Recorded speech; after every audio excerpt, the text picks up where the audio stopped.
evening.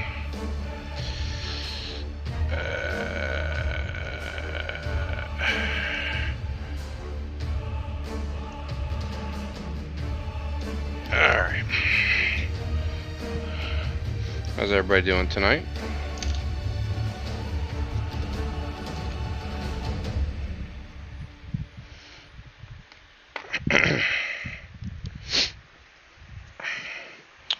So we're going to continue on with the lion.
Yeah.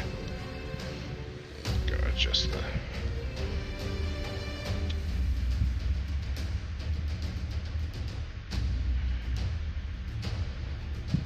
Sorry, just painting off camera.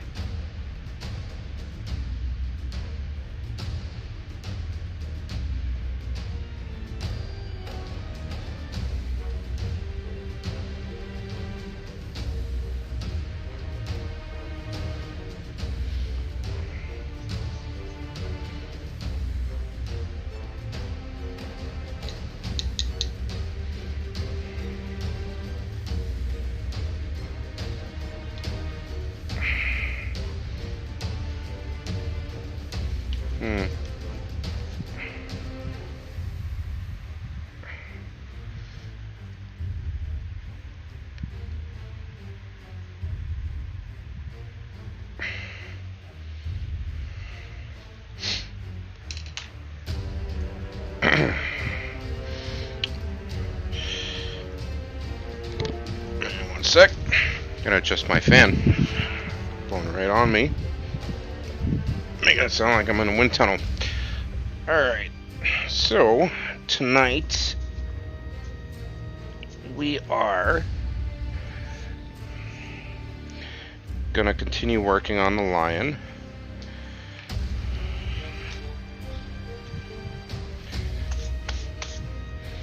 And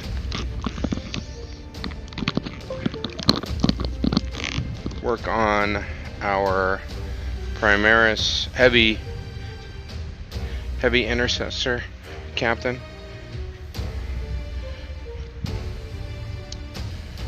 And yeah, so we're gonna get, let's see here, let me get some Esh and Gray for the you know what? No, we're gonna go with Dawnstone.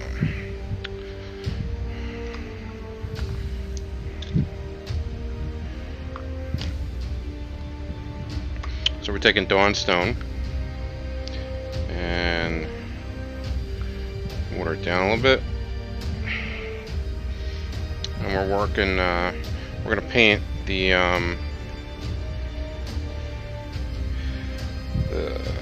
rubble that he's standing on.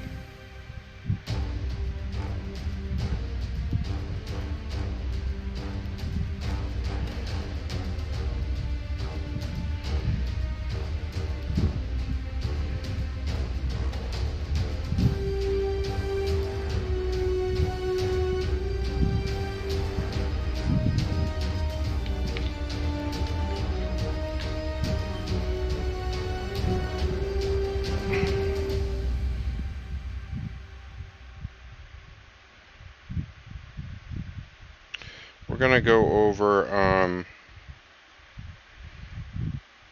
this a couple times with Dawnstone, really watered down for the rubble. It's like some kind of pillar or building rubble that he's got his foot on. So we're just gonna hit it a couple times.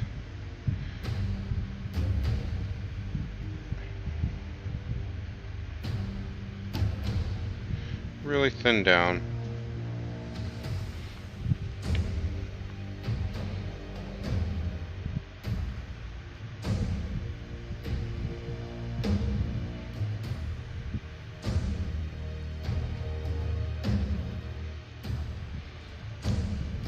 And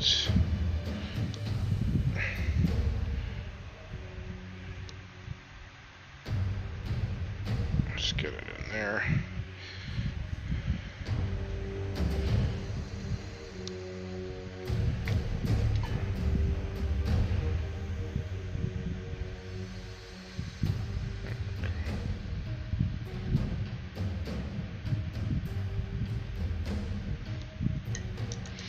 While that's drying, we'll go back in and any my heavy intercessor captain right now for 40k. How you doing tonight, Grady? Sorry I missed you Sunday. I did not realize I was working a little bit later for recovery. So we're gonna go to the various knee, hip, elbow joints. Just get in there with some lead belcher. Touch up this little comm panel a little bit, and then tidy up some stuff on here. We're gonna go back over this with a few washes to get it a little bit darker in the areas that we want. So just want to neaten up some things here and there.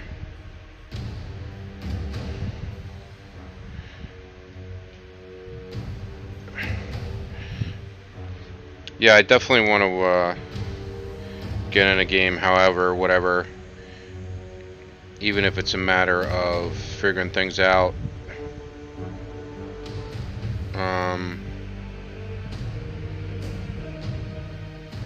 You know, on the fly. I mean, there's a ton of missions throughout the black books too, so it's not like... Nice. You got an ETA on your airbrush?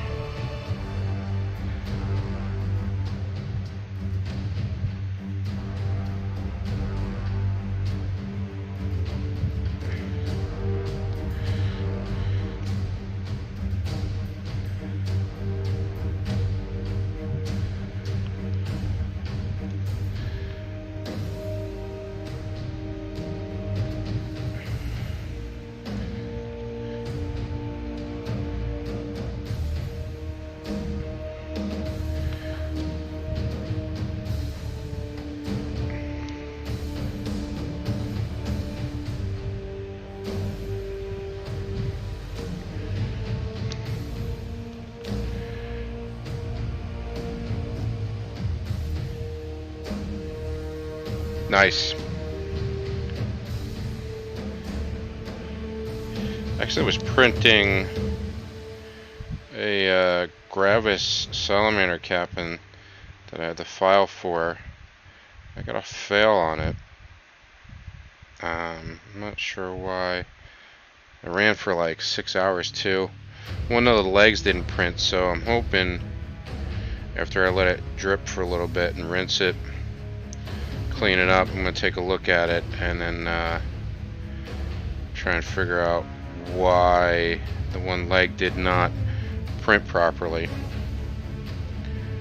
I also already looked at maybe flipping it and inverting it in the print system. So Maybe that might be it too, I don't know.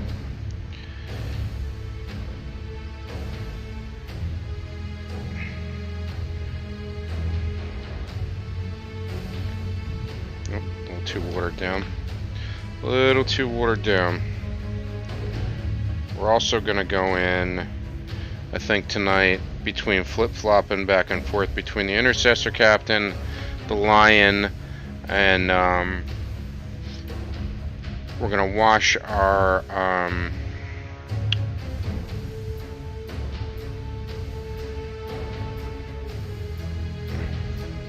wash the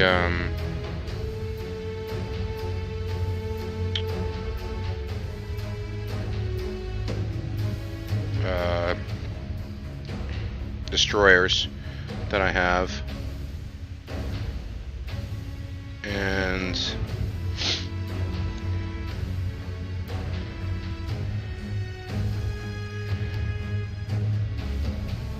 then go back in and clean some things up.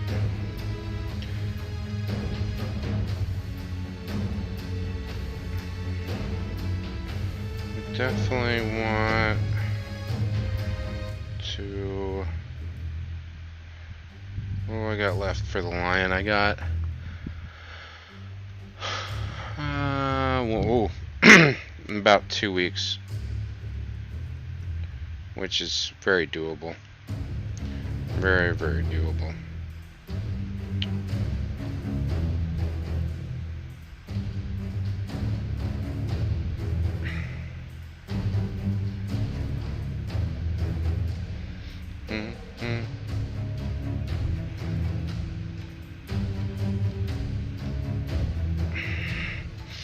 Alright.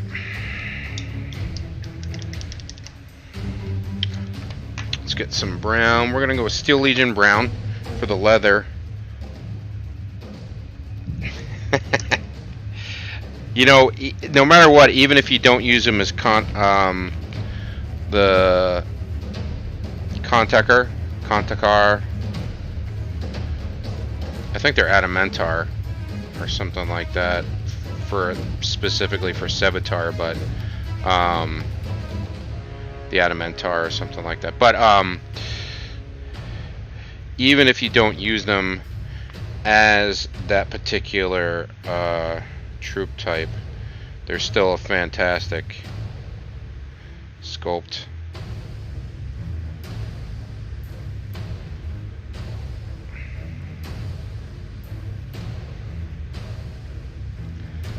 Fantastic sculpt. So I would still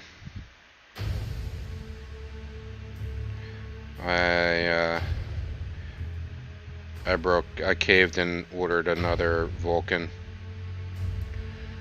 to do what I'm hoping is a really good job on it.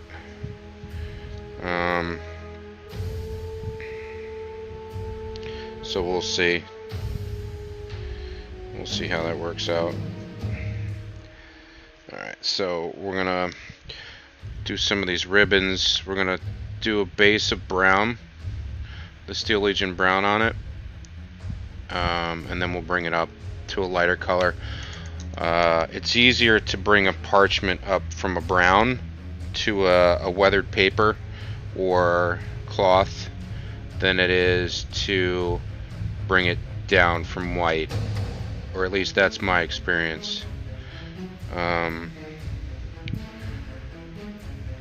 When doing stuff like this, it tends to give it more depth and believability in the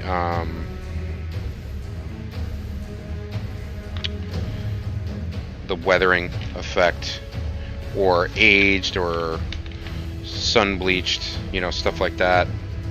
When you go brown into, brown into not necessarily white, but closer to white. So.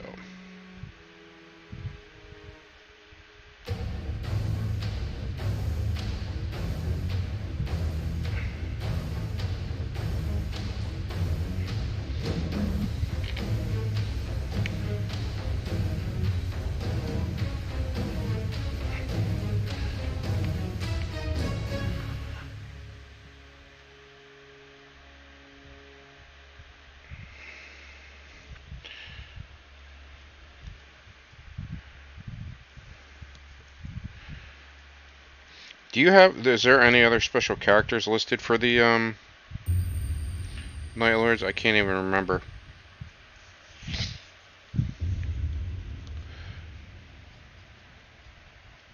Other sculpts.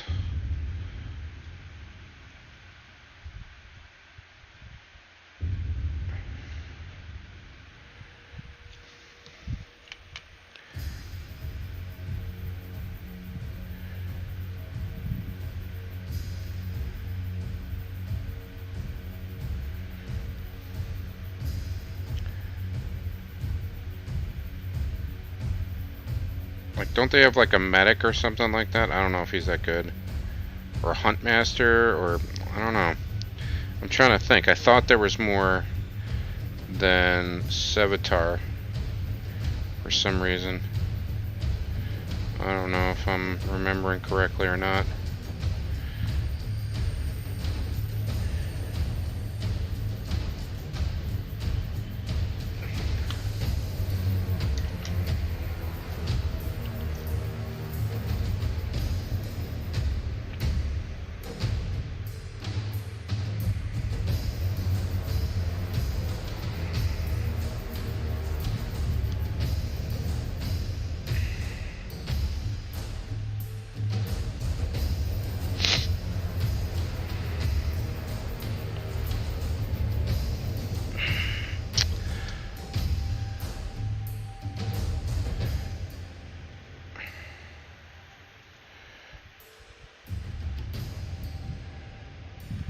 Oh, so you do have a Primaris Medicae. I just don't remember.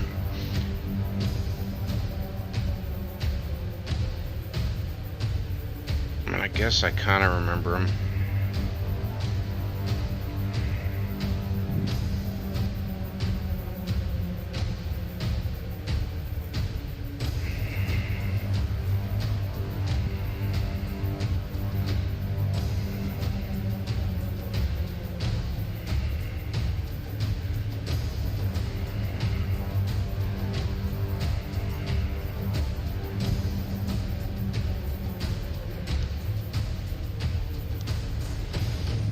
Just going in and doing the drum magazine, slightly different color.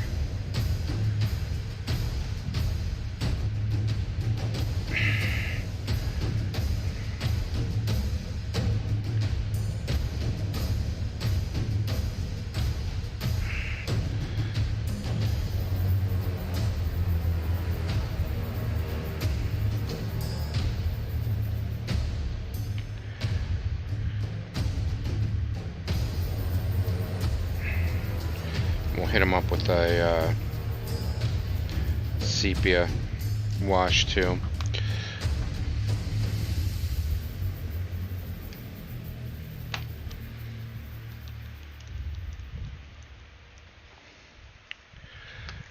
I can't remember where he's mentioned at, you know.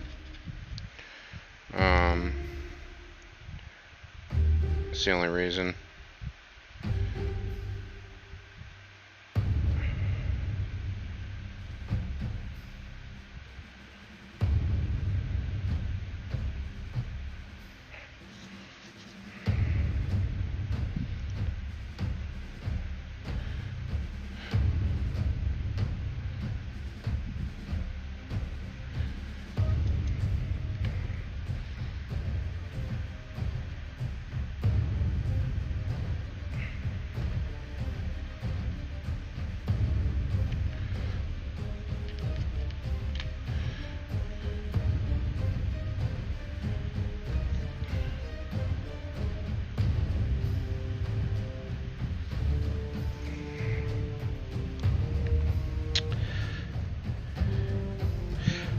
think so.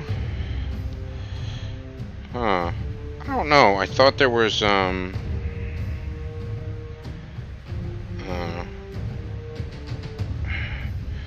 there's a lot of characters.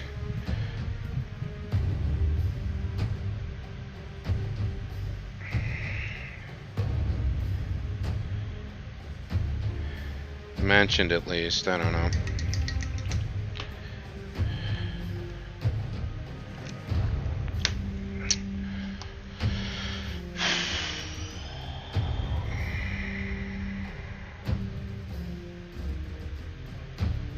Alright, we're gonna let that dry. Let's get some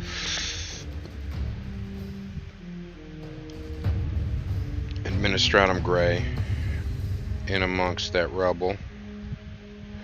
Not a lot. Just enough to put a slight variation on it. We're gonna hit this up with a wash, a couple washes anyway. So we're just gonna kind of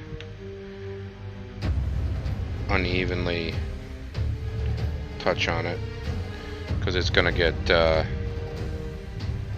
hit up with a wash anyway. So just like that. All right, so we'll let that dry.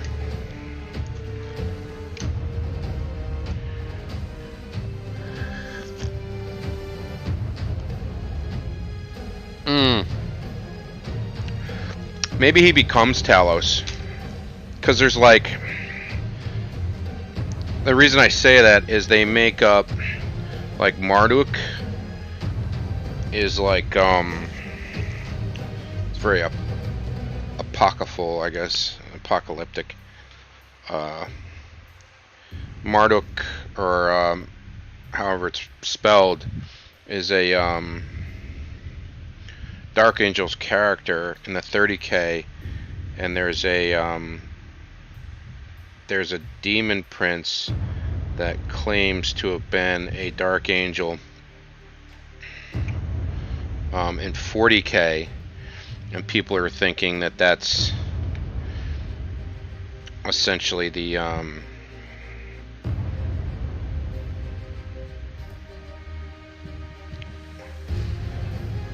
foundation, setting the foundation for that particular character to transform or fall, if you will.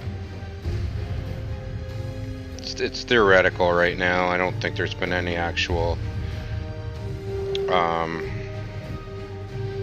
confirmation of that, so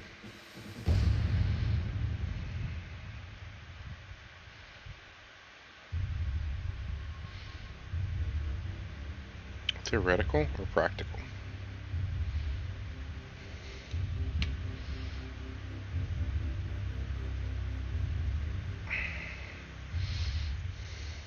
That aspect of the Ultramarines makes them so much cooler for some reason.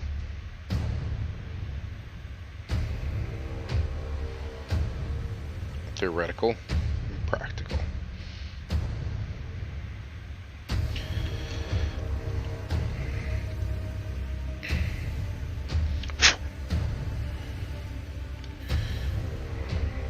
Doing a little bit of bobbing back and forth here.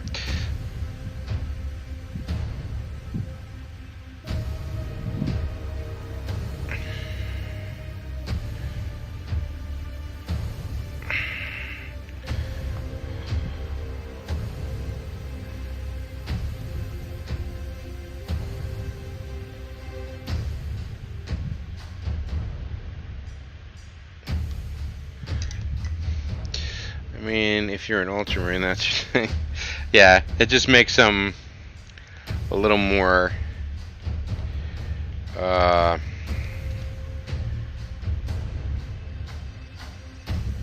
don't know, believable that they're very professional in what they do.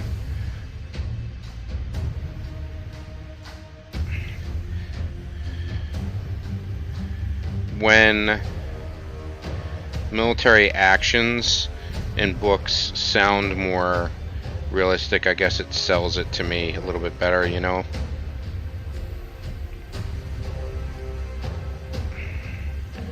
Or it gives it more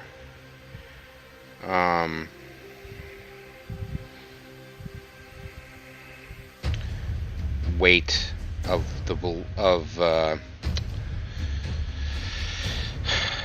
buying off.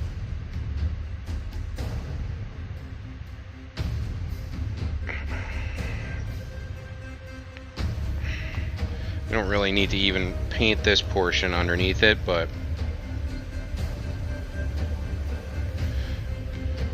you never know if we're going to tilt the bike slightly one way or the other.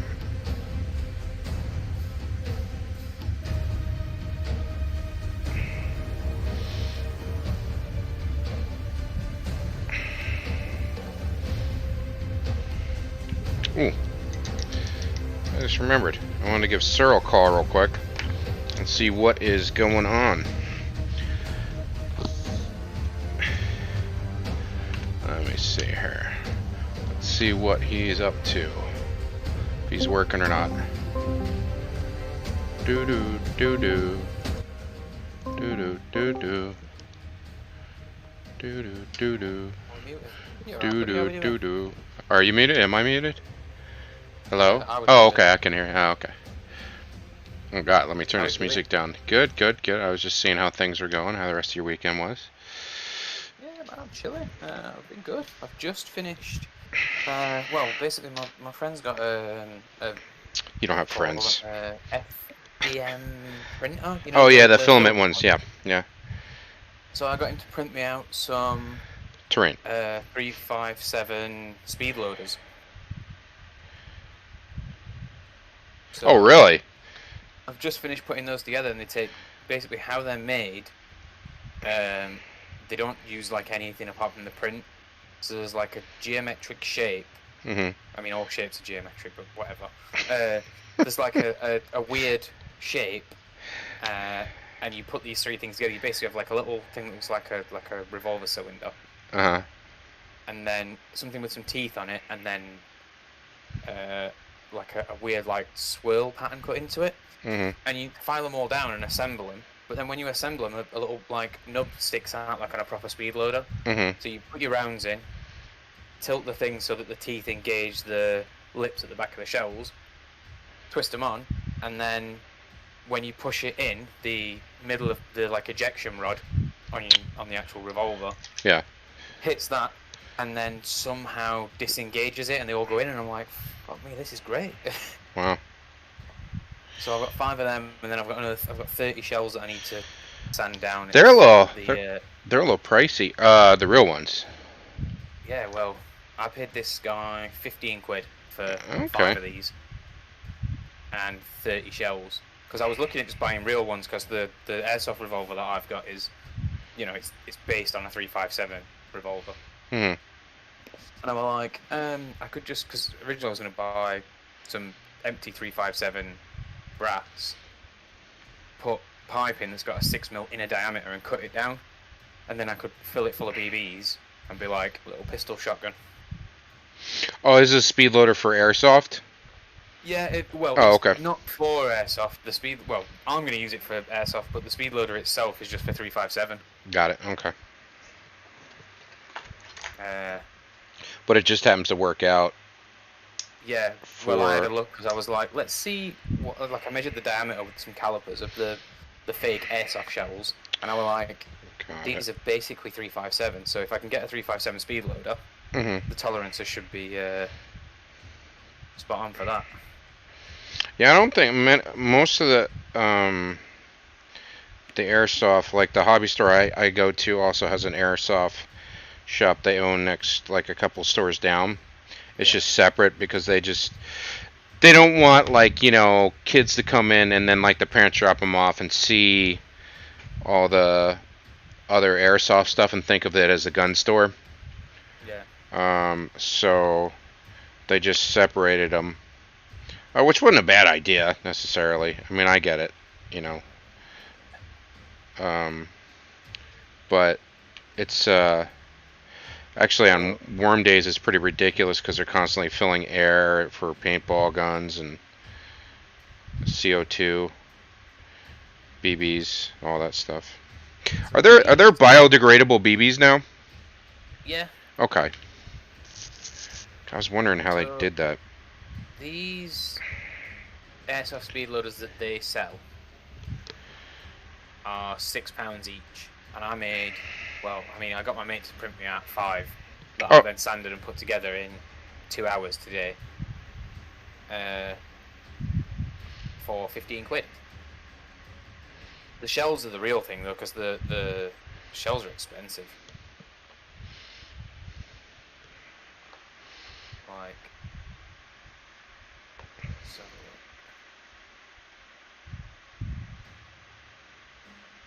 which is a pack of 25 shells. Okay, so six shells is £15. Jesus. Buy bullets. it's a big gun, man. Okay, so a box of 25 of these like hollow shells is £34. Jeez. That's mad. I mean, there's a reason why you're able to hunt with a 357 and bring down like big game with it. Yeah, these aren't even real shells though. Well, These are just like hollow airsoft shells that you can put a BB in the front of, because it's like a CO2 powered revolver. I'm like, why are they that expensive? That's crazy. Oh yeah, 357 is fucking no joke.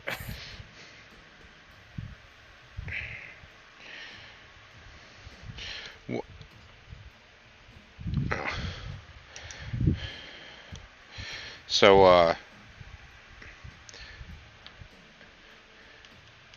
Grady wound up ordering a what do you call it? An airbrush? Yes. Yes. Actually, it looked like a pretty good deal to me. I was like, Has it got a tank as well? Yeah. That's good. You want a tank because you can spray at much lower pressure if you've got a tank, and you don't get that pulsing and all the water from it warming up. Yeah. Yeah, condensation is bad. If you put air under pressure, you're going to get a lot of water anyway. Yeah. And it's alright. What? There's no water in air. Idiot. Big dummy. I'd be drowned. Yeah. He got it from Amazon. It gets here like Wednesday, I think he said. Wednesday. Yeah. Yeah. So he's like all ready to base coat. Raring to go. He wants to get his stuff done by well, I guess you want to have it done for PAX Unplugged, Grady.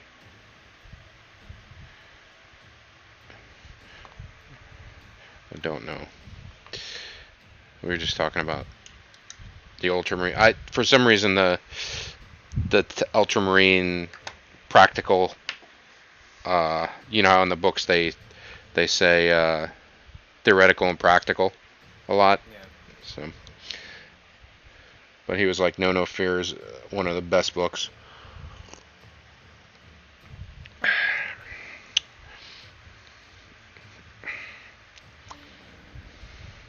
yeah, I'm just now I've finished that. I'm just putting some more paint on these orcs and these wargs for Lord of the Rings. I did most of the metal work yesterday. Mhm. I've got this Vallejo oily steel. It's really great. It's kind of like You just assembly lining them. Yeah, well, I've only got like 1, 2, 3, 4, 5, 6, 7 orcs and 6 wargs. So I'm just going and like picking out like a glove on one in a colour and then using that same colour on like a shirt on another. Or Yeah, so yeah. Kind of ragtag. Yeah, I did that with like my my plague zombies when I made them. I'm like, I can't do this individually. There's just because I have like I think now I have like a ridiculous amount of plague zombies, but yeah, initially I was like, I can't like individually paint them because it's a little out of hand. Also, what's great is the Saturday and the Sunday overtime shift I did. Yeah. Meant that there's nothing for me to do tonight. Other than answer calls. Me to come and do my job. Yeah. So I've been sat here with no calls for 40 minutes since I came back off my lunch. Mm-hmm. Who, when you go on lunch, what is that? Would you just transfer it to a call center or voicemail? And you just take the voicemail. No, I mean, I think it would probably. I think they do have the option to leave a voicemail, or they can just stay on call. Oh, there's another guy actually. There's a guy on the legal helpline who Oh, would okay. probably take that call for me. Okay. All right. So it's not just you. No, there's there's one other guy, but he just does like insurance stuff. Ah, Like if people call up and they want legal advice through their insurance that they've got, then got you it. can speak to them. Got it. Got it. Got it. Like if you've got like 24-hour legal cover or something. Huh. Normally it's businesses because people don't normally get that because expensive. Yeah. And generally, if you need legal advice, you can wait till the morning, right? If you can't wait till the morning, you're probably fucked. Yeah. They're calling the wrong people Mm-hmm. at that point. Legal I'm advice, why? 'Cause I hoping. did something stupid at like 3 in the morning. Who? Oh, yeah. You. Is this your only phone call? Because it probably shouldn't have been. Yeah. He wants to get all 2,500 points of a kind of solid list by August, all painted and based. Of his Night Lords. Yeah. You know, have you thought about scimitars? The jet bikes? Me or No, him? him. Both of you. No. Yeah, Grady. Because we were talking about lack of heavy weapons. Actually, in both of our lists, we didn't really have many heavy weapons. The And Night Lords basically want to be in combat, making you take leadership tests. Because I'm presuming they've got like leadership shenanigans, right? Not a lot. I mean, it didn't. I mean, salamanders are fearless. So. Well, Covenant of Fire, they're fearless. Which is generally what I always take because it's boosting all the flame weapons. So, even more so. And melt the weapons. So. There's a few things, I think. Yes, I like them, or a squadron of. If he doesn't have a Leviathan Dreadnought with the. He does. Butcher cannons, he should totally get one of those. He does. Well. They do leadership shit, don't they? Do they? No. I think that's 40k, man. I think you're thinking 40k. I'm 99% sure you're thinking 40k.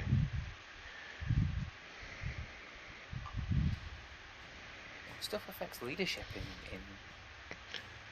Well, I guess it don't matter if you're fearless, right? Terrorists. I mean, the one. Well, I mean, for Covenant of Fire, yeah. But I mean, that I'm one of the few legions that has a right of war that makes me fearless. So there's not many. I mean, it used to be if you cause fear, you're immune to fear. I think. Well, I know that Iron Warriors are. Pussies. They don't take leadership checks from shooting. Okay. So yeah, because in combat, you can take leadership checks. That's so basically they're like whatever. Oh, this is our job. Shooting us. Yeah. We don't care. They get melee boosts though. They all have fear, but leadership is so high in the heresy. Yeah, so fearless was so he had fear, but it was pointless against me. For Covenant of Fire. But there's I could take generic ones. I have two or three rights of war. So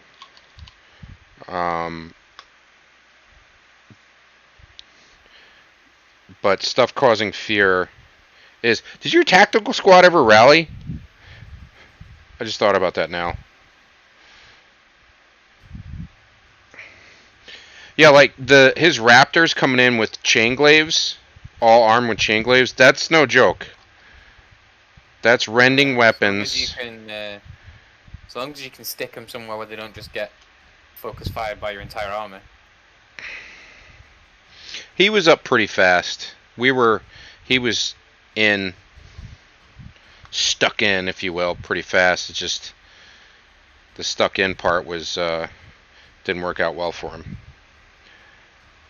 Yeah, I tried to charge Ryan's fucking tactical squads as little often as possible, because he normally takes champions with Solarite gauntlets,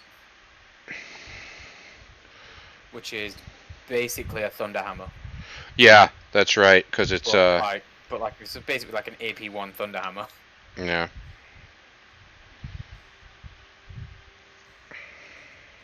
And I'm like, you are gonna kill fucking like 3 of my dudes with that, and then I'm going to run away because it's combat. So I will just stand here and Fury of the Legion. Which is also an awesome ability. Look, I tell you what, you after. Derodeos are pretty nasty for against flyers, but I don't know. Like you have to snapshot against stuff on the ground with them. So in 30k, so they kind of become a little on the useless side, which is fine. Don't you get the Atomantic Prevace or whatever it's called? That's like a 5-up. Feel no pain. For I don't everything within like 12 inches or something. No, I didn't put it on them. You can. It takes up one of the weapon slots. Grady asked me if I took it too. I was like, yeah, I'd have took that. No, I forgot that it actually was. Well, no, I used the missiles, the missile pod, which was. I run a lot of Quartus Contemptor Dreads though, so. I don't. Or like, I did not. Quartus Contemptor Dreads with an assault cannon, well, with a Kiri's assault cannon and a fist. Because I don't see the point of. Like, I feel like you sacrifice too much if you go two fists or all guns. Yeah. It's very fluffy, though, in, like, a World Eaters list. You know, to have, like, that rate. Yeah, maybe then I think you sacrifice less by going 2 fists. Like, I've got 2 dreads. I wouldn't run one with 2 fists and one with 2 cannons. I'd run a cannon and a fist each. Yeah. If you lose out on, you know, basically your attacks characteristic don't matter anymore because you can't hit anything because you're only strength 6, no AP. Instead of being like, was it fucking strength 10? Yeah. But you don't have a power weapon. That's right. And it makes them something that's scary for even like a full squad of tactical marines or something. Even they don't want to get engaged by that. Also, the Quartus is fucking cheap. Like repaired like bashed up dreadnoughts. Iron Warriors, yep, Quartus, let's take the Quartus. Yeah, I could see that. Also, I'm currently selling some stuff on eBay. Who are you? Where are you? Let's have a look. What are you selling? Let's have a look. Anybody looking at it? Yeah, I've got some bids on it. I'm selling a sprue of cataphracted terminators. Oh, Grady wants those. A plastic dread. Really? Yeah. That stuff will get eaten up fast, man. Yep. I'm also selling 10 Dark Eldar Warriors. The Hero sprue from Calth, one with the Terminator and the... Yeah. Which isn't bad. A Metal Skaven warp fire thrower. Really? Blister. What else have we got? Would you dig that up somewhere in your stuff? Yep. I was like, oh, it's new in box. Yeah, we'll sell that. Yeah, warp fire thrower. 10 Dark Eldar Warriors that are partially assembled. Acadian Command Squad, new on sprue. Oh. Space Marine Heroes, Contemptor Dread, and Cataphracted Terminator. The Terminators are on £17 and the Dreadnought's on 22 already, and there's 4 days left on each. You doing free shipping? Shipping is £1.53 in the UK. Oh, okay. Basically as cheap as I can make it. Yeah. I put them on for 99p. Oh, that's where you started them at? Yeah, because the thing is, what you gain more putting them up for 99p than you do putting them up for what you want to sell them for. Why is You put that? them on for 99p, loads of people will watch, but not bid. Oh, yeah. And what you want at the end of your auction Is the is bidding loads war. and loads of people who are watching, because they will get notifications saying, "Hey, this thing that you wanted, that you were watching, is going to be, it gets it seen by more people basically, Yeah. and then they'll get reminded." Like Okay. I've sold stuff for like more than the buying now prices just on a 99p auction. Because as well, a lot of the thing with eBay is that it's gambling. People like that. Like, people get the same rush they get from gambling as they do from once they get into like a bit of a fucking bidding war. Winning, yeah. The older figures that came out for the different, like the few different Space Marine chapters, the big ones that were like a couple inches tall, they were like 8 inches tall or something like that, came out years ago. I had a bunch of those, and before about 10-15 years ago is when they came out, I think. And about 10 years ago, no, it would have been like 15 years ago they came out. But about 10 years ago, I put them up on eBay, and I think I paid like $20 a piece initially. And I was just like, it's one more knick-knack for the shelf, and I'm like, I don't really need this. It's cool and all. But they went for like $90 a piece. I was just like, what? Like, I was just like, I put them up there for, less than what I bought them for, because I'm like, I'll just get rid of them, because they're not doing anything. And then that bidding war started. I was like, well, okay. I sold 2 Lehman Russ battle tanks with the Forge World Conqueror turret. Yeah. Conquer. For 70 something pounds each. Wow. They were unpainted, and the Conqueror turrets cost me like, I think, 15 quid. So I spent £30 on turrets and then made like £150. I was like, yes. So like 120 profit. Because I was like, I'll pick these up because they were part of like a lot, and I was like, those will sell because the Conqueror turret is the best turret. You think so? Well, it was when you could take it. Oh yeah. It was 1 less strength than a battle cannon. But you could shoot on the move.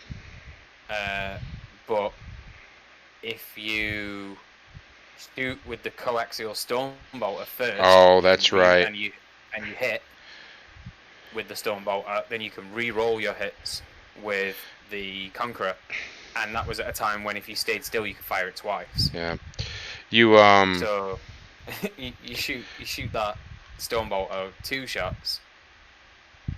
In fact, is the storm bolter 2-shot rapid 2? Yeah, so it was rapid 2. So 2 shots at 24 inches, or 4 shots at 12.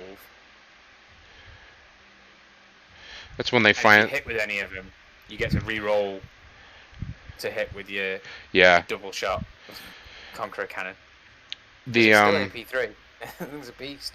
That's when they finally realized, they're like, hey, tanks should all have coaxial weapons because it's realistic. Like, I was like, why do you want a coax? I'm like, you want a coax full of fucking tracers so that you can see where targets are in an emergency. I remember doing a multi-range. It's called a Calfex, or like a platoon company level multi-fire, multiple engagement or something like that. So you do day and night fire, and it's not like a normal tank table for qualification. And so you get ammunition for your coax, which is 7.62, and I remember belting that shit together for the not the qualifying, because you have to qualify as a tank crew for on a certain style range and engagements and stuff like that. So once you do that, you move on to the I forget what it's called, it's been so many years, but like the most ammo I think you had in your coax box next to your main gun was probably like 1,000 rounds or something like that. But you got like, I think, full up, and I've never filled up the box, but I think full up I can hold like 50,000 rounds or something ridiculous. It's just this big box next to the main gun. Well, I don't know about the stuff on. I'm presuming that'd be an Abrams, right? Yeah. Like, I don't know about the Abrams, but on the Challenger, it's a chain gun as well. So even if What do you? Is there a 20 you mic have, like, next to it? hmm?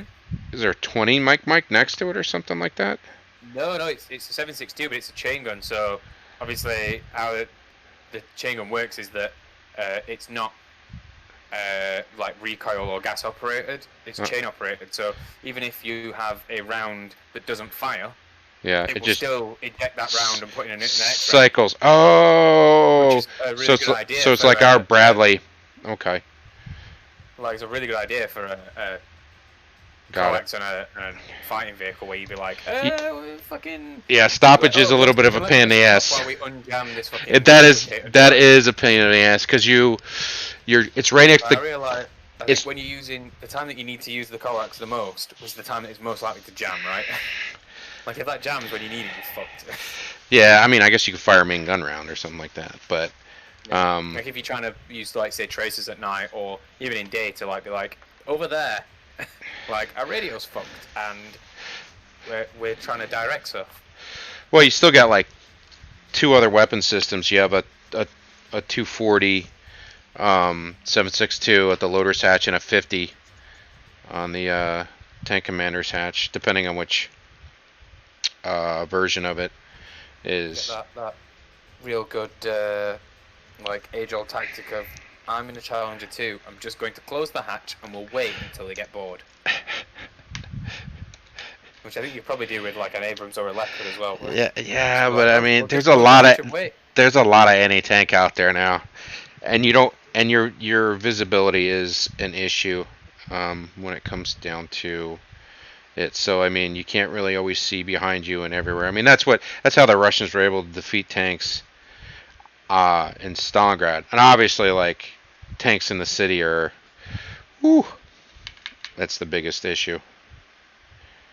I hope no one rolls like a fucking 50-gallon drum out of a window that's full of Semtex onto this tank.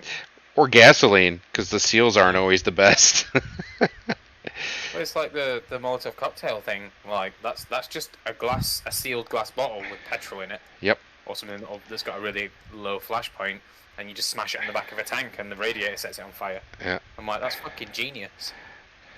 It irks me when people call petrol bombs Molotov cocktails or vice versa, because I'm like, you have to light a petrol bomb. You don't have to light a Molotov. It's usually got like an acid vial in it or something like that Yeah. too, depending on what it is. The old glass. Little stick on the side of him or something. Yeah. Yeah. Hey, someone throwing beer bottles at us? Run. Or they have like a pull friction, like little flame thing on the side, and you just throw it, and it's like, whoosh, goes right up. I watched a video earlier about about like last ditch World War II weapons, and I was like, oh, I'm not going to learn anything from this. And then they were like, so how about this fucking last ditch Japanese rifle that they armed their, what do they call them, like civil defense force or whatever? And they were literally like, they sent out plans to machine shops and were like, here's what it does. And people like they made basically a 2x4 with a groove cut in it.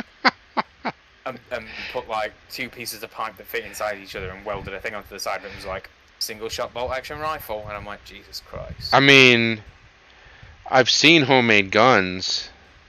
You know, I don't know that I would ever fire one. You know, but they work. You get a couple shots off. There's like levels of crude though, isn't there? There's 2x4 with a bit of pipe welded to it, and then there's like the Khyber Pass stuff that ranges from that up to indistinguishable from a real like 1911 or something. Yeah.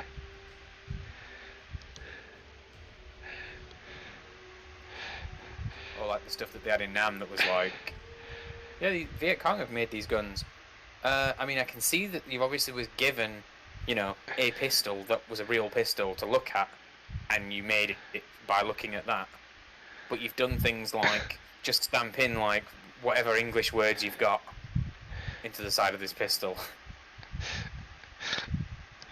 or you've put this toggle lock thing on the top of it that just doesn't do anything. This is just a straight blowback pistol, and you've obviously been like, hey, I've seen a Luger. It needs to have that thing on top. Oh, I almost did the brush in the coffee. Almost. I'll do that. I'll catch you later, Grady. Paint your minis.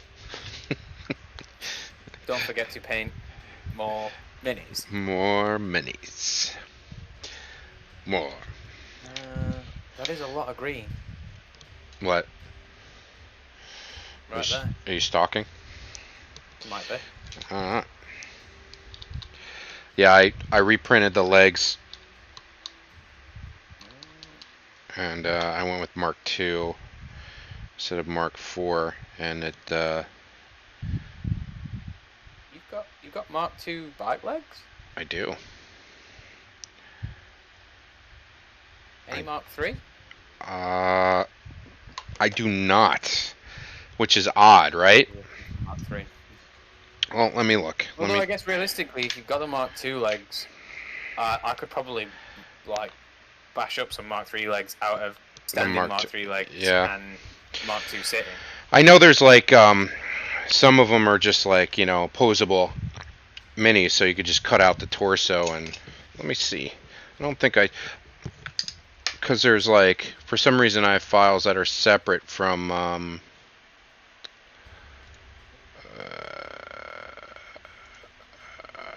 bike. 4, 2.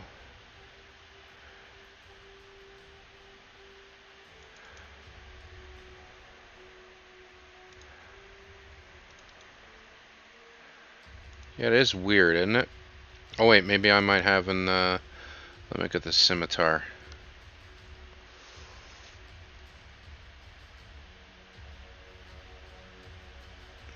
That's the thing I need to do. I need to get the 3D printer going. Fire that baby up. What's in the files? Epic. Oh. Exorcist. Dracus. Grand. I spelled it wrong. Okay. Mark IV Rider. Because I mean, Yeah. I'm sure I've got Mark III legs, and I could just hollow out the middle of the legs in like 3D Builder and stick the plates on a Mark II. Because the back of a Mark II, well, the Mark II is just a Mark III without the added plates, right? Because you've still got, if you look at the back of Mark III, yeah, there's front shin plates basically. Yeah. Yeah.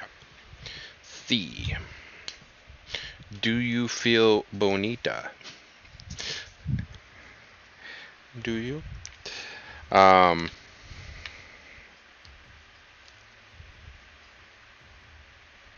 Move that. Turn the printer forward. Yeah, I had a failed print earlier, and I was doing a Primaris guy that somebody had done a character in Gravis armor, and one of the legs did not print. I was a little saddened by it. Don't know why. It's dripping now, and then I'm gonna let it. I remember that I told my mate I would print out some parts for him that he needs for a kit for some of his airsoft stuff. And he was like, "Can you print me out these?" And I'm like, "What are they?" And he's like, "It's basically a lever and a mechanism that goes in the back of some airsoft pistol that he has that allows you to switch between single and single and full." Oh, really? Apparently, normally you have to pull the slide back, and then the switch for doing that is in the slide somewhere. And I was like, "That sounds like a poor design." He's like, "Yeah, but if you print me this thing out, it'll be fine. You don't need to bear any weight or anything like that. It's just a switch." And I'm like, "Cool."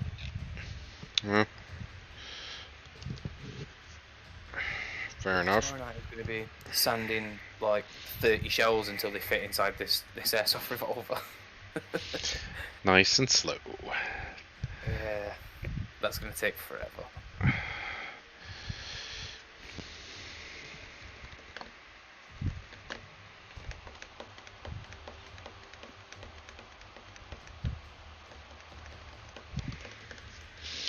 But yeah, it was definitely a good game.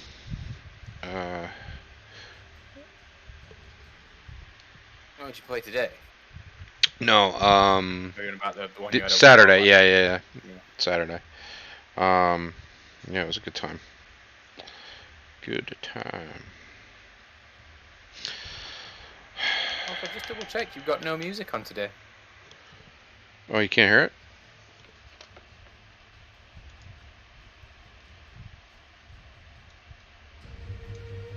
There we go.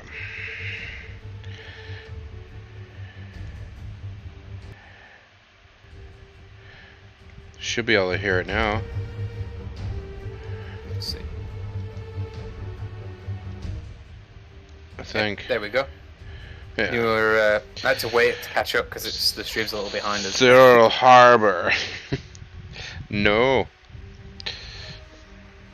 You were like, yeah, because you were like, are you stalking? I'm like, no. No.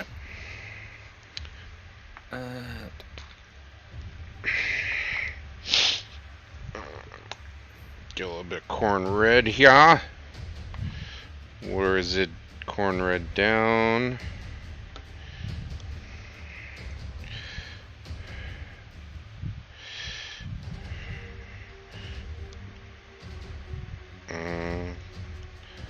Do the angel symbol.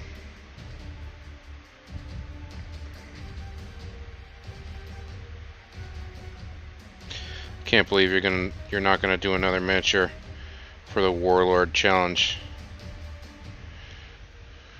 I mean, you know, like my Tyranid army's done. I could have printed out something big, I guess, and painted that, but I'm like, I've got other stuff I need to do. What, you're never gonna play an army bigger than that size? Yeah, but I've got probably 1, 2, 3, 4, 5, 6, 7, 8, 9, 10. Well, I've got 15 boxes over there that have each got a different system or a different army in them.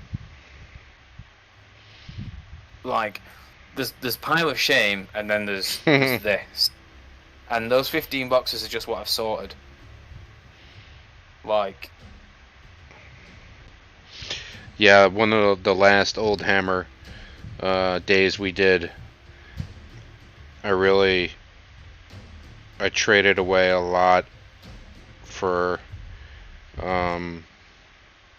everybody made out that traded with me, because I'm just like, look, I want to get rid of it's just sitting there, and I want to get stuff that I want or need.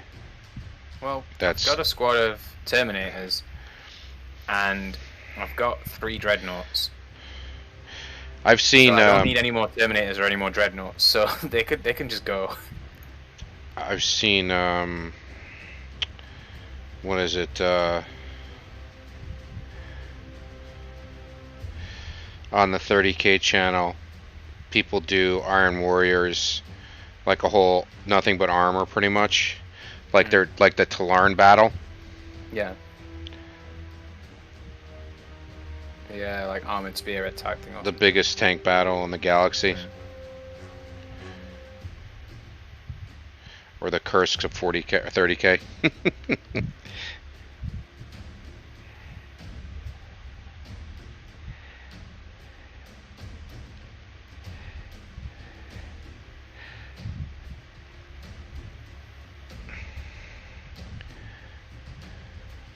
Oh, screw it. Let's get going with the rest of these wargs that I'm finishing. There I've you only go. got like a very little bit to paint. Let's get them done. I said get them done. It's get the first coat of metal done. I've still got to go back with all my other tans, and there's a lot of black on them where I've not painted, and I'm like, there needs to be basically no black on these guys. They need to be all painted. Unless you want them black. I mean, it's all supposed to be like fur and leather and stuff, so Grime. I feel like it will stick out a lot. I don't know. Some black down in there gives definition. It just depends on where the black is, obviously. Yeah.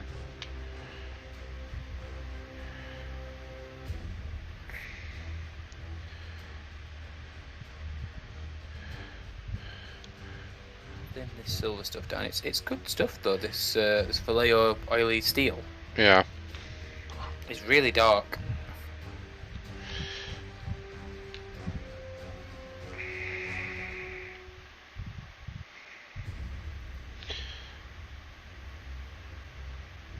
I gotta go pick up the new, I guess, White Dwarf here soon. Oh yeah. Should be available. Should be. Did you get the one last month or the month before that was like, hey, take all these free games on Steam? Yeah, I've got, matter of fact, I've got a couple cards to give away. To viewers. There's just not a lot of viewers on right now, I think. Yeah.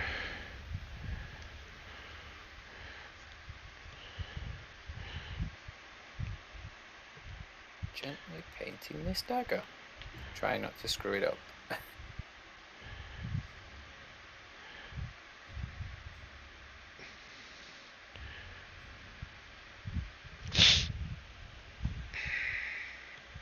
That newest box set that they came out with for Middle Earth just has a ton of plastic minis in there. Yeah, I'm picking that up because I've got a friend who wants the mounted Rohan and the unmounted Oh yeah, Rohan. split it for sure before it goes out of stock or something like that, or it goes away. He's got a plastic Fell Beast Nazgul Rider in there. He's having those dudes. He says he's not bothered about Theoden because he already has a Theoden that's mounted. And I was like, that's good, because I have a Theoden on foot, but I don't have a mounted Theoden, so that works out well for me. And I wasn't going to give it to you. My other friend wants the dead army or whatever, like the ghosts. Yeah. And the parts to make an Isengard troll. Great model. And I'm like, that's cool. Do you mind if I keep the rest of those bits? And he's like, no. And I'm like, cool, because I'm going to 3D print 2 troll torsos. Ooh. And use the other arms. And have a drummer troll and a normal troll. But yeah, they're chucking me 25 quid each for that. So £25 is going to get one guy, 12 riders of Rohan and 12 foot people. And the other guy's going to get basically a box of the undead guys and an Isengard troll. Very good. So I'll end up paying basically £25 for a Witch King and 36 orcs and Theoden. Yeah, that's pretty good. Because I definitely want either a Witch King or a Ringwraith and a Fell Beast.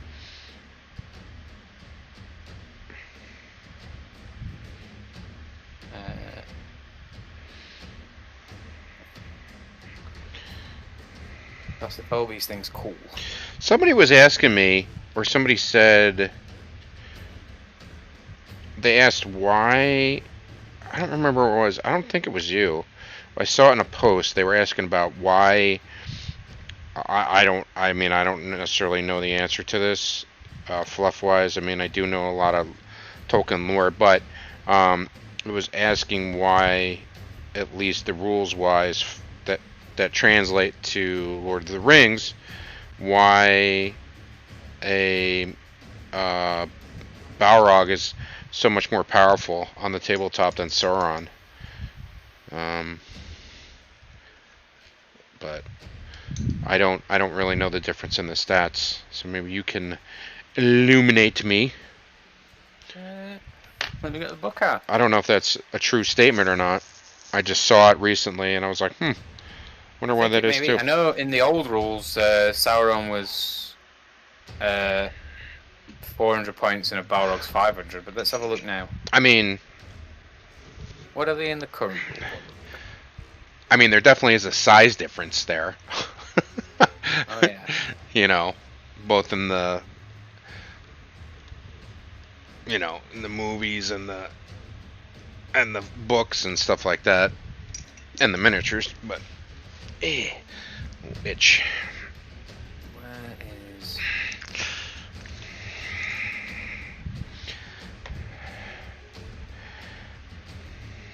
Sauron, 400 points.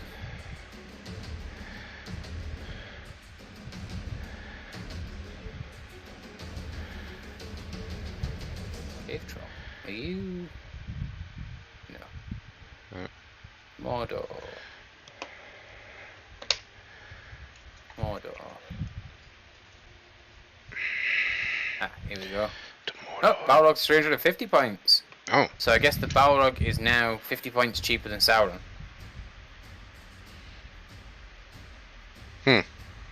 Let's have a look. So...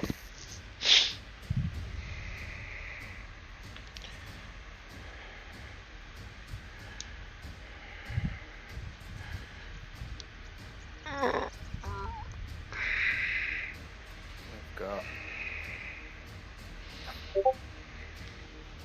Balrog, and we've got...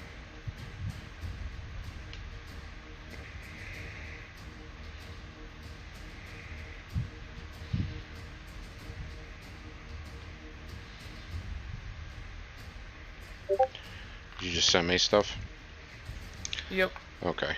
Hang on. Let me glue. Let's have a look side by side then. So... they move the same. Balrog is fight 10. Sauron's fight 9.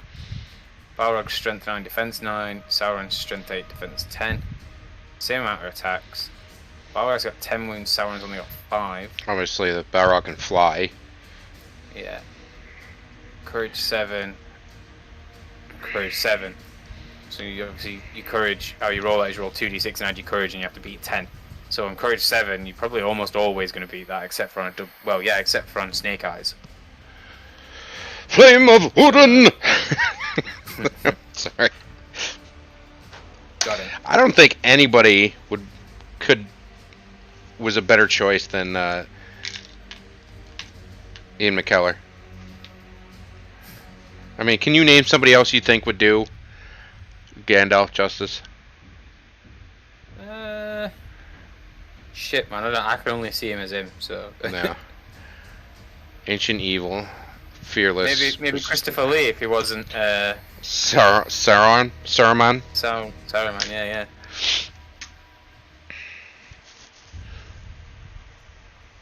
How many heroic deeds can it do per turn?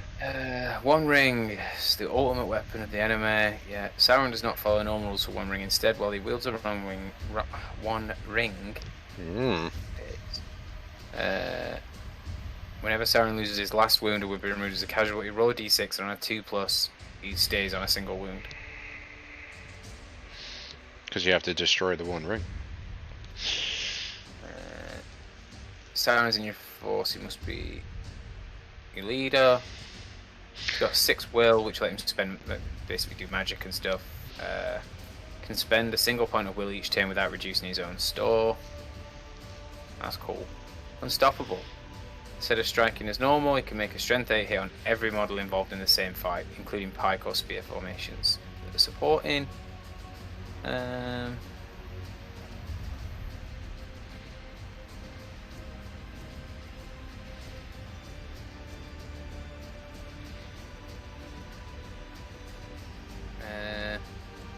Can also, there's a thing where for one of his attacks he can make a single attack,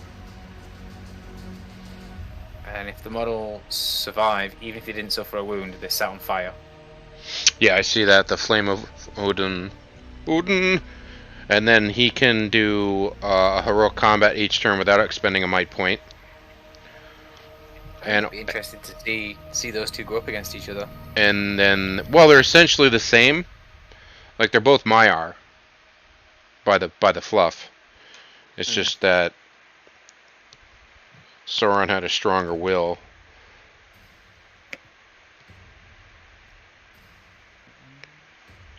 And I believe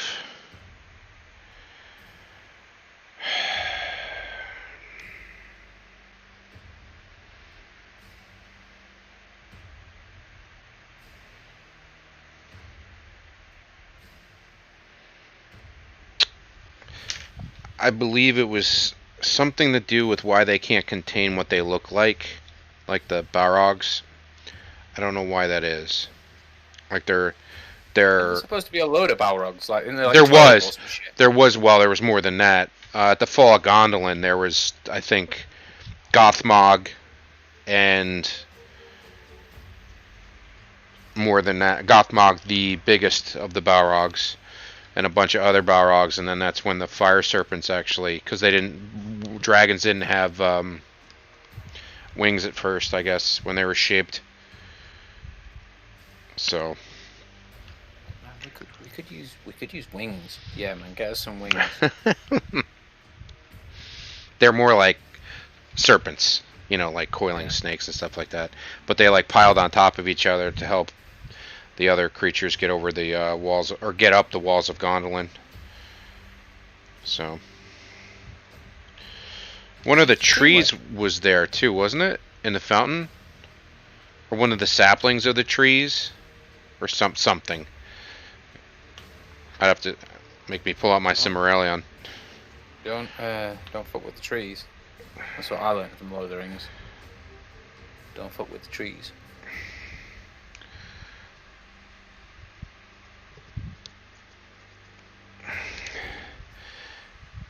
Put your axe down. Your axe. Oh. Lower your axe. Orcs. I love Gimli and Legolas. They did a really good job in the film of making them be like animosity and bros. I've seen that line several times recently in the last couple of days. I don't know if it's the anniversary of Lord of the Rings or something like that. Maybe it is. That's why I've seen it. But what did I see? Shall I describe it to you, or would you like me to find you a box? See, what I like about that is after he says that, Gimli looks at him, and then Gimli pisses himself laughing. Yeah. So I'm like, oh, is he going to take that as an insult? Gimli's like, no, that's funny. I can't see anything. It's a great view. The way the camera pans across the parapets. You picked a fantastic spot.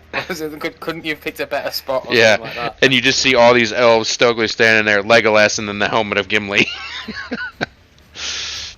Shall I describe it to you, or would you like me to find you a box? Yeah, for all his bravado, whatever, Gimli fucking beat him at killing orcs at Helm's Deep. He was a beast. He was a beast. Good guy too. Like when they're at where the hell is it? Is it Mirkwood? Yeah. With the elves, and like he didn't ask for anything that would actually help him. He asks a hair. Well, he's for like, yeah, he falls in love with her. He's infatuated by. You know what? And honestly, years ago, before they even did this, when we were talking about who would play who, several people said that I knew that were friends with me said Cate Blanchett as Galadriel, and I was like, I guess I could see her. So, and then when she got picked, the only thing that anybody ever argues about is they said Aragorn was too good looking and didn't have enough personality. What? It's Viggo Mortensen. Look, that's the only conflict that any. Look, I'm just saying. Because I don't know. I'd have to reread the books. They just said he was too good looking. I was like, I mean, because he's supposed to be, the best man, isn't he? Literally.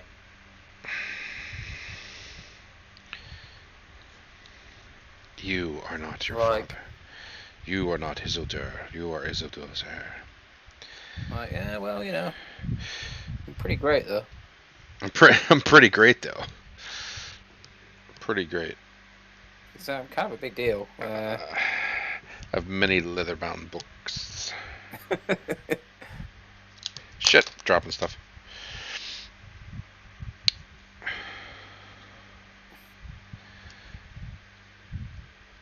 Many leather-bound books.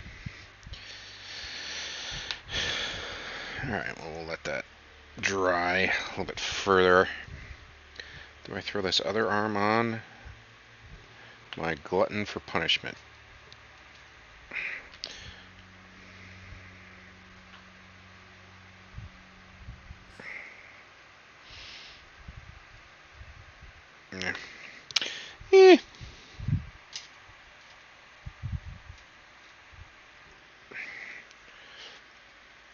Right. What's going on in the UK?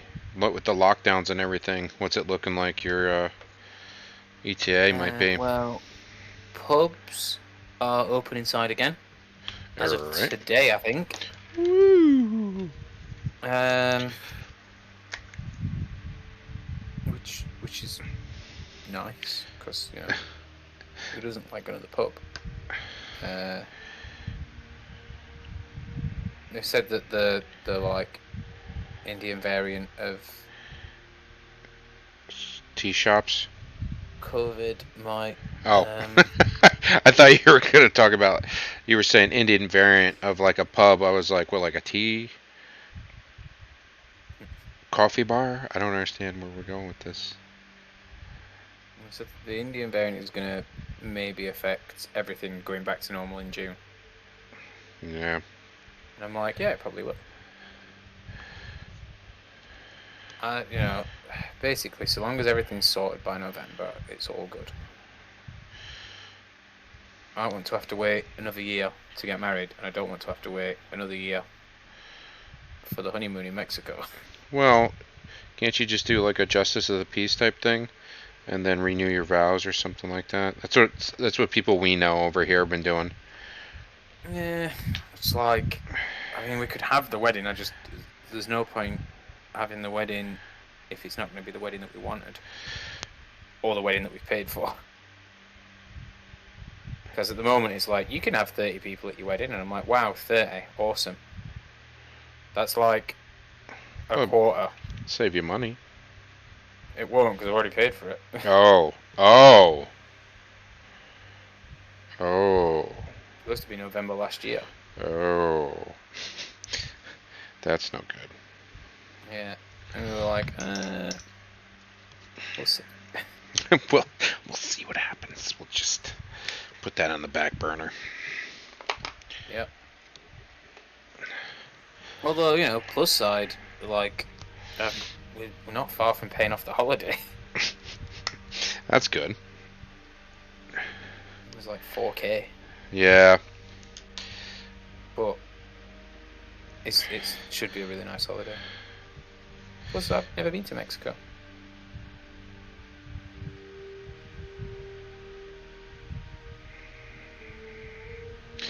Right, let's get a second coat of metal colour on these model ways.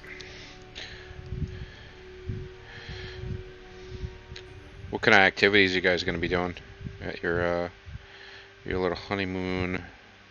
Well, they have like a Michelin star restaurant, so Eating. Lots of okay. Eating, got it. Lots and lots of drinking. Alright. There's... Hydrate. Make sure you hydrate. It's going to be warm down there. Oh, yeah. Hydrate with... Well, they do have pool bars, too, so you can just... Swim up to the bar. Yep. The pool water should be better for you than the Mexican water, because it's got chlorine in it, I would think, so you could just drink that. Unless you want... You can pee right there, so we're good. Okay. They do like a tequila tasting as well, which I'm going to start my day with a tequila tasting every day. Oh my god. The rooms have got hot tubs in them. Okay. It's like, I'm like, what? We're gonna have a look at like excursions and stuff when we get there, cause Zoo. There's like a zoo close by. All right. And like I want to touch a giraffe. Okay. So it's the next thing on my list. I just want you to know that came out a lot more perverted than I think you intended it to.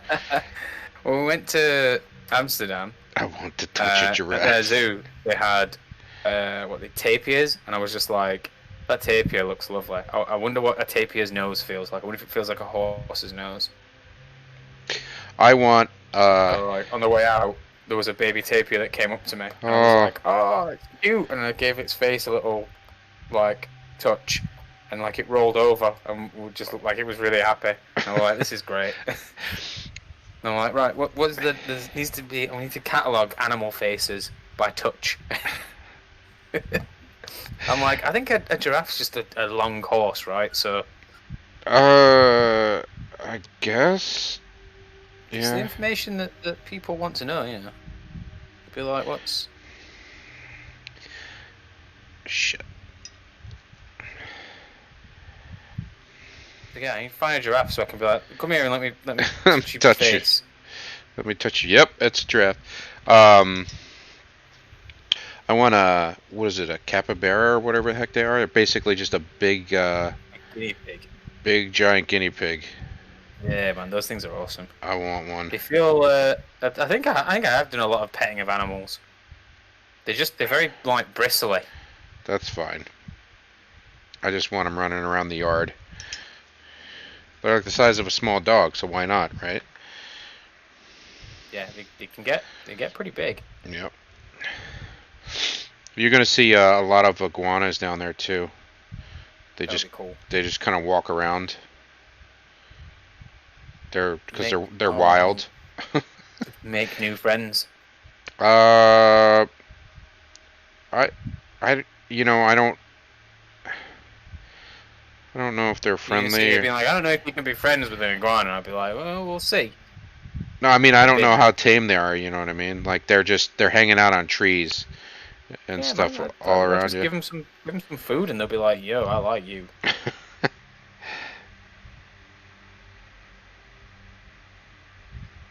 Um, They I'm did. presuming they've got scorpions in Mexico.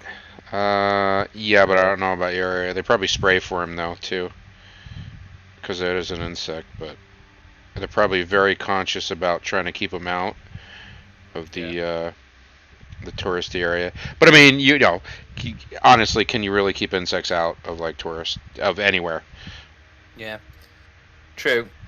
Plus, like if I'm like, oh, it's a scorpion, I'll be like, yo, that's cool. Let's have a look at that, and not touch it. And not touch it. Um, Generally the bigger the scorpion is, the the less safer, yeah, venomous it it's is. true. Yeah, but I still don't. I don't know. I still don't want to put Poison, my hand near one. poison. It's and toxic, not venomous, because it don't have fangs. Um, I think you would have to eat something for it to poison you. So I'm fairly certain poison is toxic at least. ingested. Is Poison it? is ingested, and venom is injected. I don't know. We're gonna have to look If this it's up. got a stinger or uh, So, basically if it's got so any way of injecting venom into your a blood. bee isn't toxic to you, but it's No, poisonous. a bee is. I guess you would say a bee is venomous technically, even though it doesn't have venom. It injects acid, right?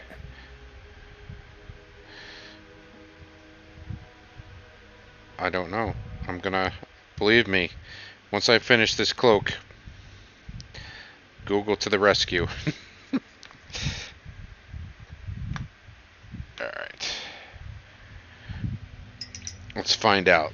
Let's find out. Whoa, Kasim, what's going on, man? I didn't look up. Oh, right. Want to see the color of the pigment of a paint you'll never see again? I finally made kaput mortem paint. I don't. Yeah, I would like to see that. I have this image of like vomit, but I'm not sure why.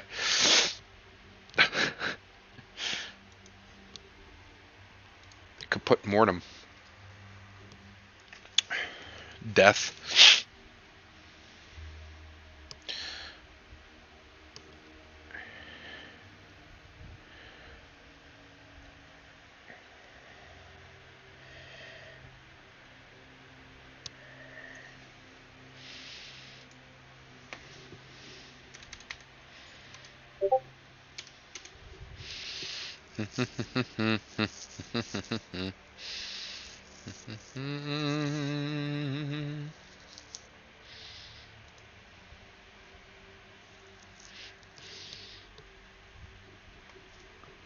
I don't, it's like, it's,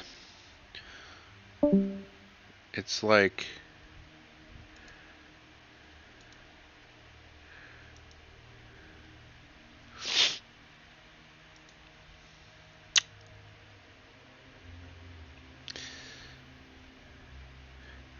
It's like if you were to mix pudding and ketchup together. Is what it reminds me of. I don't know if I'm back. Yes, you are. Hey, I'm back. Uh, They fixed the internet today, and now my internet is twice as fast as it was, but it still doesn't work properly. They were like, "We'll send you a new router out because that could be the issue as well." And I'm like, "Cool." that Black 3.0 test too, by the way, that is dark. Yeah. Ah, here we go. Worker bees possessive, venomous sting. I disagree.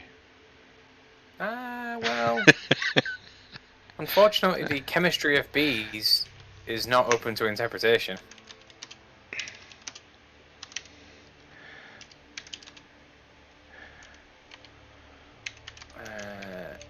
Yeah, here's the hotel that we're going to be staying at. Let me send you that so you can have a wee glance.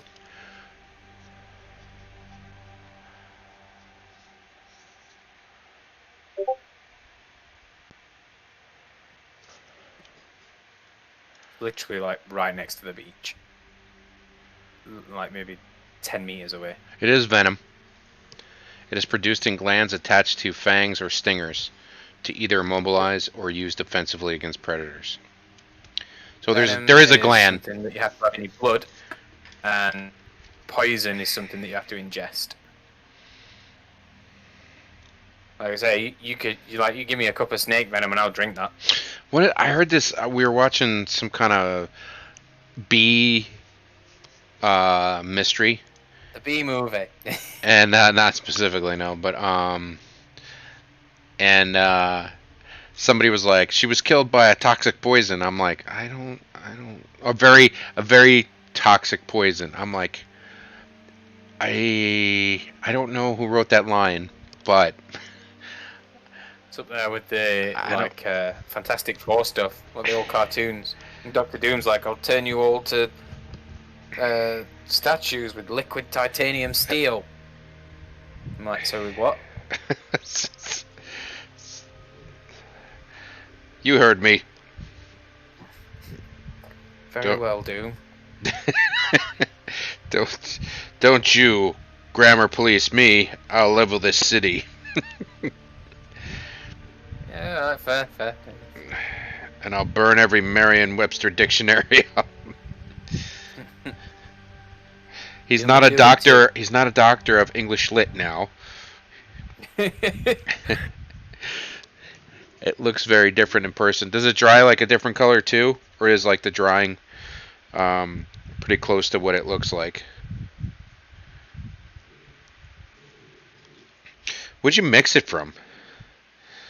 Is it like human feces? No, I mean, is it like did you like take a couple paints and mix it, or did you create it with like a medium and pigments?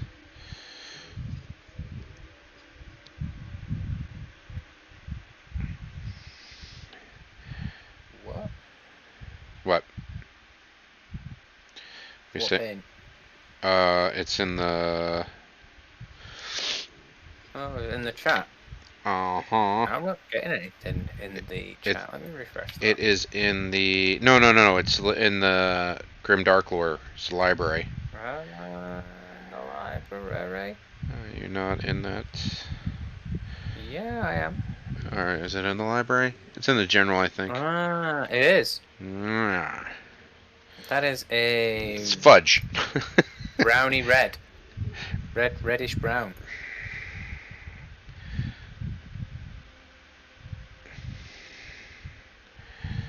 Darkish red. How's your overlord? Lightish. By the way.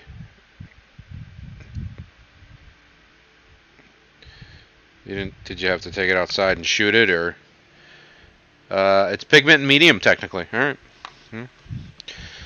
Well, I mean, all paint is, but I'm just wondering if you might have like picked up stuff and ground it, or picked up particular. I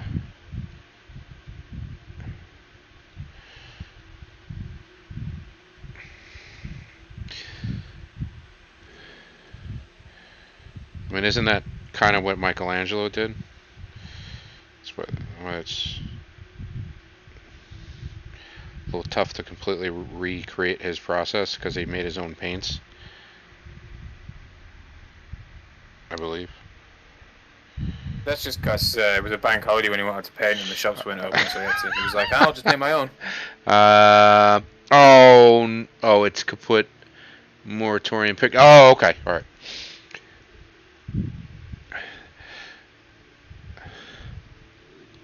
Statue of Liberty is kaput. It's disconcerting.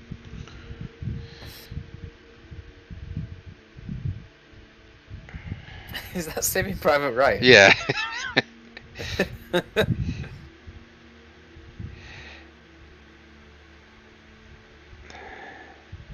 It is. I was playing World of Warcraft today, and I hadn't thought about this in years, and I don't know if you had ever seen it. People used to jump into back in the days when TeamSpeak and Ventrilo had like public listings, so some of them didn't have passwords, so people would jump in there and like troll people and be like nerds, but you know the fact that they knew about like Ventrilo anyway meant that they weren't really far from being a nerd themselves. Oh, you're a nerd. I'm like, what are you using Vent for? Yeah, alright, you got me. It's like people like for the NFL draft or fantasy football, they're like, yeah, but what I do, I'm like, really? Is it so much different? Is it really that much different? Well, we're gambling. Oh, okay, well, I guess we could gamble, but yeah, if you want to start gambling, I can start gambling. Like I'll take your money off you. I don't care. But so approach gambling the same way I approach everything, with a cavalier attitude. So, fuck it, let's go. It's just money. So the forest leather belt dropped, and in stockades, and the one dude starts saying in chat, he's like, "Oh my god, do you remember anything about?" Because I'm playing WoW Classic. He goes, "Do you remember the old days when the videos on YouTube, Joe's belt?"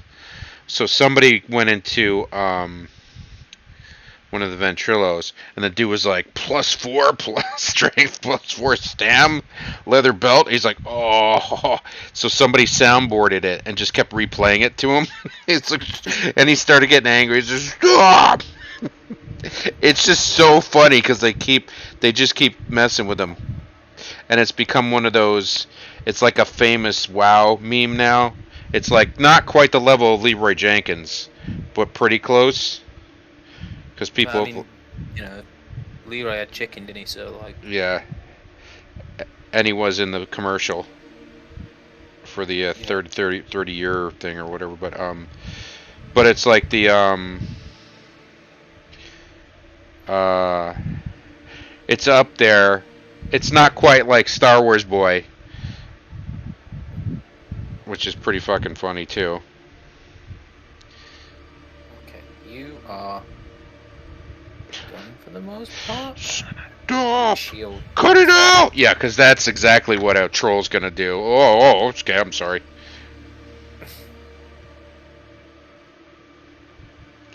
Stop. Oh, do you want me to... Oh, okay, we'll stop. Oh, dear. You know what? I was out of line. You're right. They keep booting him, and he keeps coming back with different profiles, too. Like, in the video, it says, like, 10 minutes later, 20 minutes later.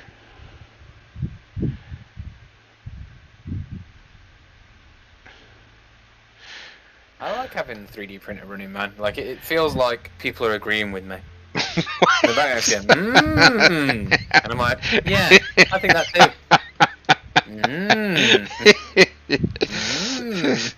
What's this? You ever see Young Frankenstein with Gene Wilder? Well, you don't have to shout. It's yummy. Oh, you like it too? I didn't say anything. I think my favourite Gene Wilder film's probably is it Hear No Evil, See No Evil with him and Richard Pryor. Oh my God! One's Richard blind, the Pryor's other one's deaf. funny. Yeah, they're like witness to a murder.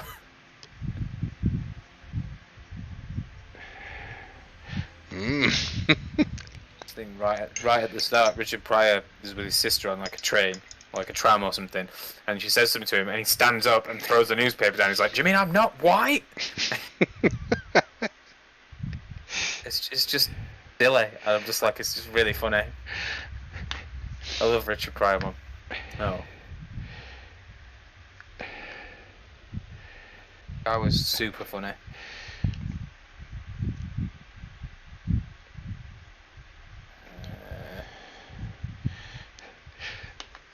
All these metal wargs have all got like lots of like leather straps and stuff, but then they've got like little silver buckles, and I'm like, there you are. Just have it, have Ryan do it. Ryan likes suffering. He does. But so do I. Once again, I want to say I'm very jealous of his Praetors. Very, very jealous. Distilled water, the easiest place to find it is in the like car section, because they sell it to put in your windscreen Batteries, yeah. wiper and, In the US, it's for batteries. You can find it in grocery stores too. we get it in the UK next to like the antifreeze and that kind of stuff. What's this? This is Carplan deionized water, because I'm pretty sure deionized is exactly the same as distilled. You can find it also in the US in the baby section where formulas are, because I guess some people use it to mix baby formula. Is distilled water deionized?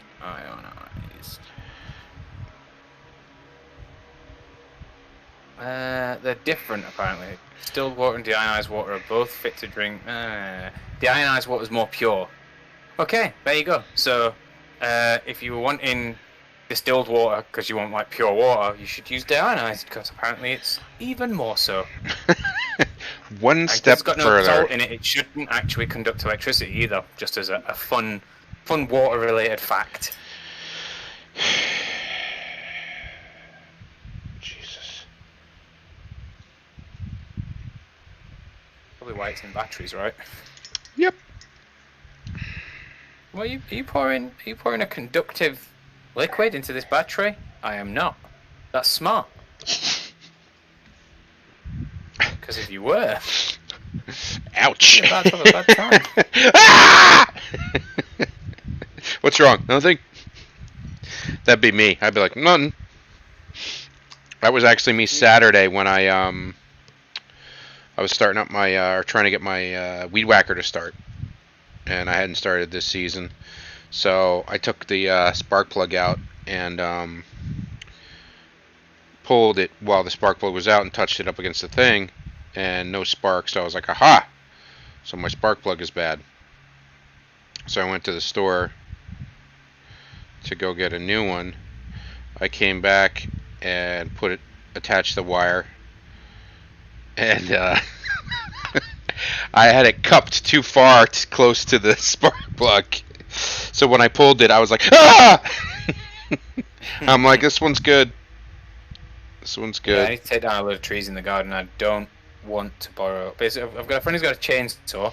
I've got a friend. A chainsword? You have a friend that has a chainsword? And another friend of mine's got a, what do you call it, like a sawzall, you know, like a reciprocating saw. Yeah.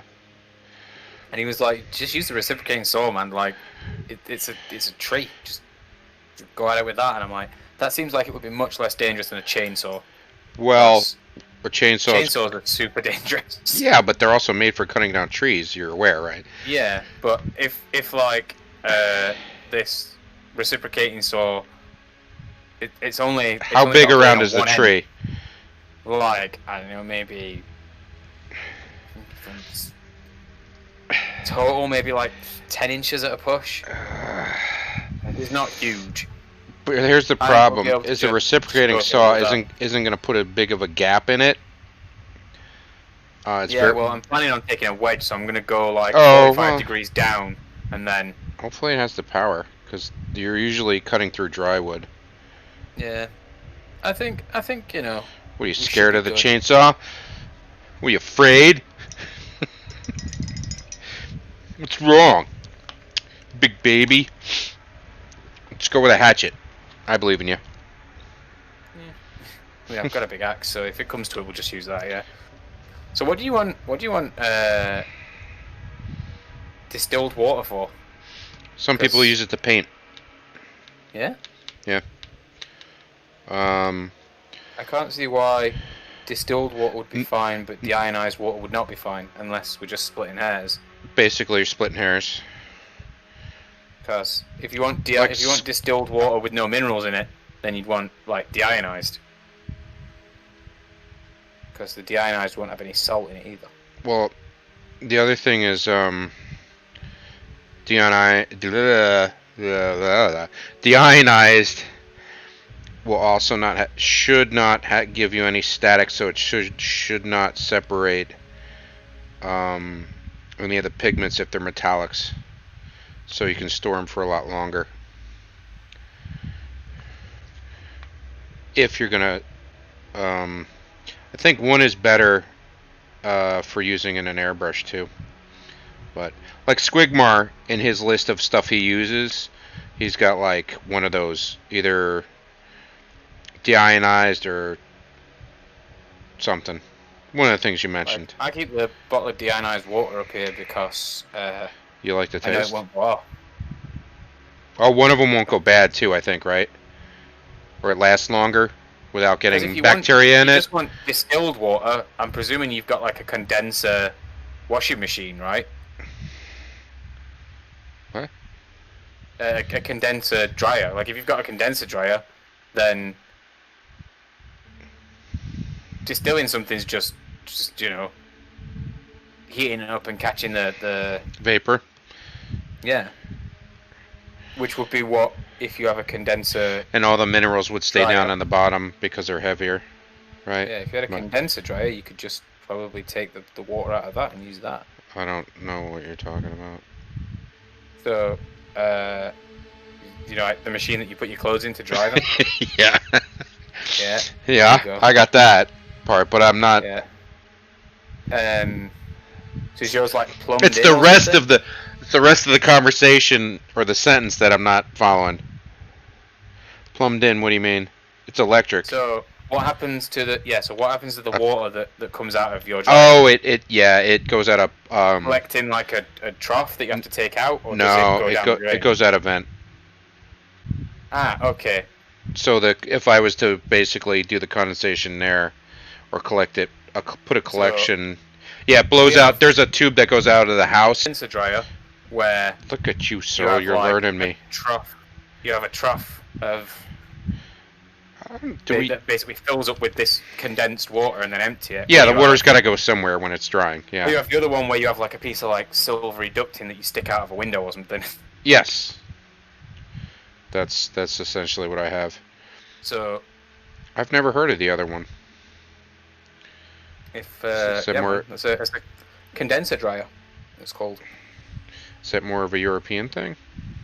I thought it might be, since you were like, I don't know what the hell that is. I mean, it seems like a good environmental thing to do, like if you're going to save water or conserve water. So that means it probably is not a common thing in the United States because we don't like environmental stuff here. Yeah, I mean, I think also if you don't have a window nearby. We loathe that. Well, yeah, that's true too.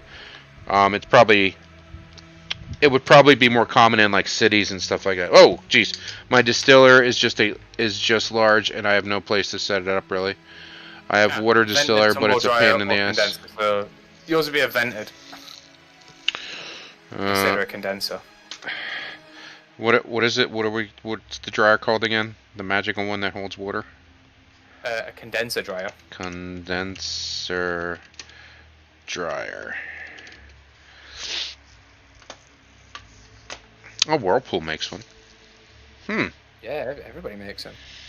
Like if you buy a dryer, at least in the UK, it's like, which dryer do you want? A condenser or a vented one? It's basically ventless. I see is what they're So you referred don't to have as to, ventless dryers here for some yeah, you reason. don't have to put it somewhere. Like you can just be like, It this doesn't can matter go where it anywhere. goes. Yeah. Yep. Um, they seem to be a little more expensive. Yeah, definitely. Ooh. Ooh, Dyson makes one. This is where you're gonna be like, oh, I'm gonna Oh, buy we sell them at Home Depot. Oh, okay. a. Fire this man. I don't work in that department. What do you want me to do? Okay. Move him to this department. It's like, please, no. I don't want to work in white goods. I mean, I've helped out there for like a couple hours, but it was, like I just stayed near the Next time you're refrigerators. there, you want to be like, tell me everything you know about condenser dryers. Condenser versus, what's the difference? ApplianceCity.co.uk. Do you deliver to New York? No? What good are you?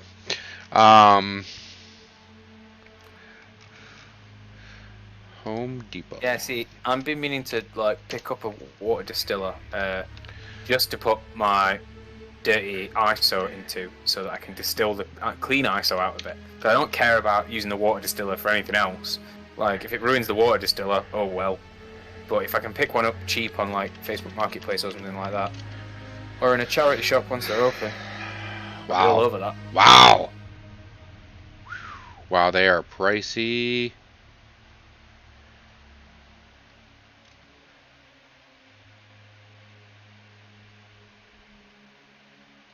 You know what? I cannot remember.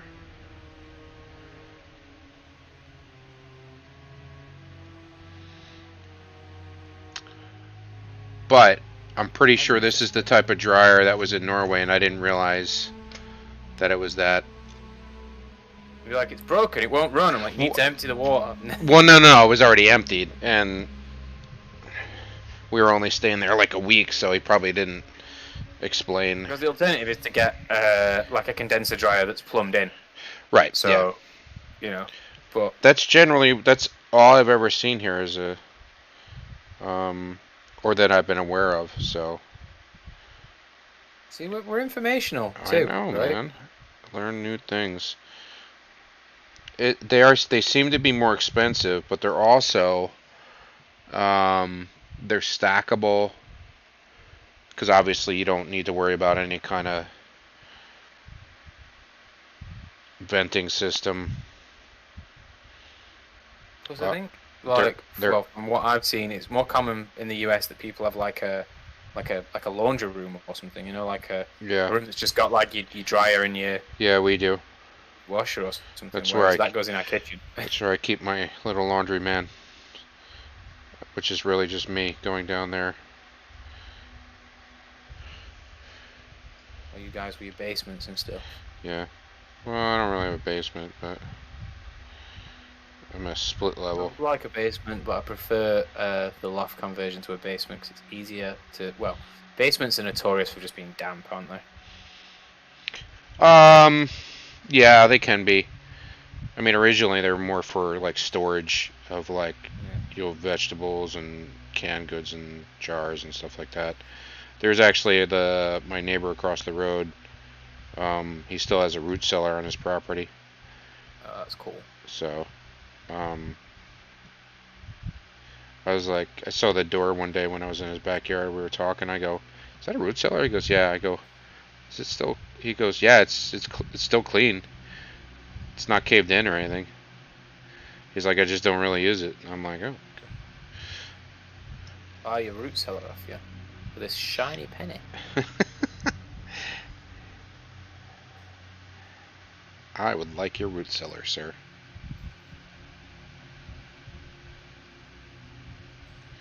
Give it to me. It's dug into the hill. Give it to me. Give me the cellar. I actually can't. So I need to find another metallic paint that is very different from this silver to do the other bits of metal on these orcs. Let's see if we've got whatever tin bits is called now. Oh wow. Is it maybe like warp block bronze or something? Yeah, Call it now? I forgot about that. Tin bits is great. That was like of the old paints that I found, that was one of the ones I actually did find. Tin bits was one of them. Vulcan metal, Commando khaki. Commando khaki, the best Games Workshop paint.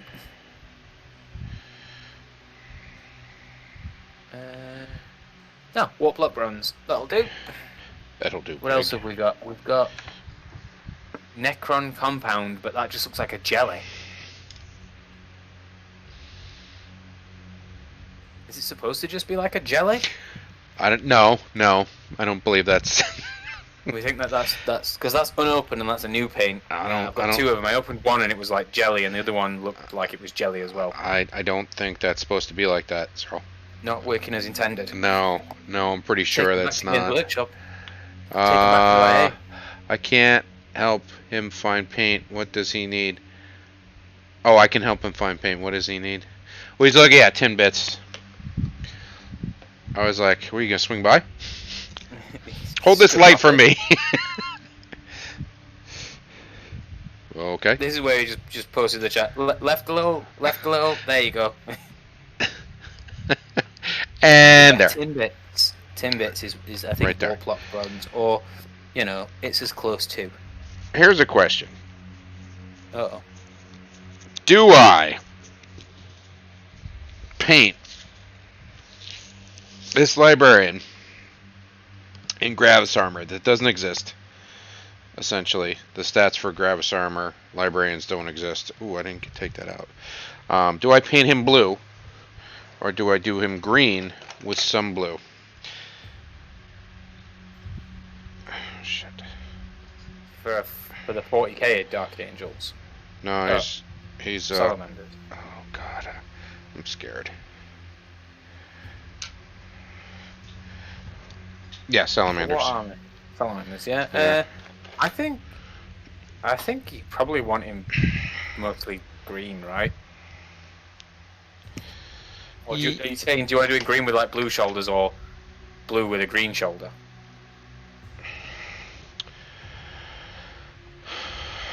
I don't know. I'm not sure what I want to do with them yet.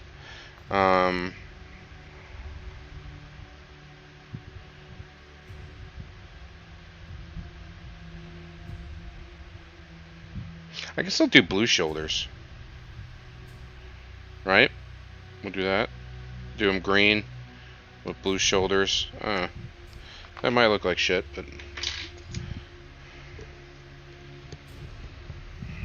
I don't know.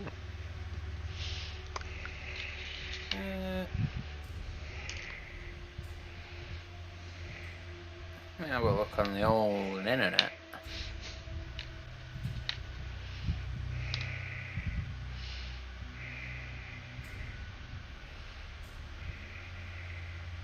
Salamander's Librarian. I don't see any Salamander's Librarians in blue. They're not done all in blue, huh? Oh, wait, there's two. Hmm. Everyone else has done them in green. Hmm. Oh, except for this Rogue Trader one that's got blue green shoulders and blue normal. Oh, so the body's blue and then he's green. Okay. Interesting. Interesting. I really like the ones in green with big old red robes. They're cool. Yeah. This is funny. I'm like, is it like a parrot? Yeah, these salamanders seem to be in mostly green, to be honest, even for librarians. Oh, I like someone's painted like scales on his librarian jacket, so it looks like it's made out of like, lizard hide. That's cool.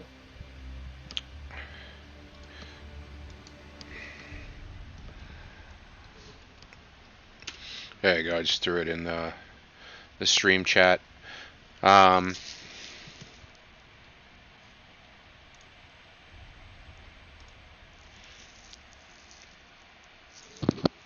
it's interesting seeing. What's cool is people are painting some stuff in the Rogue Trade, the original Rogue Trader Salamander colors, which were the yellow and the black.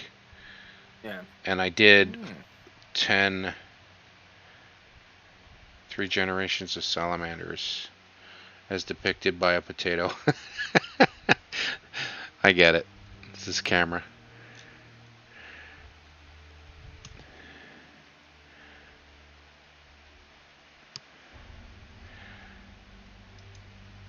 Whatever happened to the Rainbow Warriors?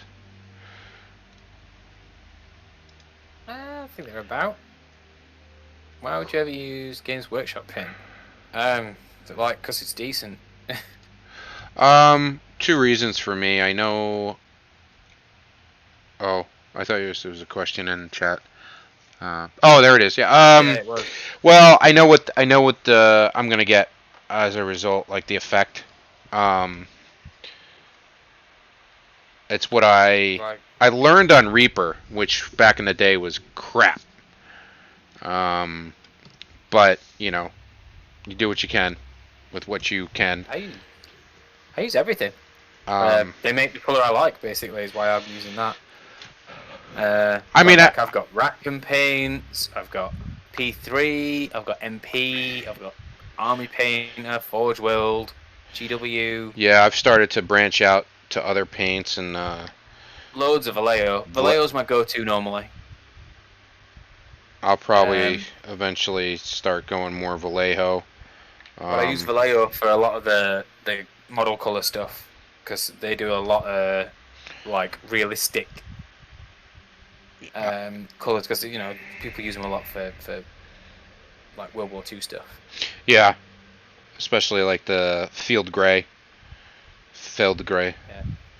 Yeah.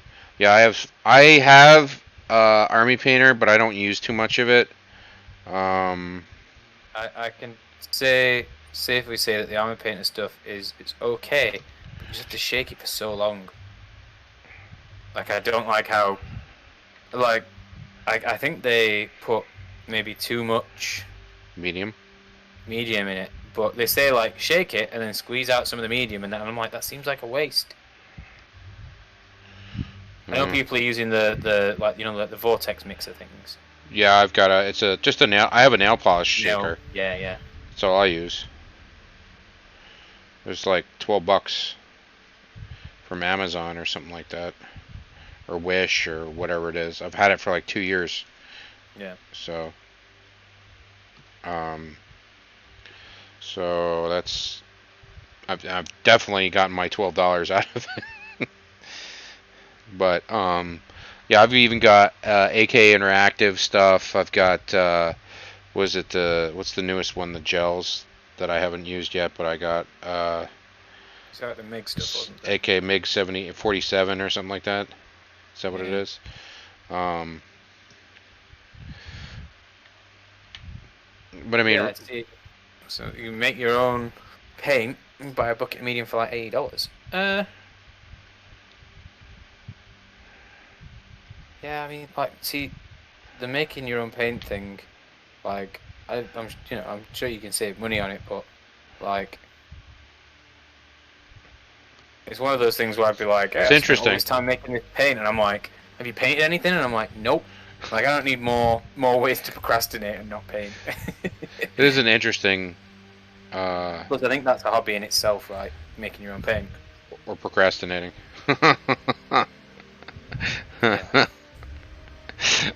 I'm turning into a dad without kids. I'm laughing at my own jokes.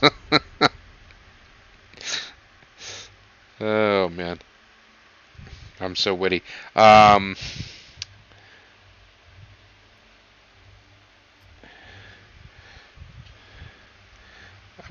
It'd be interesting to try.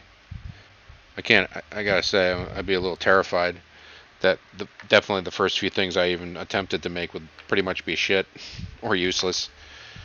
Well, I guess maybe not, because you can always use it on terrain, right? Even if you don't like the color. I mean, I think like the equivalent of like $80 would probably buy me all the paint I would ever need. Well, I mean, also the other thing is in my mind, I think about now. Obviously, this is not a good reference point, but this is where my mind goes to. I think about when I was mixing finger paints together as a kid, and if you mix too many colors together, then you just get a brown. Yeah. So obviously, that's a poor example for my mind to go to. It's just that's where my mind went, and that's what I think my results would be.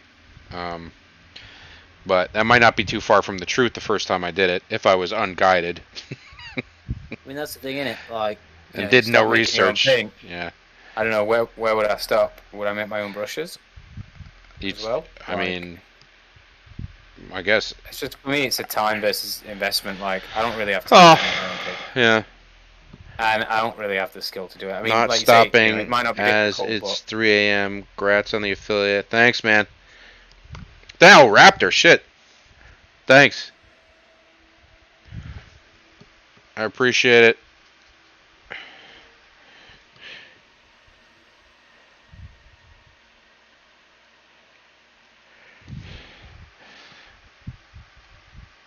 Is it 3 a.m. where you're at, so? Yeah, I guess it is, isn't it? Yeah. 3:15. 3:15.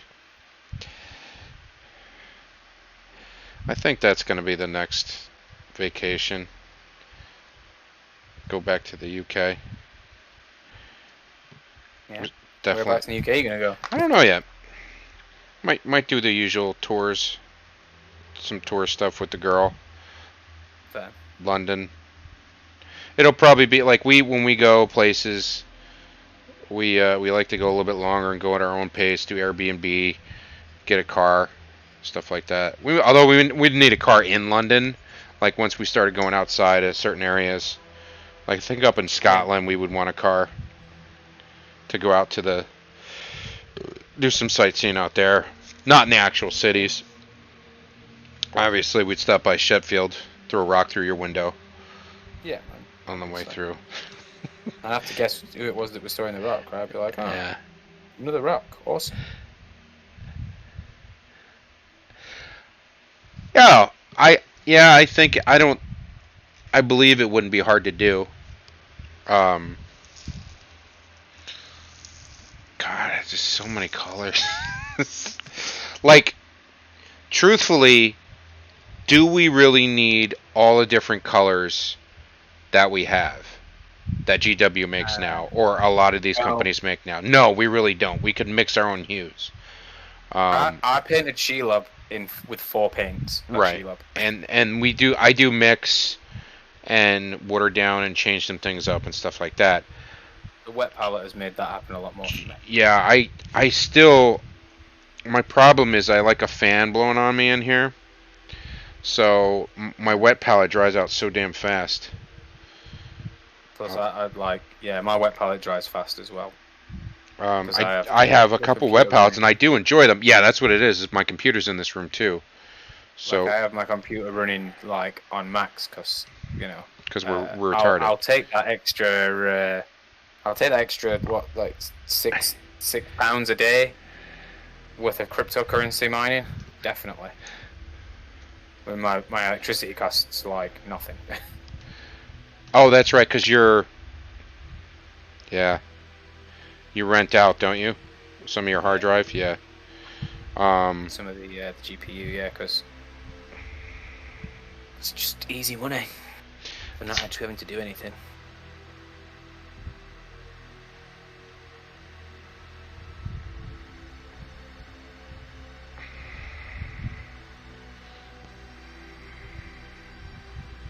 I have to keep turning it off when I want to do a lot of painting, though, because like it will dry out my my wet palette fairly quick.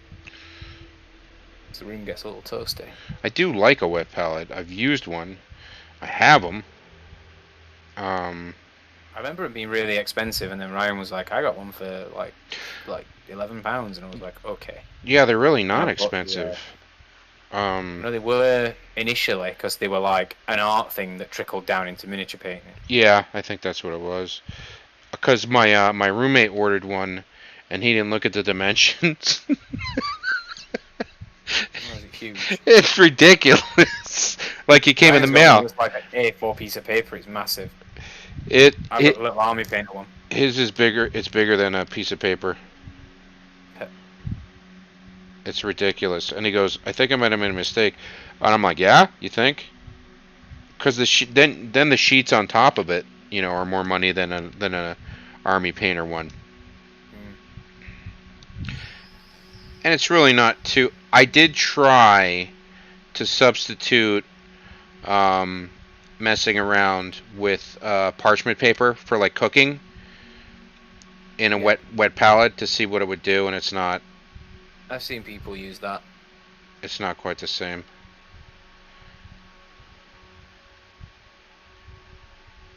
Smart though to just be like, well, you know osmosis is a thing, right? And I'm like, yeah. And they're like, well, what if you just keep your paint on top of like a layer of something that will allow water through, so that as the water in the paint evaporates, it draws more water into it, keeps it wet. And I'm like, that's fucking genius. At last, science that helps me on a daily basis. You know, it's just that rubbish science that's like, oh, oxygen, yeah. Who needs that shit? Yeah, right.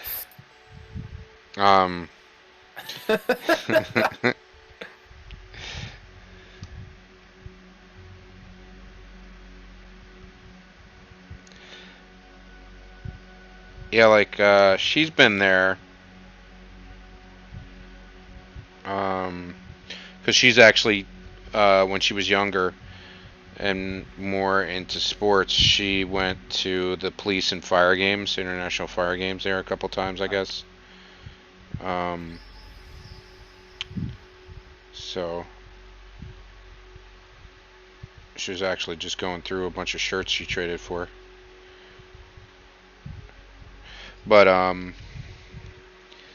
so she's been there. But I don't know how much she saw of stuff outside the games. Yeah. But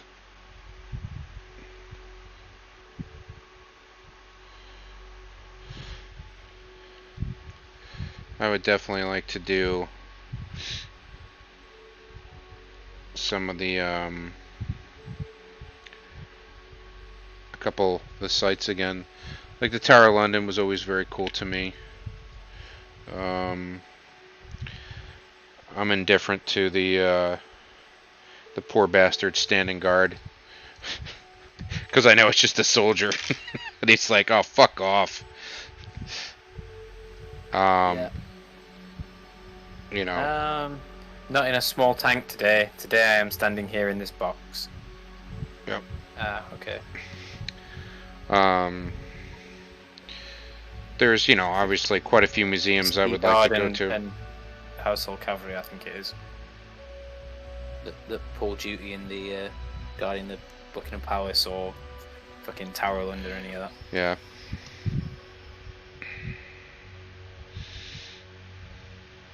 Make way.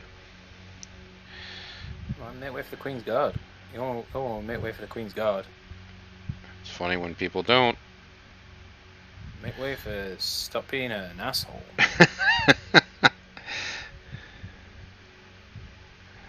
I'm gonna go and like touch him.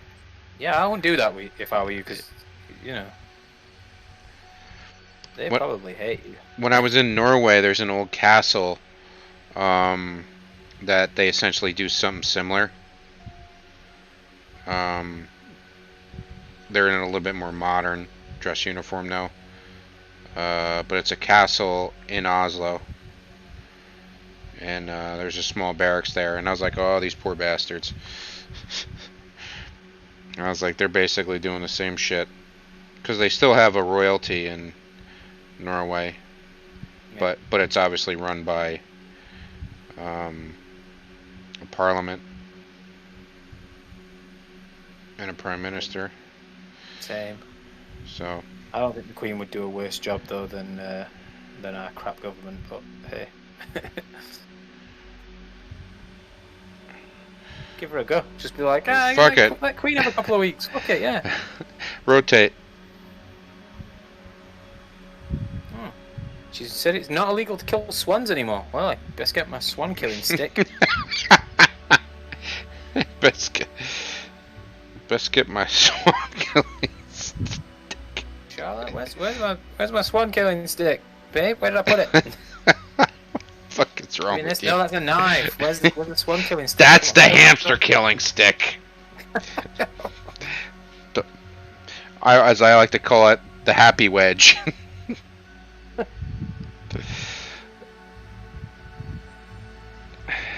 Okay, let's all calm down now because I'm painting tiny little triangles. Yeah, I'm painting. Don't fuck up. Watered down detail. Because I do things backwards.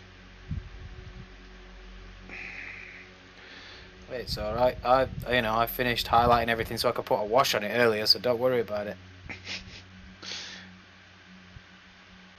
I'd highlighted half of the dudes, and I was like, oh.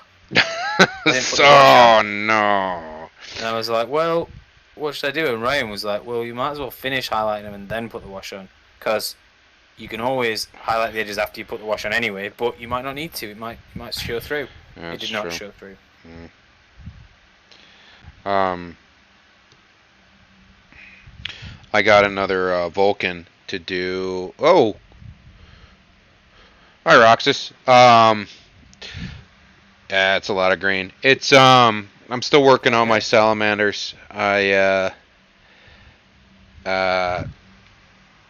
do salamanders for both Horus Heresy and 40k, and I'm starting a Dark Angels Dreadwing. So I'm working on some stuff like that, but I'm just going through. Essentially, I guess glazing slowly to bring some of the colors back up again, because I washed pretty heavy and dark to get the details. I don't seem to do things the easiest of ways sometimes, but set the definition of insanity is doing the same thing over and over and expecting a different result. Something like that. Something along those lines. Man, this Warlock bronze dries out so fast. Older, maybe?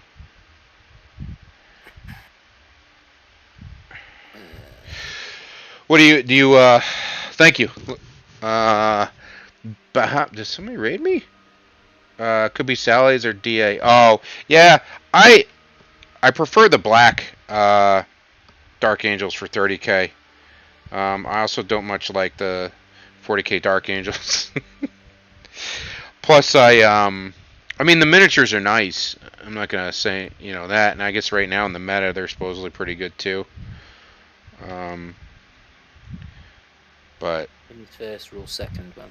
Yeah, what's rule of cool? Absolutely, all day long. As I've said, the amount of tournaments that I've played in and come in with best sportsman, which means the best loser. What do you guys do? Or guys, girls, ladies, Searles. Wow, thanks. I do. I like him. Some people aren't a fan of the mono poses. And I understand why, but I think converting metal miniatures is much more difficult than plastic. So if it's in plastic and it's monopose, I really could care less. I don't think it's that big of a deal, because you can work with plastic. Metal, you might as well just bang your head against the wall. That is an interesting point to make, though. What, the monopose or the? A lot of people bitch about monopose, but none of us bitched when it was metal, right? It was a single metal miniature, and now it's just like, well, we've done it in plastic. I mean, it was always monopose. It would have just been a metal character model. I think it's just because we got spoiled with the... We did. Spoiled little brats we are. Captain or whatever. move towards multi-pose away from non-multi-pose. Yeah. Monopose, there we go. Monopose, yeah. Don't have to get the Dremel out for cutting up a plastic model. That's the last time I really hurt myself bad, was when there was metal models and I was trying to cut stuff off. Because I was younger, didn't have the experience, didn't know, and was using an X-Acto knife to cut lead. Because you could cut lead with your modeling knife back then a lot easier before it went over the nickel. Worst hobby injury. I was holding the guardsman heavy weapon teams. I had one of those in the palm of my hand with like my fingers and my thumb curled around it, so it was just sat in the palm of my hand. And I had a knife. I was cutting away from me, and I was cutting underneath the thing that was attached to the base. Yeah. And I went straight through the thing in the base and cut like 1, 2, 3 fingers. And it was a fresh blade, and I was like, I punched my hand into a fist, and I was like, well, at least it was a fresh blade. First aid kit. I've really hurt myself a lot.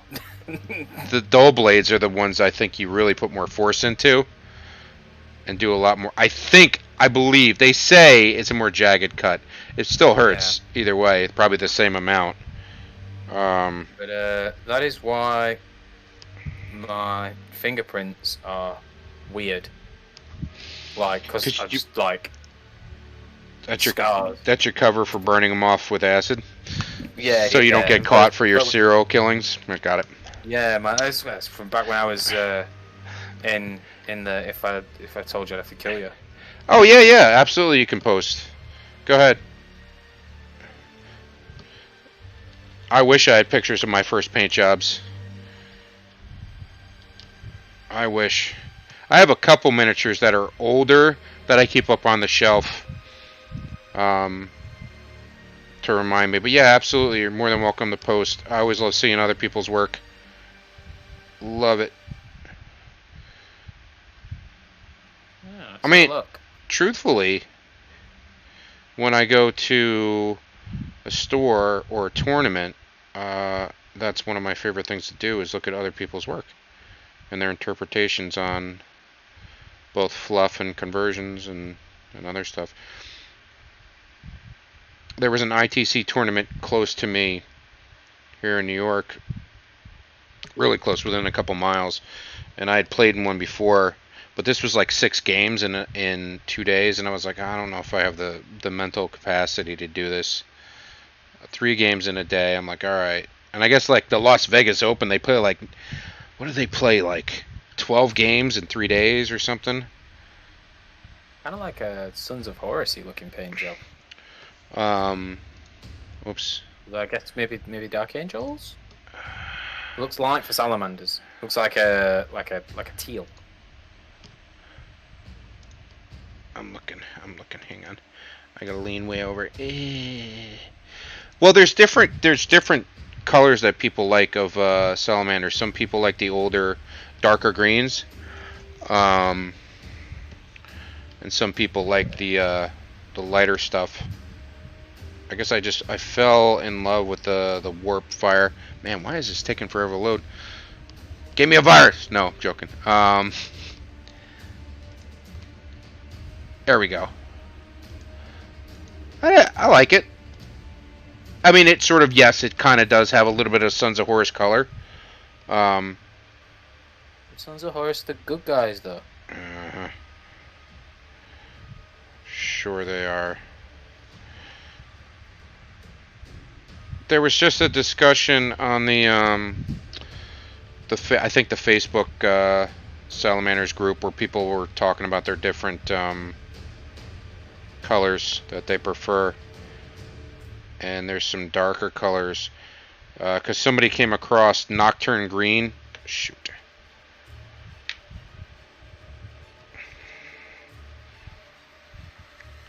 Nocturne Green, which I did not know existed. And I don't know the other green, to be honest.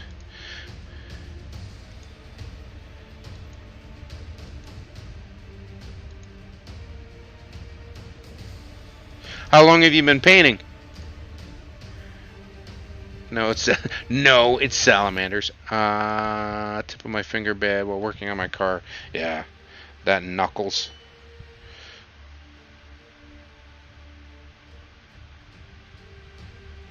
Oh, yeah. So let me have a scroll through. What? Oh, we got some Necrons in here too. Yeah, you didn't see. No, real nice, real nice. Yeah, yeah. Sorry, that's my bad.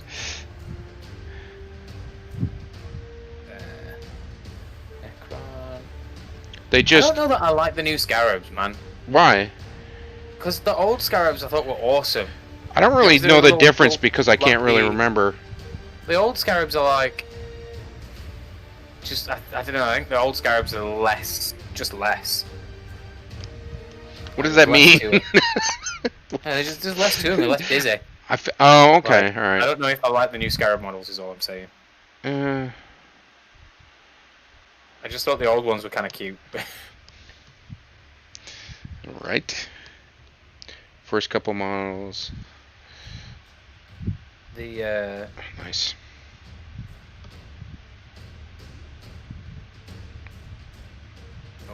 Nope. That's an Overlord. They just, I think they just announced too that they're gonna release. Ah, so this will be the, yeah, of course it is. This is the Necrons and assault dudes set, right? Yeah, the assault intercessors. Who had painted some of my oh, give him some help from YT and my wife. YouTube. Oh, okay, thank you. Cyril keeping me on point. Cyril keeping me on point. Yeah, there's I mean, there's a lot of great guys and gals on YouTube. Squigmar. Oh, what was the one that what's his name loves? Ryan. The Spanish guy. No, not just him, but like the one that basically teaches you how to start all the different effects and stuff like that. What was the guy that teaches the basics? And you're gonna make me look for it, aren't you?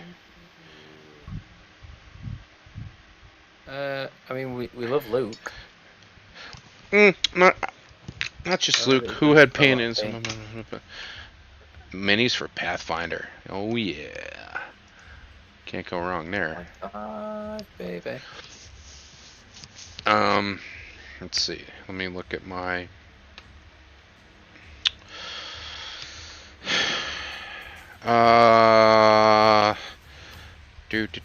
Do. Dr. Faust's. Oh yeah, Faust's pretty great. This guy is pretty good. You know, I won't get disheartened if you can't paint stuff like Faust, because I don't know who can apart from Faust. No, I mean, but he goes through a lot of different things, and you know, part of the creation of the channel and the art community as a whole is to push myself to do new and different things on minis and push each other. And well, that bloody weathering thing that I did that took me 7 hours, I'm like, I didn't think I could do that, and I did it, and I'm like, oh. I mean, oh no, that looks too good. Now you gotta do it on everything. Yep, now I've got to do it on another 50 models.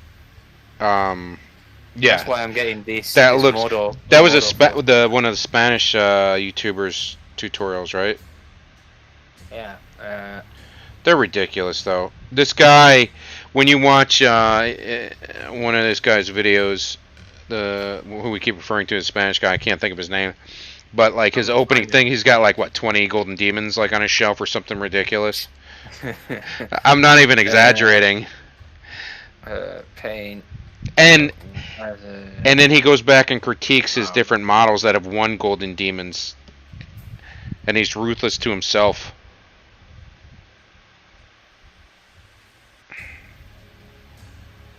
Weathering. weathering. What color were you gonna do the bases? Do you think for the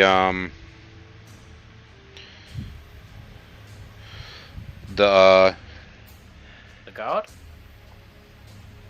Trovarian? Is that who we're talking about? I'm probably saying the name wrong. Trovarian? That's what Kasim's saying for the Spanish guy that has like 20. Cyril? We'll find out in a little while. Okay. When I find it. What, he had 20 something gold in the, yeah. Why am I looking through YouTube when I can just go into the Malboys Breakfast Club and You can, oh, there is that, yeah, that's true. it'll be in, Yeah, because Ryan put the tutorial on the, okay. put it up there for me. Angel Geraldez. Which I think they know each other anyway. You said they were at the, didn't Ryan say they were at the same painting desk one time? Or the painting desk they use is like, Yeah. like they work in the same place, essentially? There Aren't you they go. Vallejo painters?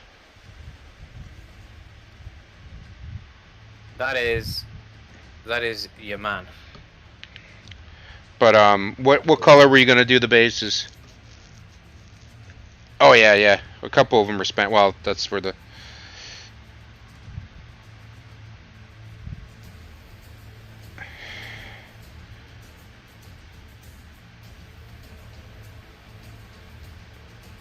And I'm like, Jesus Christ, that weathering's amazing.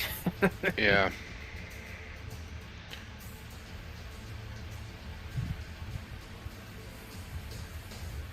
Pretty much everything that they do is amazing.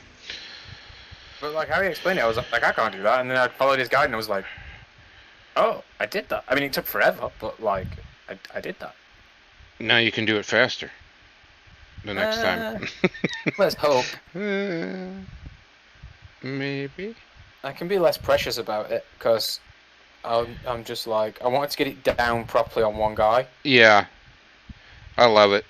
It's worth taking your time on that one guy on the test model. It has a battle, a real good gritty feel to it that, like that dude's seen some shit. Yeah, well, the idea is that they're from a feudal world and they've been deployed to a hive city. So they're all going to be like really dark, like heavily weathered, like acid rain. Yeah, stripping the paint off of them and stuff like that. Yeah, and like rust in the metal and not a great place for them to be. But they've been deployed there because they wear like a full enclosed armor.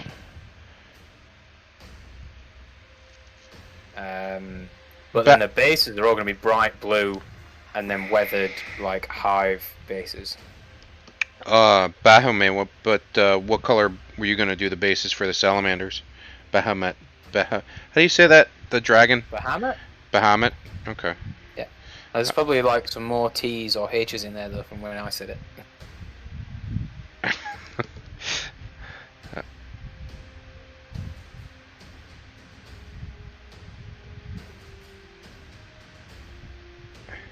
Bahume. I keep saying the demon one. Baphomet. Bafume. That's a Christian dude though, Baphomet. What do you mean a Christian dude? It's he's the symbol of the some order of Templar Knights. One of them. And then he's a D&D demon though too. Yeah, I mean, they're one of the like archprinces of hell. Like Satan thing, and I'm like, it's just Christianity, that one. But cool. Baphomet. I like his horns. I like his horns. Is there a every time we go to my one buddy's is a mason, and we have hobby days like in their hall all the time, and every time I walk in and help them move stuff, like we go up to their meeting hall. Every time he opens the door, I'm like, Baphomet. He just rolls his eyes. He's like, I'm like, yes. Shall we prepare the summoning circle? And he's like, okay, we're done here. Carve the blood seal. You What? go back downstairs. All right. Hail Baphomet.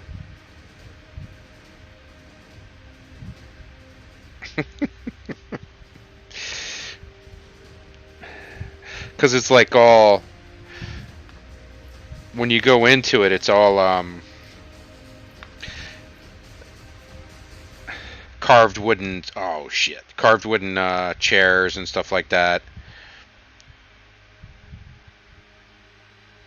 Yeah. Very ceremonial. Well, that's what Fred, Masons are, very ceremonial. So her dad's a Mason, and he'll be like, "I'm just going down. I'm just going down to the shop." And then he gets in his car and goes to the Mason meeting, and everybody knows where he's going, but he just doesn't say it. And I'm like, that's cute. I can't say.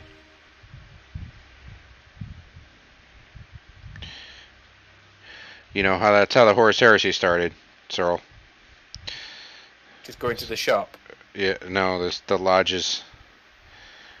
Oh yeah. The warrior lodges.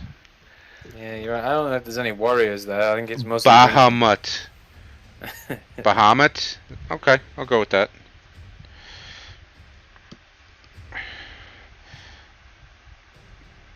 Thank you, Christine. What are you guys doing in these warrior lodges? Just drinking? Oh, okay, carry on. You thought you might be scheming. No scheming here, only drinking. Ask Horus. Well, that's what, like they couldn't get into the White Scars really, and the Space Wolves because they were like, we already got that. We got this lodge. Yeah, we already got. We're there. We beat you. We're Space Vikings. Yeah. Oh, what do you do in your lodges? We eat. And we drink gasoline. Mm. We drink gasoline pretty much. What do you do? Not chaos stuff. Ah, shit. Oh, poopies. Okay. Is there any more metal on this chap? No. No. I wish there were metal on these, so I could be like, metal, great, I could paint you. No metal. Oh, this guy's shield. Yeah, cool. We'll do you in warp guns as well. And I think that's all the metal. Yes. Okay. Yeah, when I was doing my plague zombies, like you said earlier, I think I had like 6 paints, and I would just pick them up and go, boot, glove, piece of clothing, then go to the next one, and just do the same thing you were doing, like do various spots and then move on to the next color. Otherwise, you never get it done. Plus, I don't want any of these orcs to look the same, really. No. Yeah, they're not exactly known for their uniformity. Nope. Yep, I hear you there. I hear you there. Yeah, this is a lot nicer of a model and a lot of good detail on it.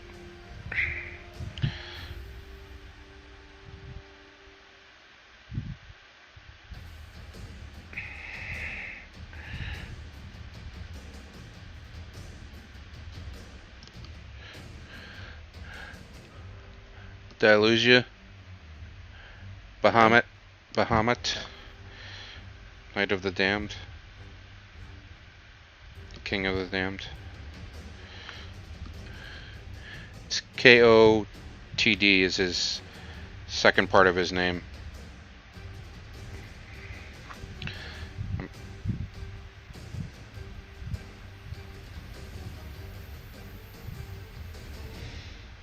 Legion of the Damned.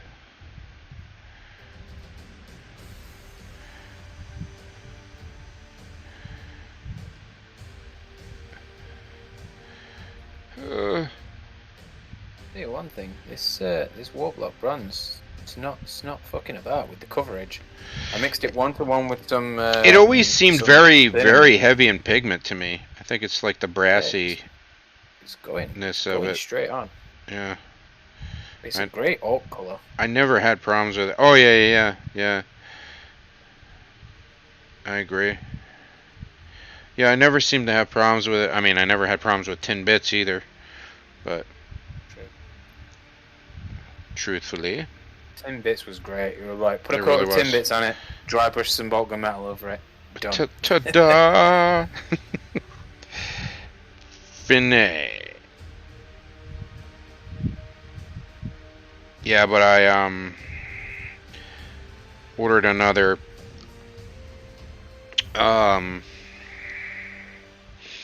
what do you call it? Vulcan. Because the Vulcan I did about, I want to say 10 years ago at this point, and I think my painting has gotten better. You would hope, wouldn't you? I like to think so. So we're gonna see what I can do now.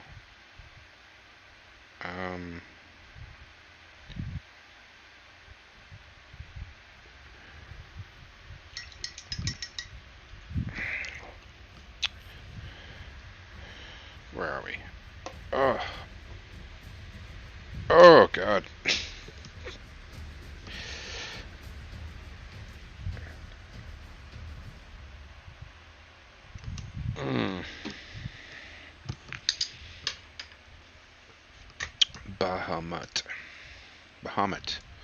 Bahamas.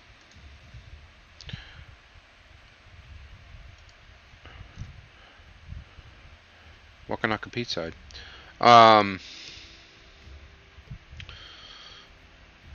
Yeah, with the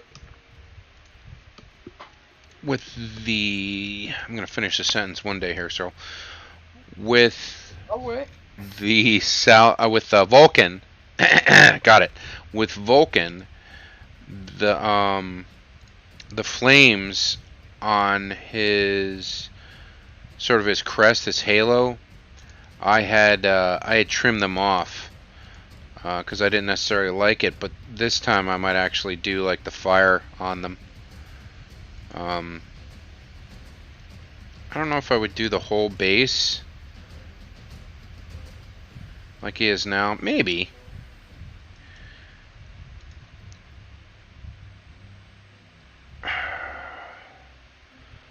I don't know.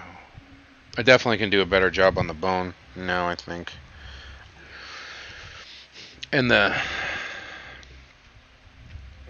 Warplot bronze done.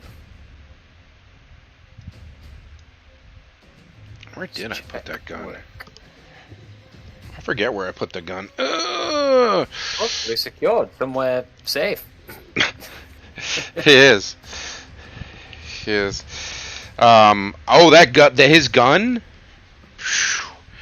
18 inches straight line. And then this thing right here. This little baby. Knocked his fighter right out of the air. Ridiculous. Absolutely ridiculous. What? The Derodeo. Oh, yeah. Right out of the air. I was like, how many hull points is that? He's like, 2. I'm like, that's not a lot. It's not a lot. It was the Kraken penetrators hanging under the wings that were a little scary. I was like, ugh, that's gotta go. What was that on? Like a Primaris fighter. Strike pipe. Oh. Yeah. Wait, only has 2 hull points. Yeah. Really? Yeah. That's nothing. I know. It's cheap though. Well, it gets a jinx save, so it gets like a 3+ invulnerable save. What's a thunderbolt rocking? Definitely more than that. It's like 3 or 4. I remember being like a real sturdy boy, right? Yeah, I think it's 4. because it basically looks like a flying brick. Yeah. I love that thing. The fighter bomber. Yeah, it's only armed with well, what it is the Derodeo, if you don't move, the one set of weapons you get to interrupt him at the he moves his fighter coming off of reserves. So that's intercept basically. Yes. So you roll for reserves. So the fighter comes on, so you're going to move that first because it's coming off of reserves. So any aircraft that has the keyword fly, essentially, at the end of its movement phase, before it fires, you get to shoot with the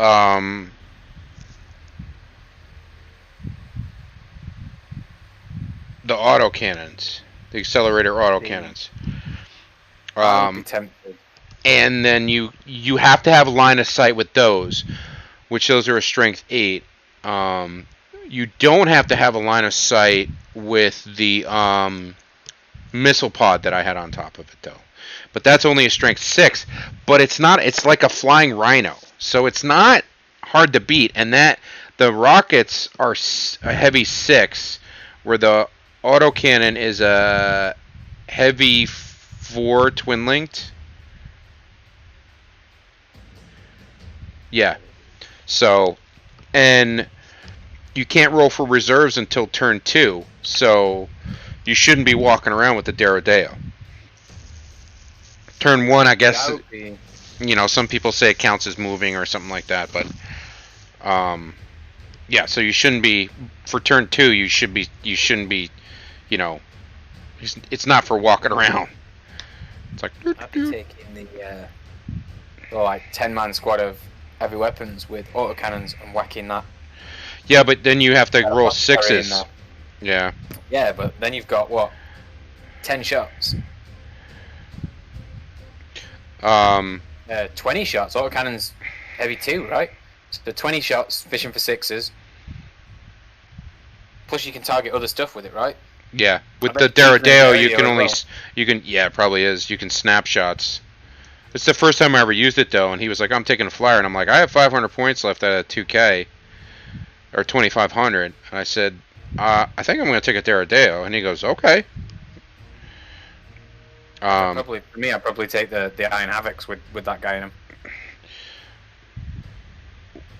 Well, it was. I mean, there was 2 reasons. One, I had never used it, so I was like, it's an opportunity to. Oh, yeah, if you've got the model. Yeah, throw it out on the board. And the other thing was those big autocannons. Yeah, it's garbage. Shooting at like surface models. I think you have to snap shoot at surface models. That's why I gave it twin linked heavy flamers in the front. That's what those weapons are for in the front, is other things, but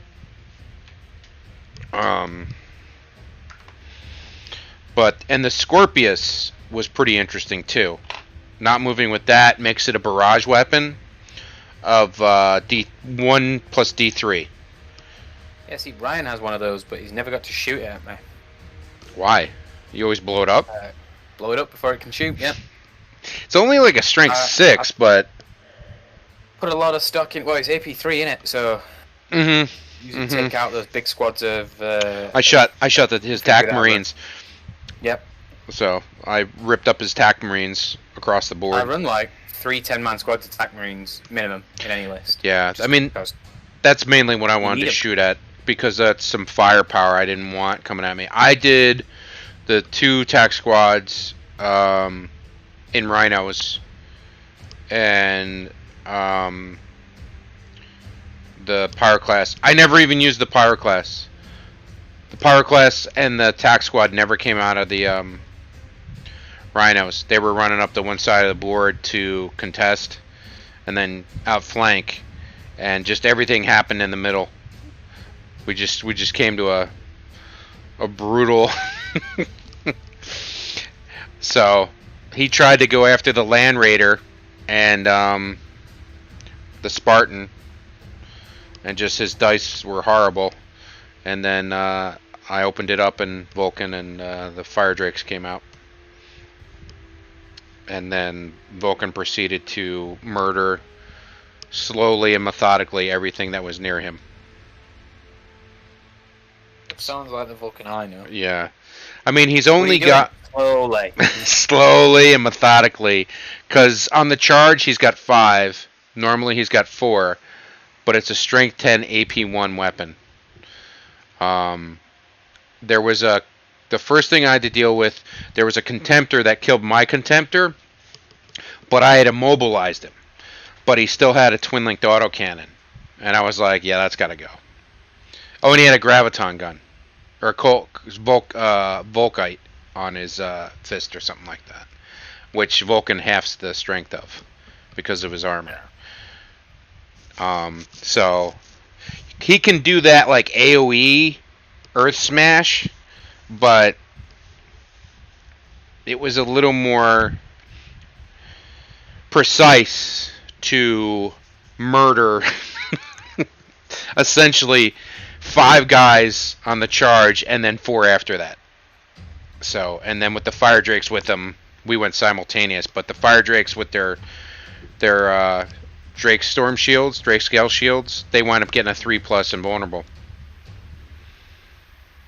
which is just, a lot of people call them the cheese drakes. All right, I didn't make the rules. Do your tyrant or your siege tyrants have 2 wounds apiece? No. See, I think all Terminator special types should have 2 wounds apiece. It would certainly be nice, but How expensive are they?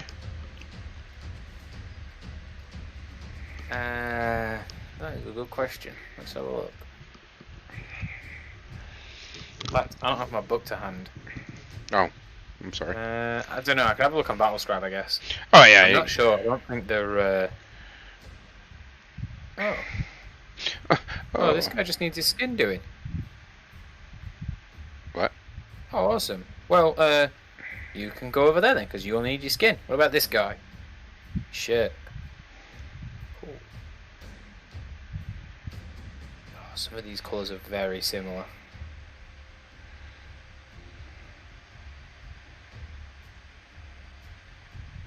Ah, shit.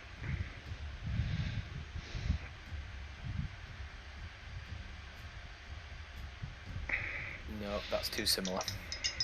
Shit. Okay, we can't use that.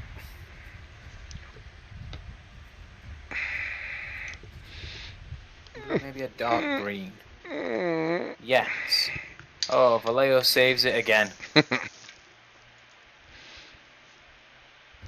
All the uniform colours that Vallejo make are just really good.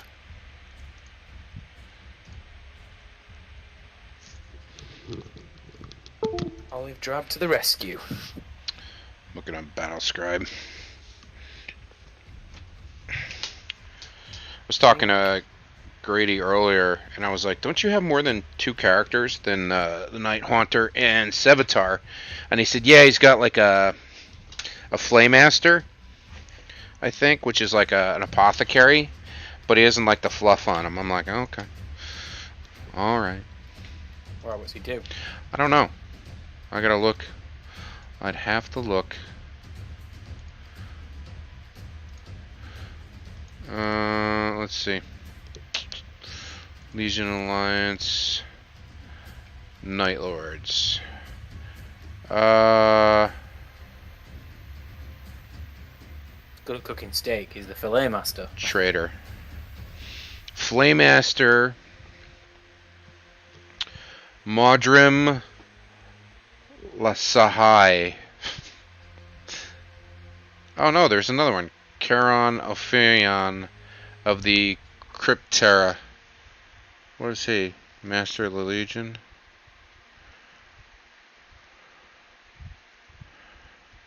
Talent for murder.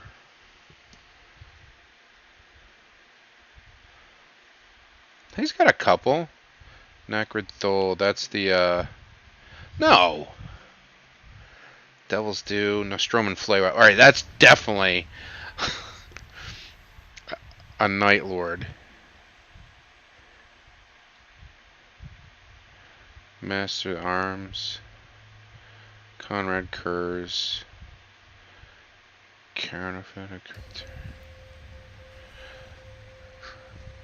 Oh, okay, so Caranophilion of the Cryptera is an Alpha Legion, I think. So he wouldn't be. Well, he could take them. No, that's a Night Lord. He's got more than one character. I mean, Sevatar is pretty awesome. I'm not gonna lie. Sevatar, the guy with the like all of the helmet. What do you mean? Like, the Antlers have got a character that's just like, I'm making up for something, and he's just like, his helmet's huge.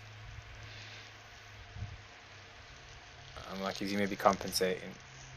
Like, he's got like big old ears on his helmet or something.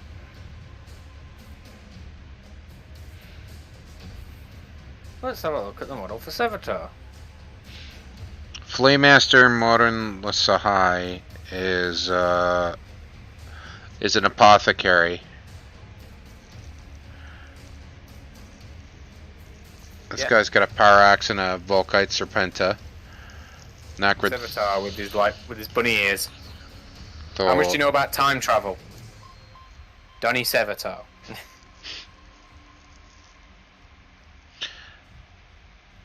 Nostrum and Flay Whip. I mean, that's pretty cool. HH9. He's in Crusade? Oh!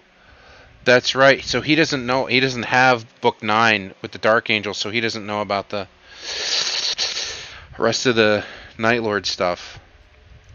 Oh. Oh, great. Like, oh, sorry, but I guess you can't take that. Greedy, we gotta... Like, because I was like Sevatar is awesome, because he's actually got psychic abilities.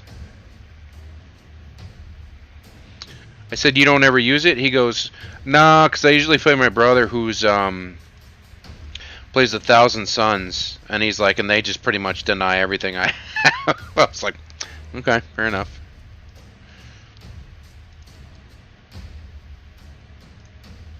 Because he said the psychic phase to play the 1,000 Suns is like 20 minutes long. You don't want to contribute to that phase, do you? Just like... Well, he's only got one power, and he's like, warp charge, blah, blah, blah. Like, I was just like... Okay.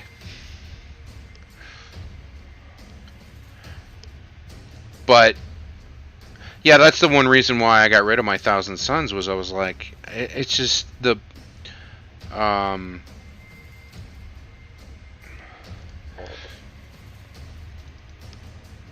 It just seems like it would take so long compared to 9th edition.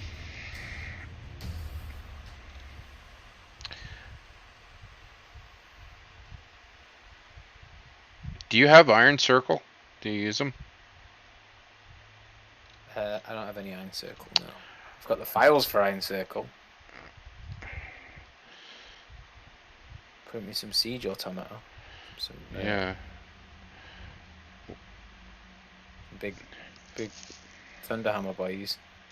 I don't know, like when I look at them though, like I'm like, I guess they're kind of cool, but I'm just like, they seem like a lot of points. I don't know that I could get. I don't know I could get the use out of them for the points. I know 2 of them probably cool, per Turabo. If I put, if I put them around per Turabo. I feel like Peter Turbo's already a big enough guy on his own that, like, if he comes up against something and he can't just like destroy it, then. What are the Tyrant Siege Terminators under? Are they heavy? Heavy, yeah. They're great. 2-shot missile launcher. Alright, let's see. Tank hunter. I mean, I suppose if you like that kind of thing. That's a nice Warhound Titan you used to have there. Still got to knock down the shields. Yeah, but 20 missile launchers will probably do that. Yeah. And you can split fire. Every one of them can split fire. Yep. And they have night vision. Omniscope. 2+, 4+. It's still alive. chain fist it. 5 of Get in them. close. Wow. 5 of them are 295 points. Yeah, I tell you what though. Or is it 5? Hang on, let me check. Yeah. Woo!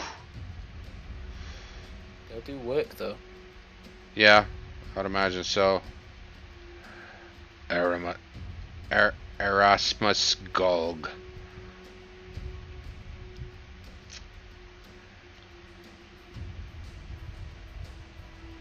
In one of my lists, I run a tech priest with rat grenades.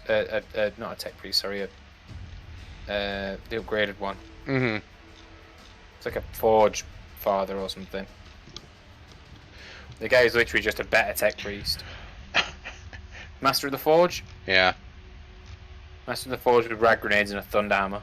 What do you have? You have Havocs, Tyrant Siege Terminators, and Havocs, Tyrants, and the Iron Circle, right?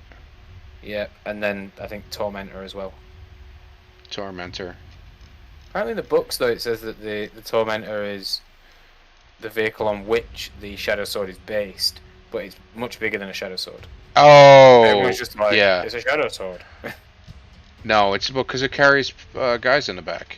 Yeah, and they're like, it's just a Shadow Sword that carries dudes. And I'm like, do you think if there was room for dudes in a Shadow Sword, it would have the energy capacity to, yeah. Yeah. But you can only take that if you take Peter Turbo, though. True. How much does that cost? It's lots. I think you have to have a 3K army. 600 points. Or Iron Circle Maniple for 205 points. I think that might actually not be very much more points, or possibly even less points than an actual Shadow Sword. Yeah, you might be right.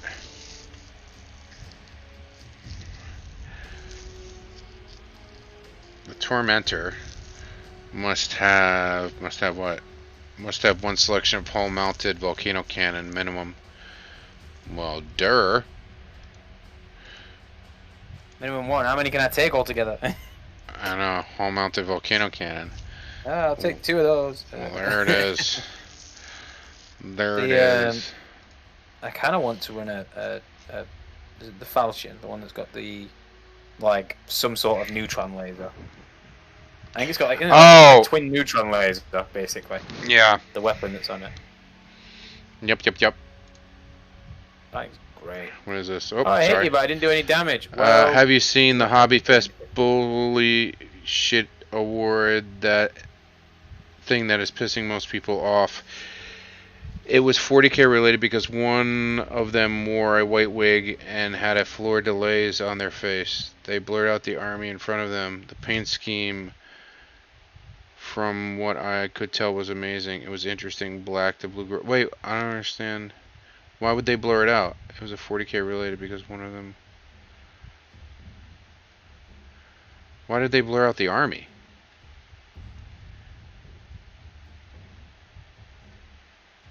Let me see if I can read any sense into this. Hobbyfest.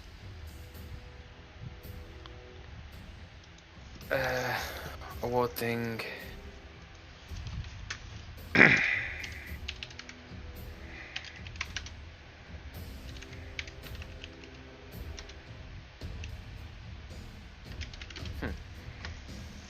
Nope, I can't help you with that.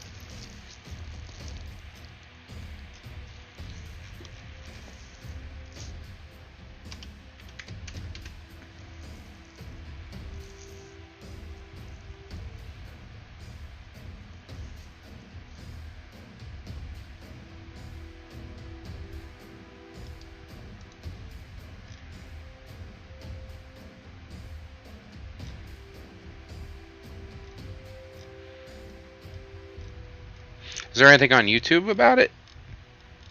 Any kind of, like, I don't know. I haven't been keeping up with Hobby Fest at all, unfortunately, so I don't know.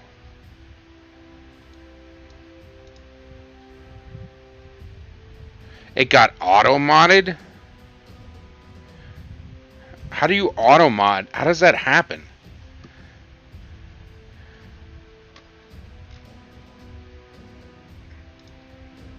That's so bizarre.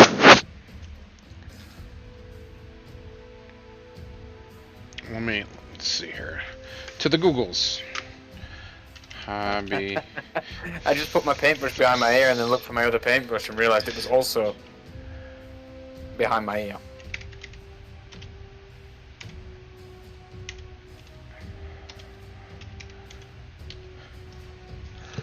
How to use auto mod. Oh, no, that's not what I want. IFS 40K.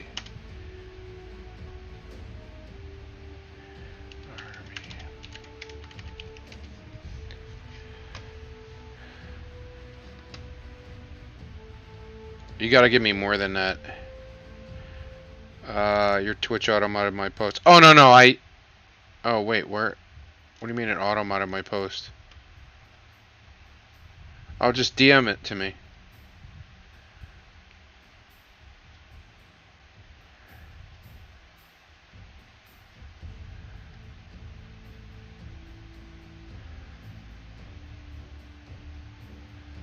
It auto modded it? That's weird. Usually it stops. Oh, here we go. No, wait, where was it? There was something that got auto modded, and then I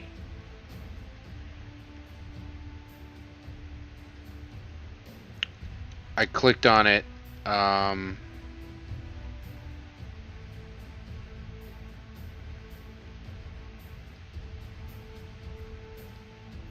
these fucking goblin orc dudes look great. I'm dead happy with these.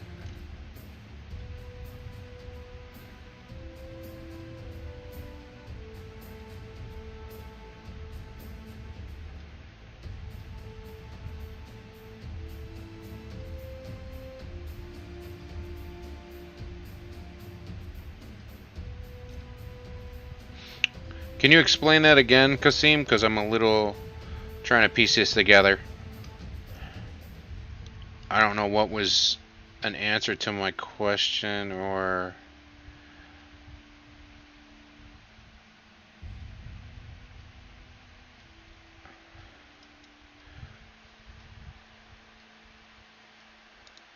I don't understand. Cyril? Do you understand? Hi gang, so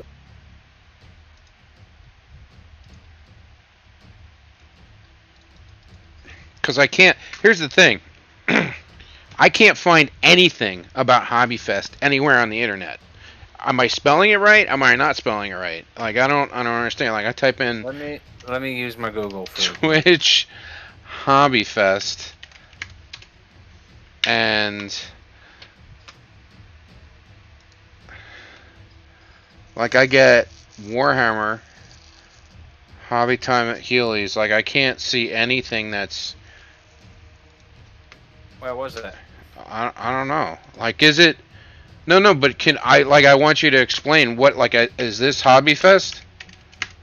Is that actually how it actually is typed in?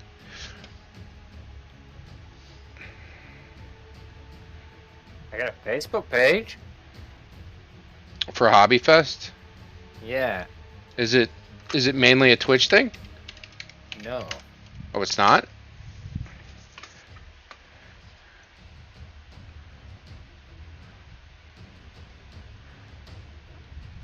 There's a con in Texas, I guess. I don't know. My Google foo has failed me. Like it can't.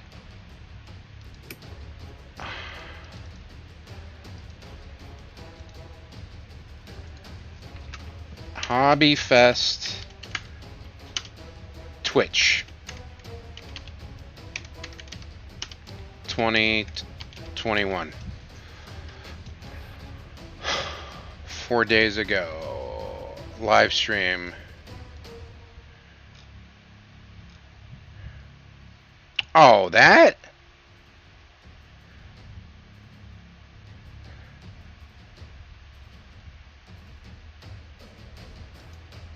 Why did they... Oh, I just found it.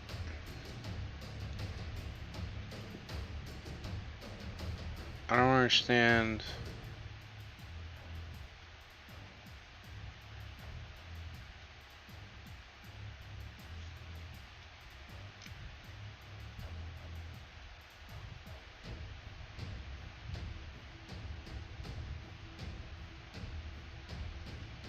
Yeah, I don't know. I got nothing.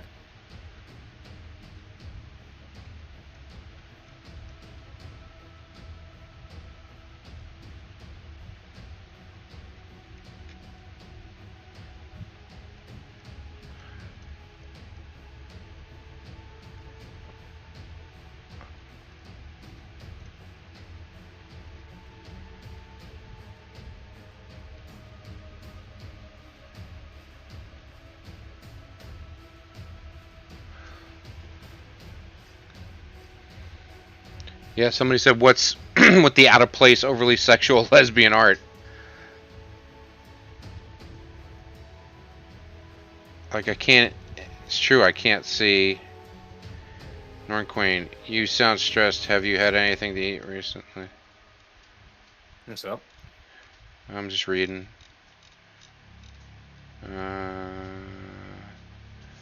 I can't see. I can't say anything. How is this divisive? Exactly what I was thinking. I don't understand. Oh.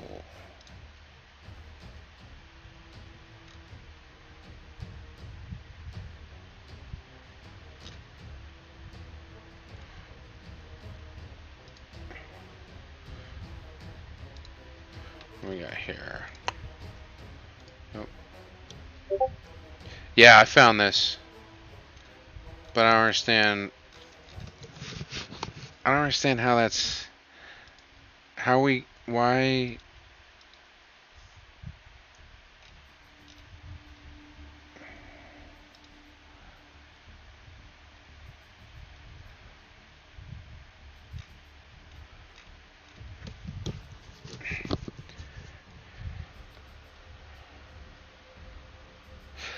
Like, I don't understand. See, this is my. What I don't understand. Really. Copy, let's see. If it'll let me put it up here.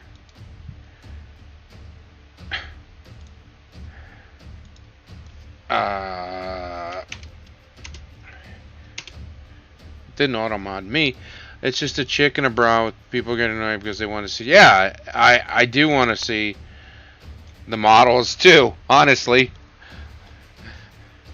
Like, I'm like, why is it blurred? If Norn Queen painted it, and not Sarantis' Norn Queen. But I don't like. Why is that wallpaper in there? well, I just posted the link to it. Like, I'm like.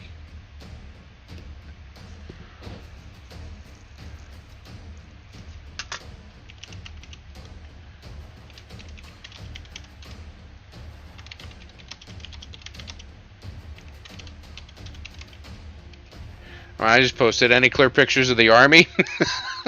Like, I'd like to see it.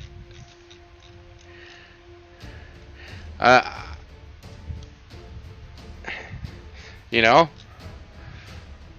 that doesn't look like a legal army to me, but But I can't even tell what it is. oh wait, no, it's not a legal army because that's a Helldrake. It might be the tabletop, though, a game or something like that. See, that's the thing, is we don't know. We don't know what it is. It could be what they're standing in, could be chaos, could be, you know, no idea. There's a hover tank. Yeah. Yep. Couldn't tell you. Couldn't tell you. I mean, I appreciate the art in the background, but I don't quite understand. I don't understand the more posts from Hobby Fest. I mean, I could probably get on with like people being. Oh, it was one day. I mean, if you want to see some models, like, you know, my Instagram's full of, you know, nicely painted minis, right? Hey, Karen. What? I'll shield that. Huh? Are you talking to me? Cyril? Yo. What are you talking about? I was just saying, apparently people being mad that they couldn't see the models. If you know. I don't see any comments that people are mad because they can't see the models though. I mean, I didn't bother reading it.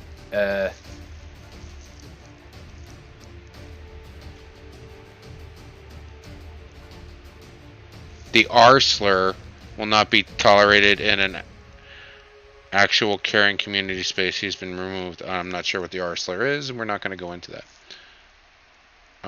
Somebody says congrats, but no, it doesn't say. Sorry, I missed it. And these are the best things I've ever seen. These are all awesome. That NID. What NID? Did you press next on it when you opened the thing? There's a little arrow, isn't there? Oh, that's what they're commenting on? Okay, alright. You sound stressed of you maleficent minis. Who's that? Basically, it looks like some sort of drama that I'm gonna stay away from. I just want to see the pictures. Just press the little arrow. No, I want to see the pictures of the army. Oh, there aren't any. That's what I'm saying. No, you're not helping being a whiny child about what others do with tiny plastic men. We've got a live one. Thanks for making yourself known. Spot the gatekeeper. Just always just fishing for love.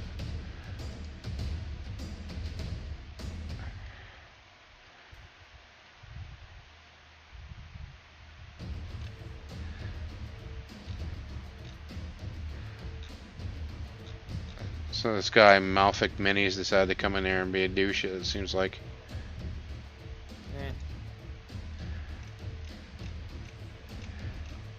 I guess they booted him. How is this divisive? I just want to see the army. We got a live one. Spot the gatekeeper. What's a gatekeeper? There's a lot of phrases now. I just don't. So, gatekeeping is generally the people who are like, oh, you can't. You got can it. Yeah. You can only enjoy hobby in the way that I say you can. Got it. Got it. You know, you're not a real metal fan because you like Metallica. I've liked metal for way longer than you, so I get to tell you what you're allowed to like. Yeah. Or why you're not a real fan. Got it. Basically, it's just you know, like asshole. But you know, I don't really care myself. Just because you know people's. It's odd to me that they posted it that way. Like, I'm like, I just want to see the army. Can I see that? I mean, maybe the deal, since there were like some rainbow Tyranids as well, was maybe it was like a LGBT thing. Oh yeah. You know. And they were. Oh, and I got somebody was yes, like, it got all uppity. Yeah. Girl kissing, right? Oh, I don't want girls kissing in my hobby. Ooh. You know, them people. Well, perpetually and perturbed. And someone commented on it. Oh. Maybe being one of those people and then got booted. So, Griff's Miniatures, the guy that was booted, perpetually perturbed painting miniatures since February 2021. And he posted, let's see what he posted. You ever notice that gatekeepers and people who cry about gatekeeping tend to think the same? How's this divisive? Exactly what I was thinking. It's weird. I tried to click translate, but it still says wow, wow, wow. You're sick and tired of being a slap fight. Oh, God. Basically, it's people arguing on the internet. Yeah.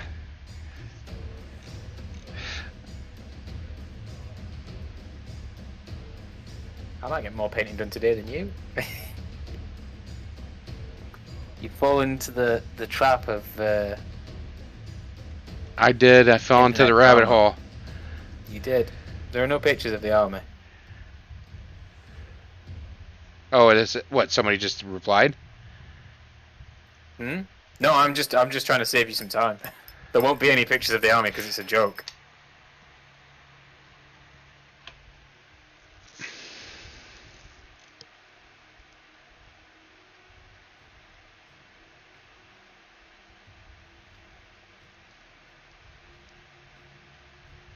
Oh, apparently the army is in the second post.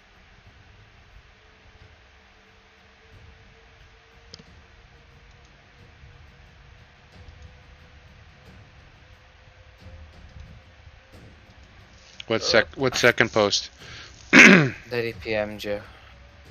Hmm? That Kasim messaged you. Kasim messaged you again. Where to did he show you message the me? wherever he People messaged you the first time. with angry people keep messaging me with angry messages. Oh, it wasn't just brought up on there. Would you send it to me on? Okay. Yeah.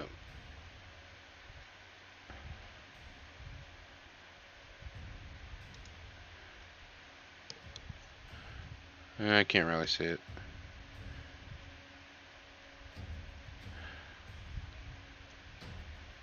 In other news, my orcs are looking good. Oh, she's actually a really good painter. I see what she's trying to do.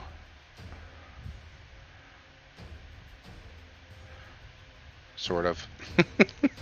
Whatever. You say that the army's in that picture, but it's really not. Told you. Told you it wouldn't be. I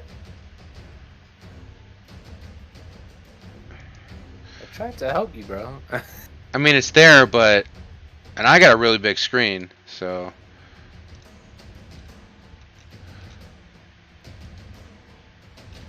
Whiny people. Interesting, though.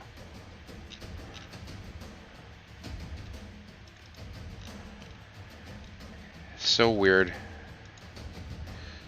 What did you do again? People are exchanging... Oh, nice. Very impressive. Mouthy, one behind their keyboard, rarely that in per. Oh, yeah. Yeah, it seems like this dude was kind of a jerk for... I'm not sure for whatever reason. So... Like, I mean, if you're And gonna then make people just like, started joke, throwing names back and forth. Be like, you're a gatekeeper, you're a gatekeeper. How about just don't be an asshole? Everybody. How's that? It's not tough. It's not difficult.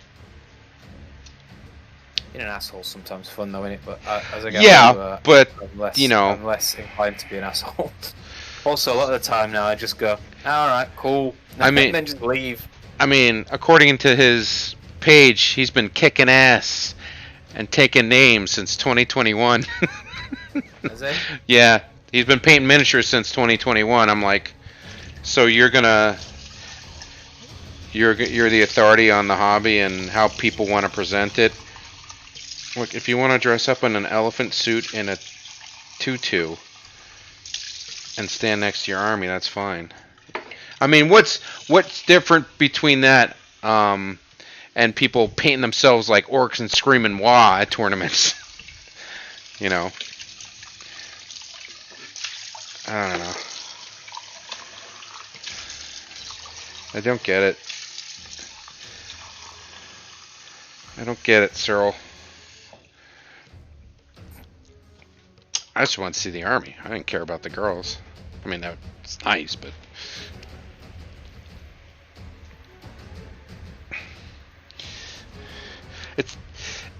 But I think I kind of get the whole gist of that. Yeah, it's the internet. Don't like it. Move along. Exactly. Why would you... The dude, like, I guess started some kind of tirade on there. Is obviously what it was. So, that's the hill you're going to stand on? Okay. Alright then.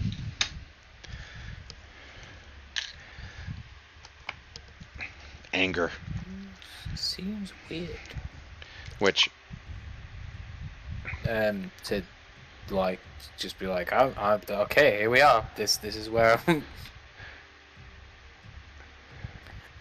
you know what? Again, it comes down to people don't like to admit they're wrong.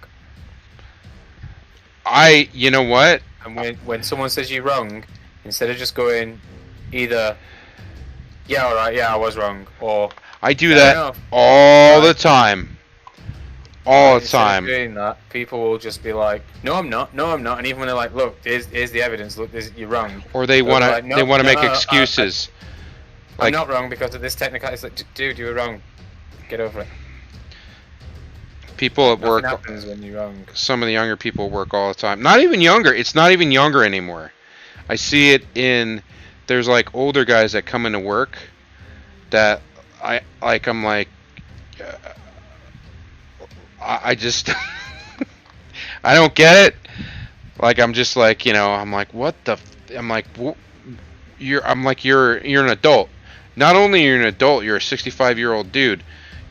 You should know how to work, or at least, have some kind of work ethic. Don't just blow it off. Hey, why you? Don't yell at me. I'm like, you know what? Do whatever you want. It's play by your own rules. Go ahead. I don't care. Do what you want. Just don't come to me for help. Yeah. And then he went running to the manager.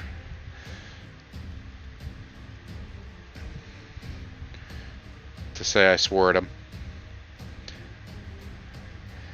I was like, alright, little baby. Child.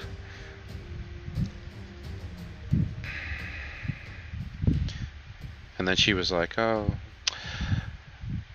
I don't want to start anything. And I'm like, oh, no.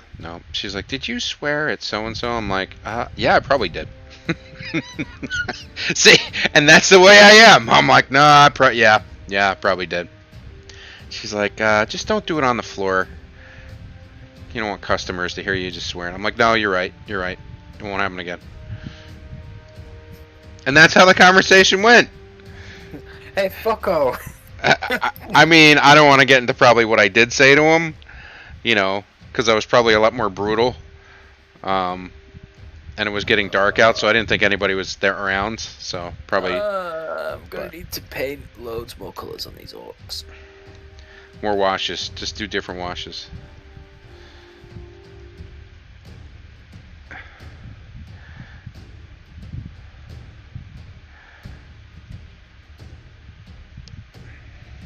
Okay, green. What are we doing green on? Green on this guy. Sashes. Oh God. Yeah, allow. Every time, Carrion. Let's see. It's just hilarious, like both sides. Yeah, yeah, pretty much.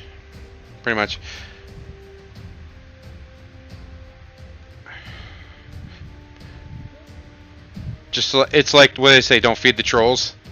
They should have just ignored him and booted him right from the beginning, I guess, maybe. And instead of just, because it sidetracks what you're trying to do if you start arguing. Like if you're trying to make a safe space or a good space for whatever it might be, or maybe that's the wrong words, but if you're trying to create a space on art about a particular culture, and then you start arguing with somebody about that culture, then just people like to throw around the hashtag words nowadays. Gatekeeper and simp, cuck. Just be like Cyril and accept what you are. Absolutely better. World. Embrace the fact that your style is probably basically. I kind of look like I'm cosplaying as Escher a lot of the time. Like, why is he wearing a leopard print coat in summer? Like, try and stop me. If they screw up enough, maybe they'll get fired and they get a decent employee. Yeah. No, they won't. It's coming up to the 120-day mark, so most of these people won't get kept on. They do that shit at my job. I just let them fuck up. Safe spaces are a bad thing. People need thick skin. It depends on what the safe space is about. But yeah, I mean, there's sheltering and then there's safe space. You know what I mean? I'd say I agree with a lot of things, but I don't think I agree with that. Like within reason, like something from. I would say that saying that safe spaces are a bad thing and people need thicker skin sounds like a very privileged standpoint to take. Hey! Like, it sounds like it would be easy to say for someone who's perhaps in a position where they don't need a safe space. So I'd say, like, you know... Well... That's probably wrong, I think. But, you know, you're entitled to your opinion. I was gonna say, I don't know if it's wrong. I think so. I don't know that he's trying to say... There are some things that, you know, I could see why people...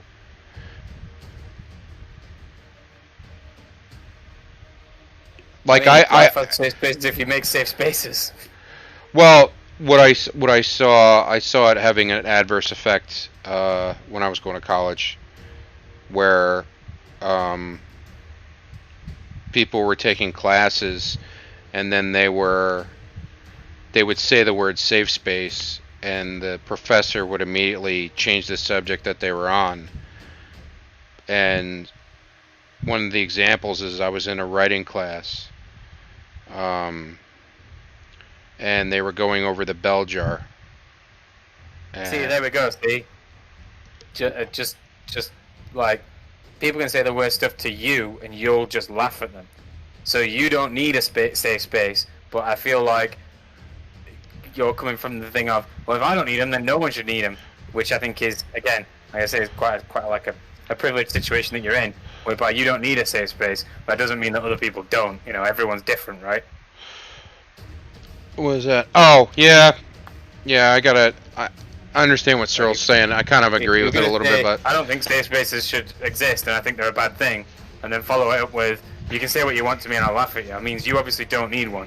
But you should be able to empathize with people that maybe do. But do you understand what I'm talking about with my college course? Is you're in a writing class. I don't know if you're familiar with the Bell Jar, but it's a classic book that's written, and it's an sort of an autobiography about a woman's experiences growing up, and it's like it's a well written book. God, I can't think of the words, but it shouldn't. If somebody else, by saying safe space in a class that I'm paying for, affects the content, which is also a mistake by the professor. The professor probably should have said, "Look, if you're not comfortable, then just step out of the classroom." There's other ways to handle it, but if it's a writing class talking about classic literature, and some of the literature bothers you, it says it in the syllabus what we're going to go over. And part is something in the bell jars. It's sort of she's talking about like a sort of it's a sexual assault, I think, in it, because she's not, she's put into a situation in college, I think, where she didn't really give like consent. So somebody was like, one of the girls was like, I don't want, I'm not, I was like, I don't see why you should dictate the direction of the class. And I'm not saying the whole class, like, she shouldn't have a safe place to go to, but it shouldn't affect everybody else in the class. You know what I mean? I don't necessarily agree with Carrion, but like I was like, why are we changing the content of this class? Like there was something in one of the classes that bothered me. It was talking about PTSD. I just stepped out. I stepped out of the room because I don't want to affect everybody else's class time and be like and tell the instructor to change what they're talking about. So that's one of the situations where I was like, I don't necessarily think this is a good thing. I thought, part of the process of college and everything like that is just to grow and expose you to situations and, I mean, there's a difference between intentionally putting somebody into mental or physical harm You know what I mean? That's not what I'm asking for.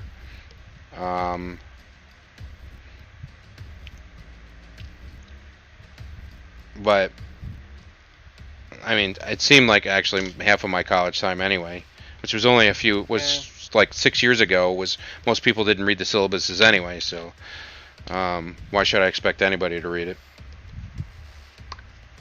But yeah, I don't. I mean, you know, it's a different. I don't get it, but I don't have to get it. You know, if people like need it, maybe not for you, right? Like, just because you don't need it or want it doesn't mean that, you know, you can, like you say, you can see why other people might want that, and they even say if you don't get it, that we don't think that we should be going on like an equality versus an equity thing, right? Whereby we just go, well, everyone should be treated the same, which is poor. Everyone shouldn't be treated the same. You know. but at the same time, one person affecting the needs of 50 people, I don't think that's fair of that one person to dictate what everyone else's, you know, needs as well. In that situation, in that particular situation, of a course. It happened a couple times in a couple classes. There was. I mean, that seems weird because like a safe space is normally just, you know, like No, well, it's somewhere where you're not gonna suffer. right. That I understand, and there are safe space rooms that I've seen in Like places which I wouldn't walk into and be like, "Hey, assholes," you know, like that. But by them saying safe space, they expected the entire college to be a safe space for them. And yeah, safe space just means that you're not going to be discriminated against or harassed. Yeah, or, well, like it don't mean like you don't have to listen to things. Like I think it just means that like. Well, I think nobody's going to come up to me and be like, Cyril, hey, I think you need to read up on the like, definition of safe space nowadays, because when in colleges in the United States, if somebody says safe space, it means you have to change the particular subject of what you're talking about, because and you have to also give trigger warnings now too. And if they don't like the trigger warnings you're talking about or going to discuss, then you have to change the subject in some colleges. That's the way it is. I'm not trying to be like and say, oh, you know, it doesn't, it's there's a difference between having a safe and nurturing learning environment to affecting what other people in classes learn. Like it blew my mind that I saw it, and I was like, "Wait, what?" Maybe it's a US thing then. I think it might be. Like it's over here. Like, it's weird, dude. It's weird.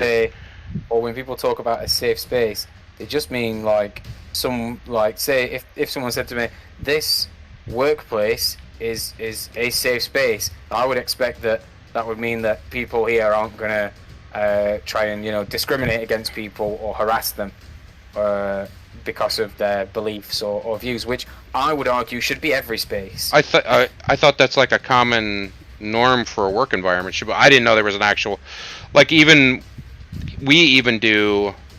I just went through a bunch of different classes for my job, you know, and they talk about. Actually, the most recent class was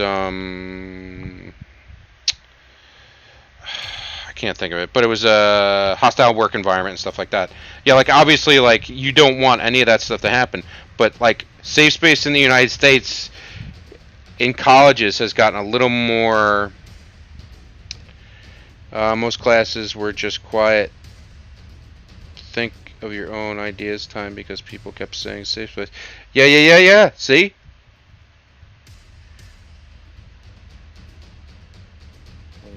Fair enough, man. It's become more and more normal now in the United States. Not all colleges do it. There are,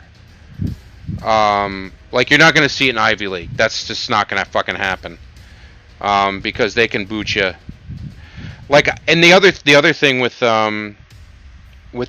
colleges in the United States is you can't kick students out anymore. They almost have to become so ridiculously to a point where you would have to remove them with the police because they're quote a paying person and you can't kick them out of class. A professor with a doctorate, if somebody wants to sit there and talk on their cell phone, they can't ask them to leave.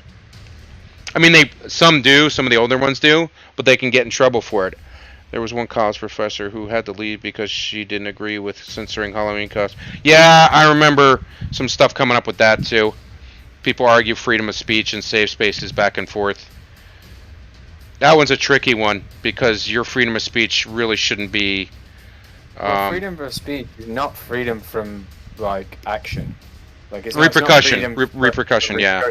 Yeah. Like you can go up to someone and be like, "I think you're an asshole." That's freedom of speech, and then they can punch you in the face.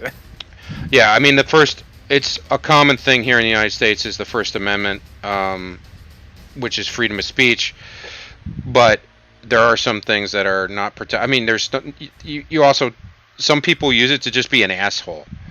So, but yeah, freedom of speech. Yes, if you want to wear or do or say anything, even in the military, you know, you were allowed to receive literature, and this one always blew my mind. I was just like, because I didn't get it, but I guess it was sort of part of your rights is you could receive literature on a mailing list from a hate group, but you couldn't attend meetings. I was like, what? What? Be in the U.S. Army and be part of it. I don't think that's. I don't know anymore because I haven't been in about 10 years. But I was just like, wait, what? Because it's your freedom of speech. As long as you're not representing the army, which you are at all times. Which you are at all times. Yeah, exactly. You know, you can't wear a uniform. I think that might be a trick. I think that might be a trick. So that if you're in a hate group, well, like, no, it's fine. So long as you're not representing the army, and they go, "Are you in the army?" Yes, but I'm off duty. Well, you're never off duty. Yeah. So, well, we've run into that recently too with the idiots that stormed the Capitol. So they're just like, "But I was on leave," and they're like, "Yeah, well, guess what?" Yeah, I love that. I'm like, "Oh, did you just get your guns taken off you? Marvelous." Most of them don't know anything other than the First and Second Amendment anyway. So, but there obviously are some extremes. You can see some videos, obviously, on YouTube that people record stuff and they're like, "What the fuck is going on?" But I don't want to like point out specific universities where this happens at because I don't know them all, but I've heard it more than one time where and I think it's there's a difference with I think we're defining as a safe space. Like at conventions, there are quiet rooms and safe spaces where you can go and have quiet and relax from being overwhelmed from the crowds, and it's a safe space. In general, the whole environment is going to be anyway, but there are rooms specifically dedicated to that. And the same thing I think in colleges, there's safe rooms that you can go to if for whatever reason you get overwhelmed, anxiety, social anxiety, stuff like that, because people have other mental problems that they're trying to function in society, and sometimes it gets to them every now and then. I get that. Certainly. I mean, I've got no yeah. But my partner does, and if no, and I get that, she might go and sit down in a somewhere quiet, and I might escalate the situation. Well, I think there is also a slight. No, they can't. Oh, what's that? U.S. laws are different when it comes to. All right. Well, you know what? I can also push you down on the ground, and it's a misdemeanor, and I'll get a ticket, and you can try and sue me in civil court, but you're not going to get me in criminal. So, now it depends on the injury, but. You know, the UK still has very similar things to the United States, you know, when it comes to amendments and things like that. It's not identical, but there's, you know, I mean, hell, we wrote our Constitution kind of based on the Magna Carta and the French Declaration of Independence, too. So, we're not too different, but there are some laws that are different. We're not so different. You and I. You and I. You think it's I worse might be off at the most tower. Ivy Leagues? I don't know if Princeton would really, like... If I'm paying $35,000 a semester, I don't know if I really... Oh!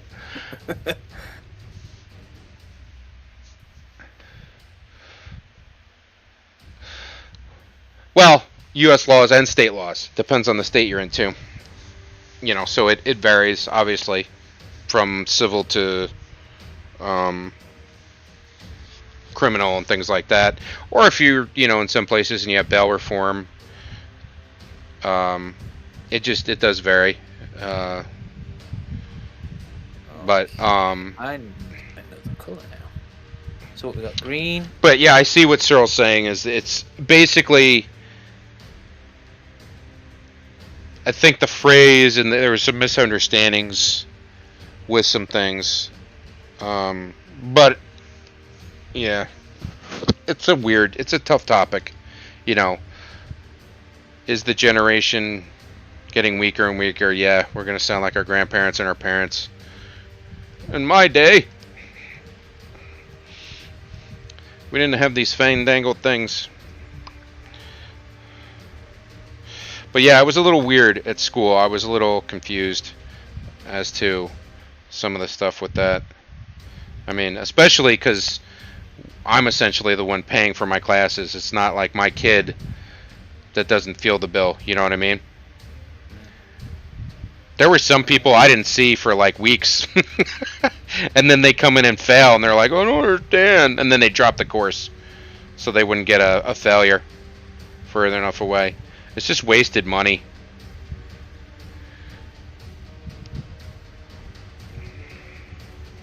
Get in there with these orcs. You done? Got 2 more to do and then it's on to skin. But I don't know what I'm going to do for skin. Because orcs are just like every colour from like grey. Obviously, the green. Urukai seem to be all like black and red in skin, sort of. Yeah. But like orcs Like from the the Lord of the Saurons, Rings Urukai movie are all like seem to all be- over the place. Yeah, Or seem to be like dark red, don't they? yeah. But the orcs were like every color under the sun, from darkened skin to Greens, reds greens and greens. greys Yeah. to like bluish. Was there? Oh yeah, I guess there was kind of some. Yeah. There were that guy, you know. The what about them? They're fresh. Yeah, I was just thinking of his face too. Yeah. Oh my, yeah, right. It's the same dude that plays what's his name?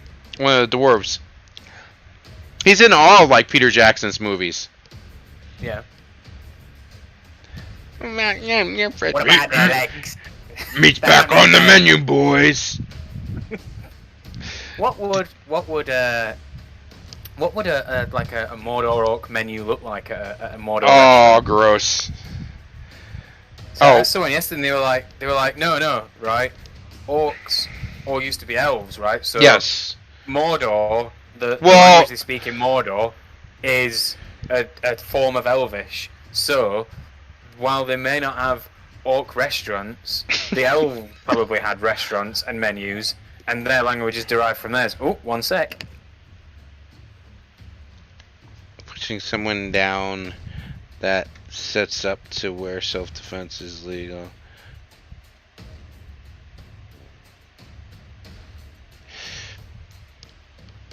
Yeah, there's some states that are like, stand your ground. I don't know.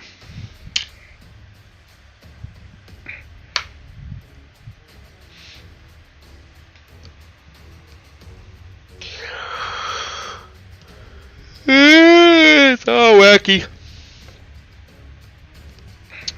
think it's a pretty simple guideline. It's just don't be assholes to each other. If you don't like something, just walk away.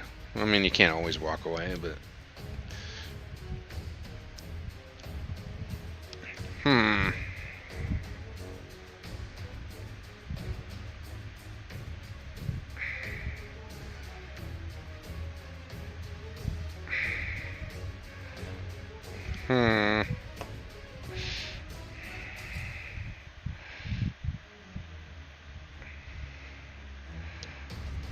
What are you gonna do? Yeah.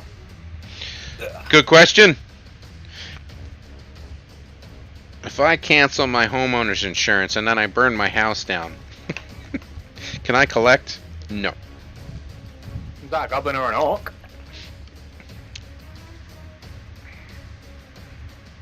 Oh, the dude who says about a menu.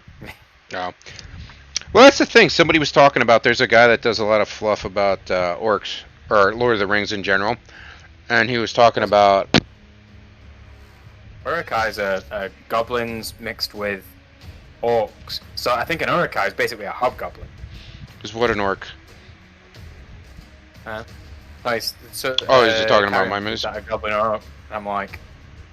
Well, he says he's breeding orcs with goblin men, or something like that. Yeah, Urukai are supposed to be like super orcs, a mixture of orcs and goblins to create like some sort of super orc. But I would say that sounds like a hobgoblin to me. Does. So maybe well, under maybe which Urukai's a hobgoblin, right? under what like what was it, what realm, what pantheon or whatever it is now, like D&D hobgoblins are different, versus Warhammer.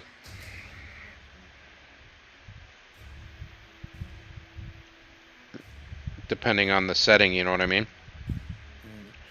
You see what I'm saying? A hobgoblin normally like a bulkier, harder person. Is it? Yeah, man. So it's like, oh, we fight some hobgoblins. I'll be like, can we fight some like orcs or some goblins instead, please? I don't remember in D&D. No. Masad Ayab has lots of books and videos on the self-attent. Oh.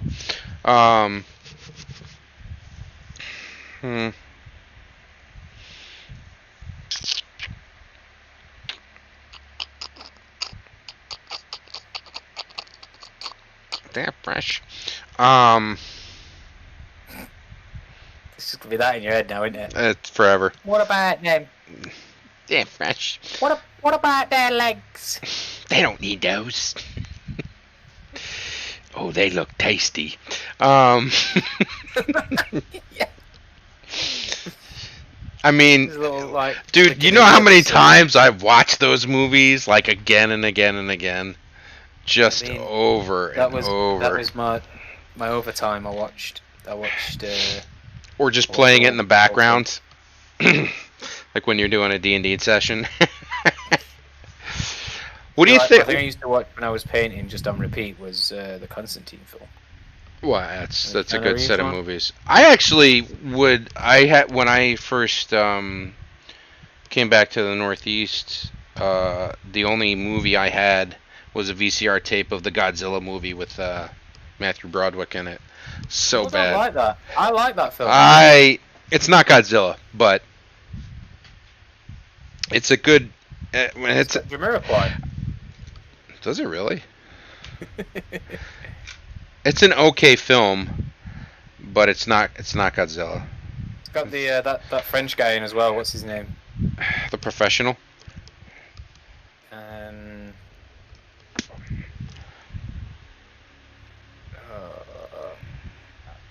never remember his name. Never mind. But it's the dude from The Professional with Natalie Portman. Yes, sorry, yeah. Matilda.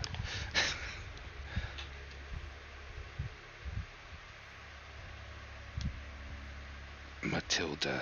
Oh, I'm painting my favorite. Do you have those orcs?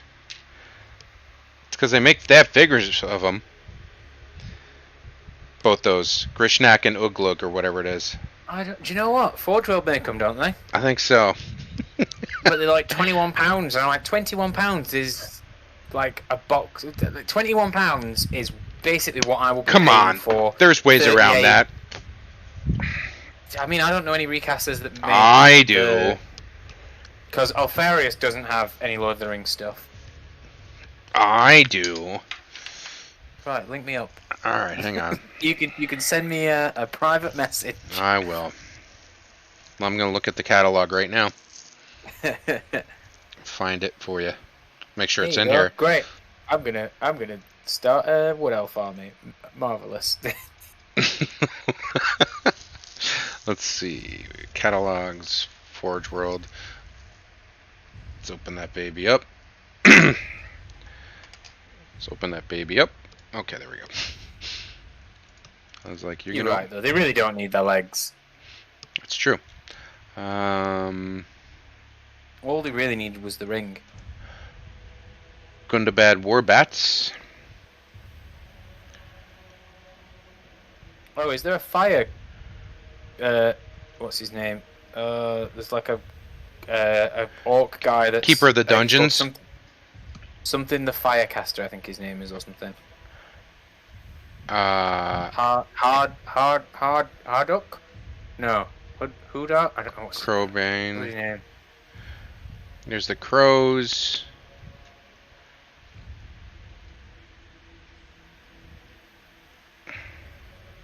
This guy, who's he? Helm. Oh, here we go. Snaga and Grishnak. $11. Who's who? What about their legs? $11, dude. Can you afford that? Definitely. Yeah. Yeah, there we go. It's Snagger. Snaga and Grishnak. Oh, did you find him on Forge World? No, I just had a look on the internet to see if I could find him. What about their legs? They look fresh. Oh, they look fresh. Let me see, Forge World. Because I think they come together. I mean, why wouldn't you want them together? Snaga. Oh, we got a Mordor. Here we are. Okay. Sold out. Yeah. Oh, they look fresh. Gorbag, Shagra, Grishnak.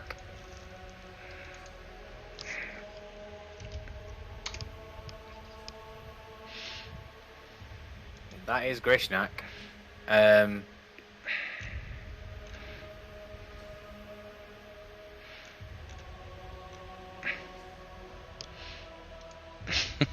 What's the other guy called?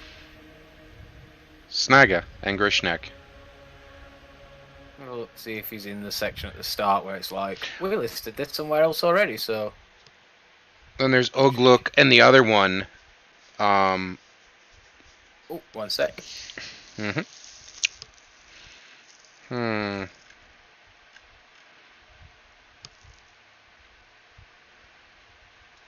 What is that?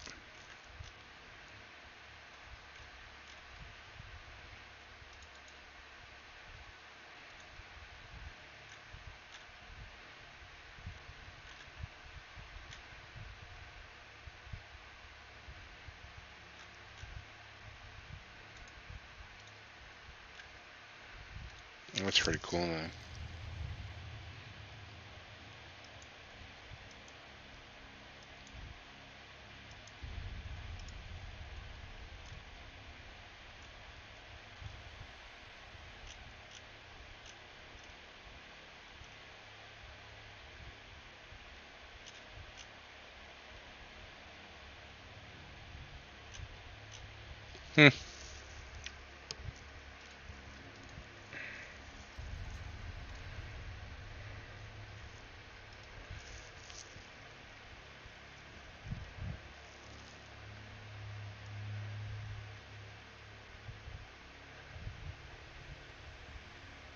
Okay. Let's have a look.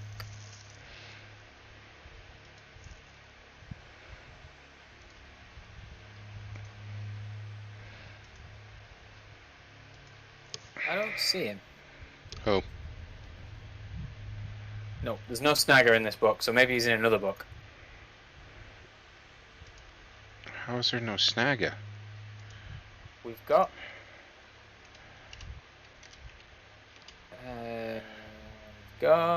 Gothmog, Shagrat, Gorbag, and Grishnak. Maybe there's a newer one that's got like Forge World stuff in it? Here, let me look again. Forge World. You have Grishnak, though? Yeah.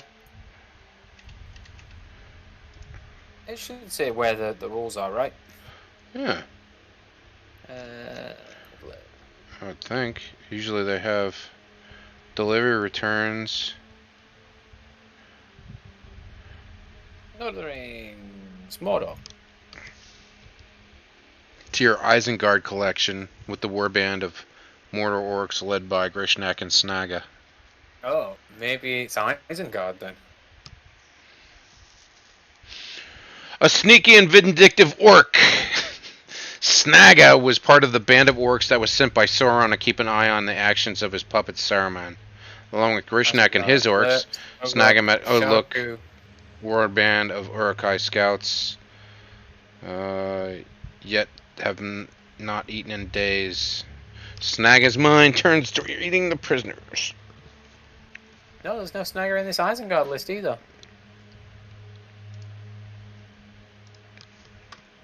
Where are you, Snagger?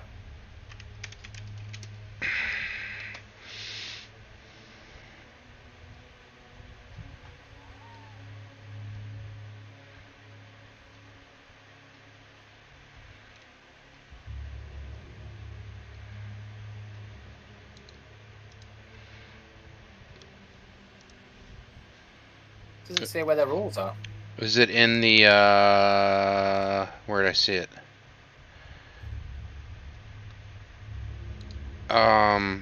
It's on the, Helm, Rohan source book. Yeah, I was gonna say maybe it's the War in Rohan book. Rohan source book. Because Helm Hammerhand. Background tactics armies for Rohan, Lothorian, Fang, and Isengard. So I guess he's an Isengard guy, so I can't have him anyway. Because I'm Mordor. Well. But I can have Grishnak. That's no good. What about their legs? What about their legs? There you go. Watch it. Enjoy it. Ooh, they look tasty. What about their legs? I just posted in,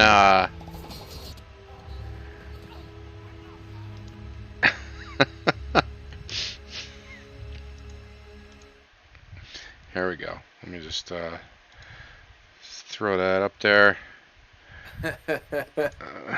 Oh, they look tasty. What about their legs? Come on.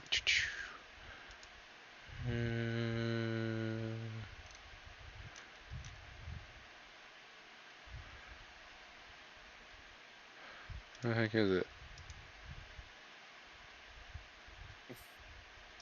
it? Meat's back on. Why can't we have some meat? Yeah.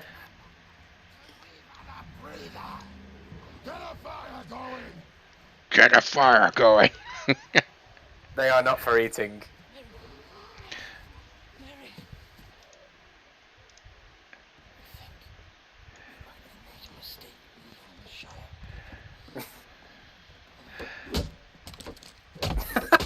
It's like the fattest orc.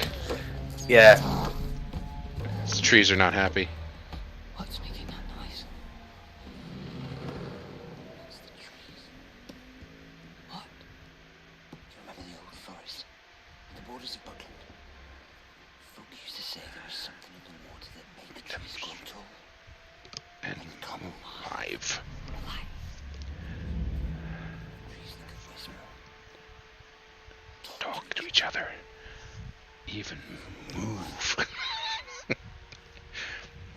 I haven't had nothing but maggoty bread for days. Bread for 3 stinking days. There we go. Why can't we have some meats? What about them? What about them? Just a mouthful of the flank and he cuts his head off. Not for eating. They're not for eating. I've checked. What about their legs? They don't need those. They look Yeah, tasty. we might have to include I mean, come on, let's face it. If two groups are gonna face off against each other, Uruk-hai or orcs, who do you think's gonna win? Is that a serious question? Yeah, that's a serious question. No, it's not serious. Obviously, we I know did what the happens. Uruk-hai one. Although no one really one did it because the Rohim turned up. That's true. They have something. An elvish weapon. The master wants it for the wall. Okay. Where were we? Just a little We're bit here. off the flank. We have the ring. Shh. As soon as they find out we don't, we're dead. Just a mouthful. A bit off the flank.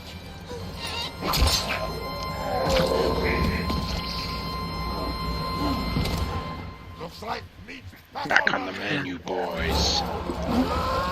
I really enjoyed They Are Not For Eating as well.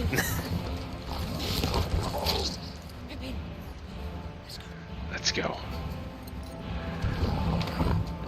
Put a maggot hole in your belly. Don't do that. Call for help. Squeal. No one's gonna save you now.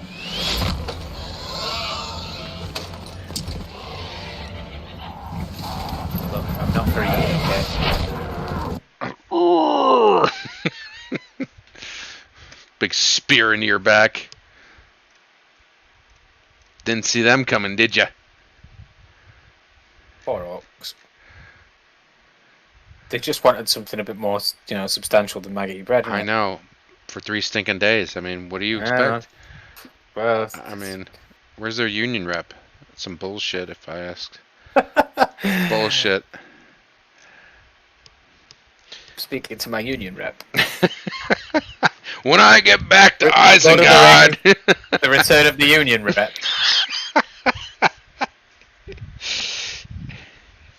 No, man, you gotta let him have a break. All right. Can I get on that Palantir? I gotta talk to Saruman.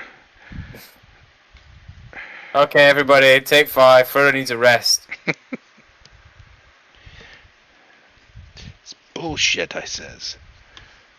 Bullshit. Bullshit.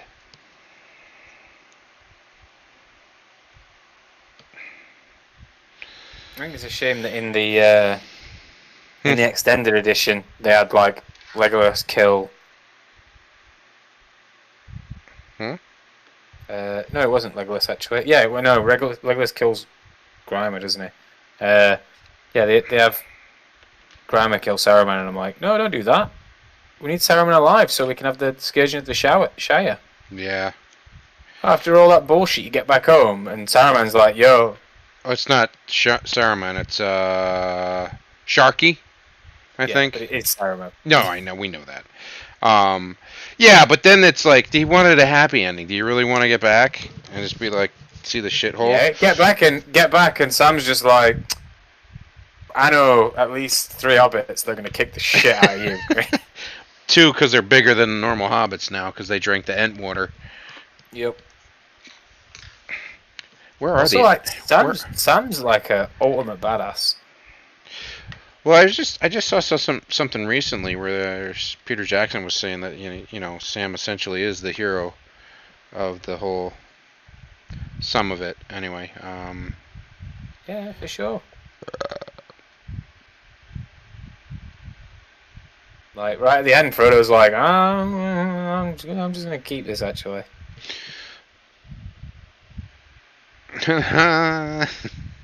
Also, I don't think anybody's been able to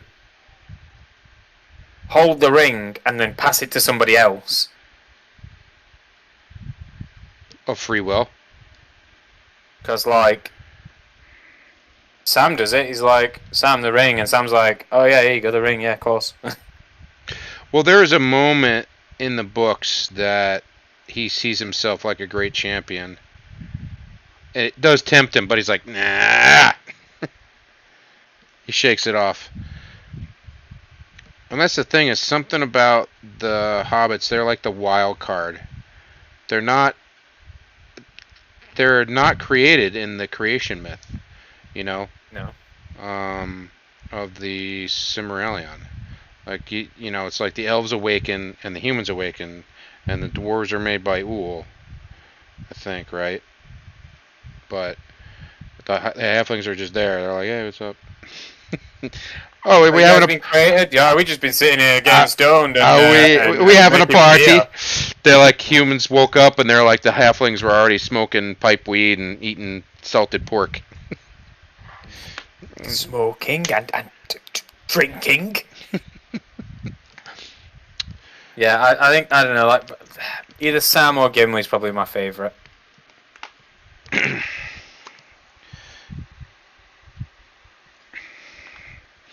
Somebody was like, Because Peter Gimli's Jackson. just great. Peter Jackson should do the Cimmerillion. I'm like, do you want him to die? Are you trying to kill him? Also, how would anyone follow that? Oh, I don't know. Well, it's not a book that really is made to be read from front to back. Yeah, I think you need to read stories. It's basically like a It's a history book. Right, Yeah, it's a collection of tales. Someone once described to me as more like a manual. Yeah, I would say so too. I would go with that. Self-defense. Concerning hobbits. Concerning hobbits. Like, I remember reading The Lord of the Rings, and it's like hobbits, Sauron, the Shire, and pipeweed. That's like the four like prologue bits. Is it really? I gotta reread that again. Yeah, I'm sure there is. Most of what I've read more recently would have been like a lot of the Lost Tales that were. I mean, I think like I don't know that like in the books, I don't know that there's a lot of like pipeweed is weed, but in the films there's definitely pipeweed is weed. Maybe. But I think in the book it's just supposed to be like tobacco. Yeah. But I think in the films they kind of make it seem more I like. I think we weed. went another direction. Perhaps. No, it was Just like maybe. there's a bit in the film where like Saruman's like your love of the hobbits leaf has Clouded your addled mind. your brain. Yeah. Yeah, rotted your mind or something. And I'm like, I think he's saying like you've smoked yourself daft, mate. Yeah, you pothead. You're a pothead, sir. Okay, that is him nearly done. And he's my fave as well. You Love are it. a pothead.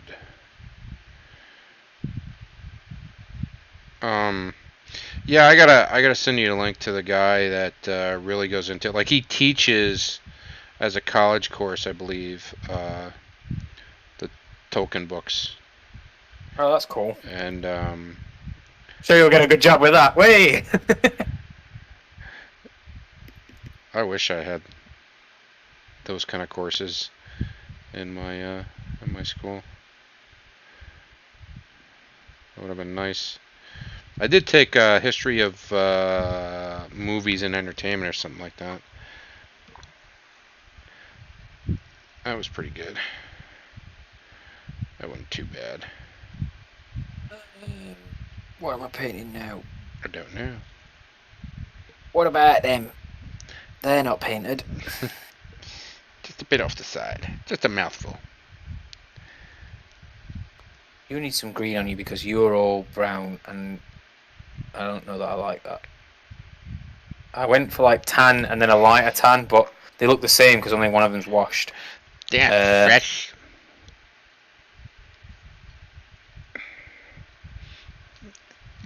Fresh. He spits that like greenish shit out of his mouth too. Yeah. This makes it even grosser. I'm like, your mouth isn't fresh, so. Oh snap! Fucking return serve. You need a breath mint. Snagger.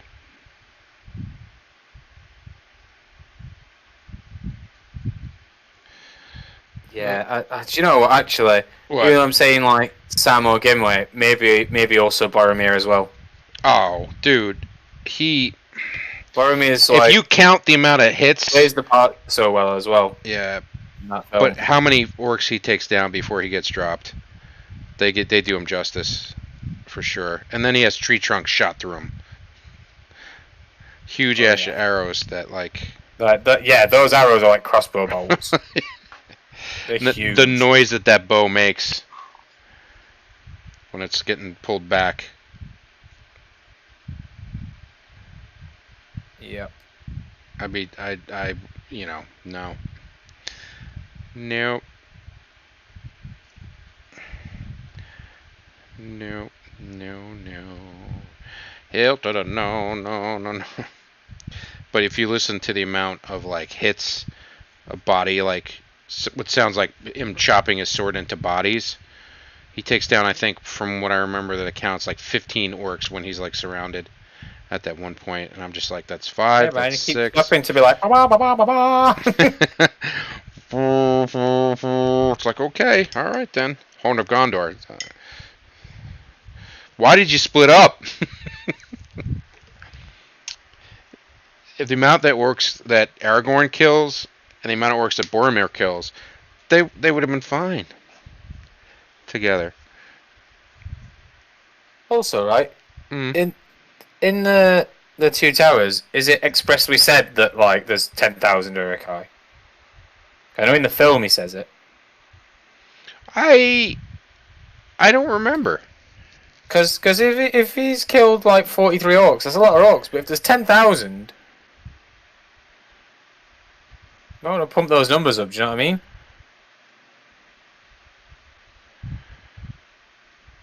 I can't remember, but you got to remember, most of the men that could ride at that point are they wanted to draw them to Helm's Deep so everyone else could kind of flee. Yeah. And give it time, because they're not, they don't really exactly have. They've been dealing with raids too for like, I think at that point, a generation at least. Remember, where was Gondor when the Westfold fell? Yeah, I read something about the fact that Gondor couldn't have sent anyone to help them because Gondor were having a fight with the Corsairs. Like, Gondor were getting the shit kicked out of them by the Corsair people. Which I think... Where was Gondor when the Westfold fell? They were fighting Corsairs, dude.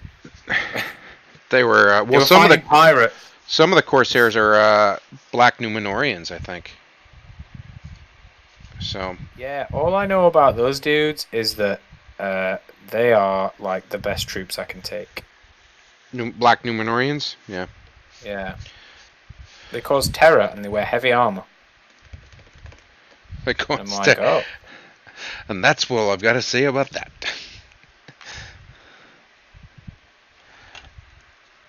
That's all I've got to say.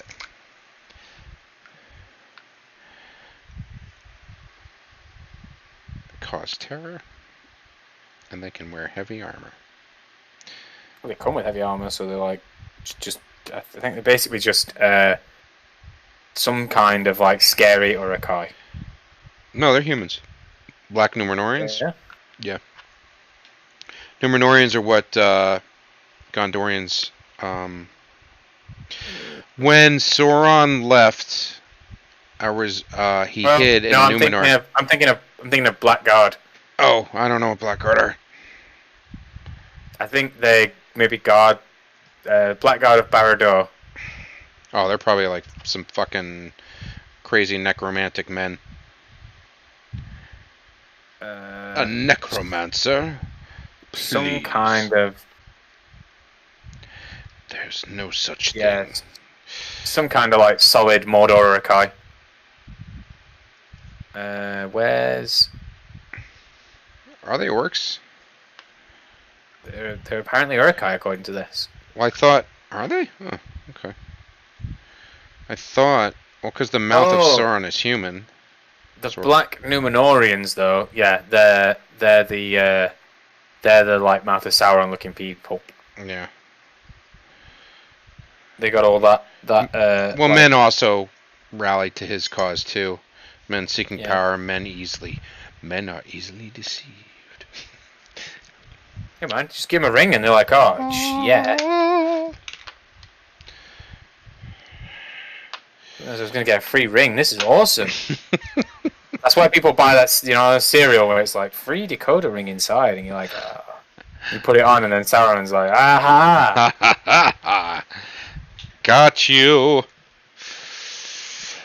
Oh, all right, guys. And 9 boxes of cereal to the men.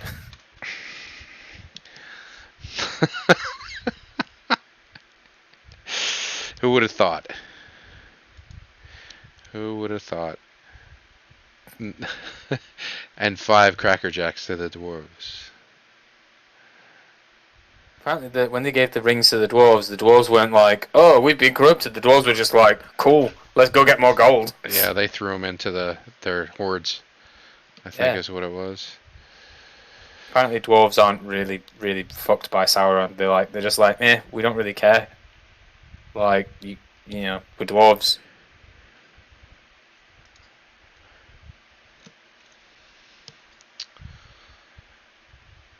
All right, everybody.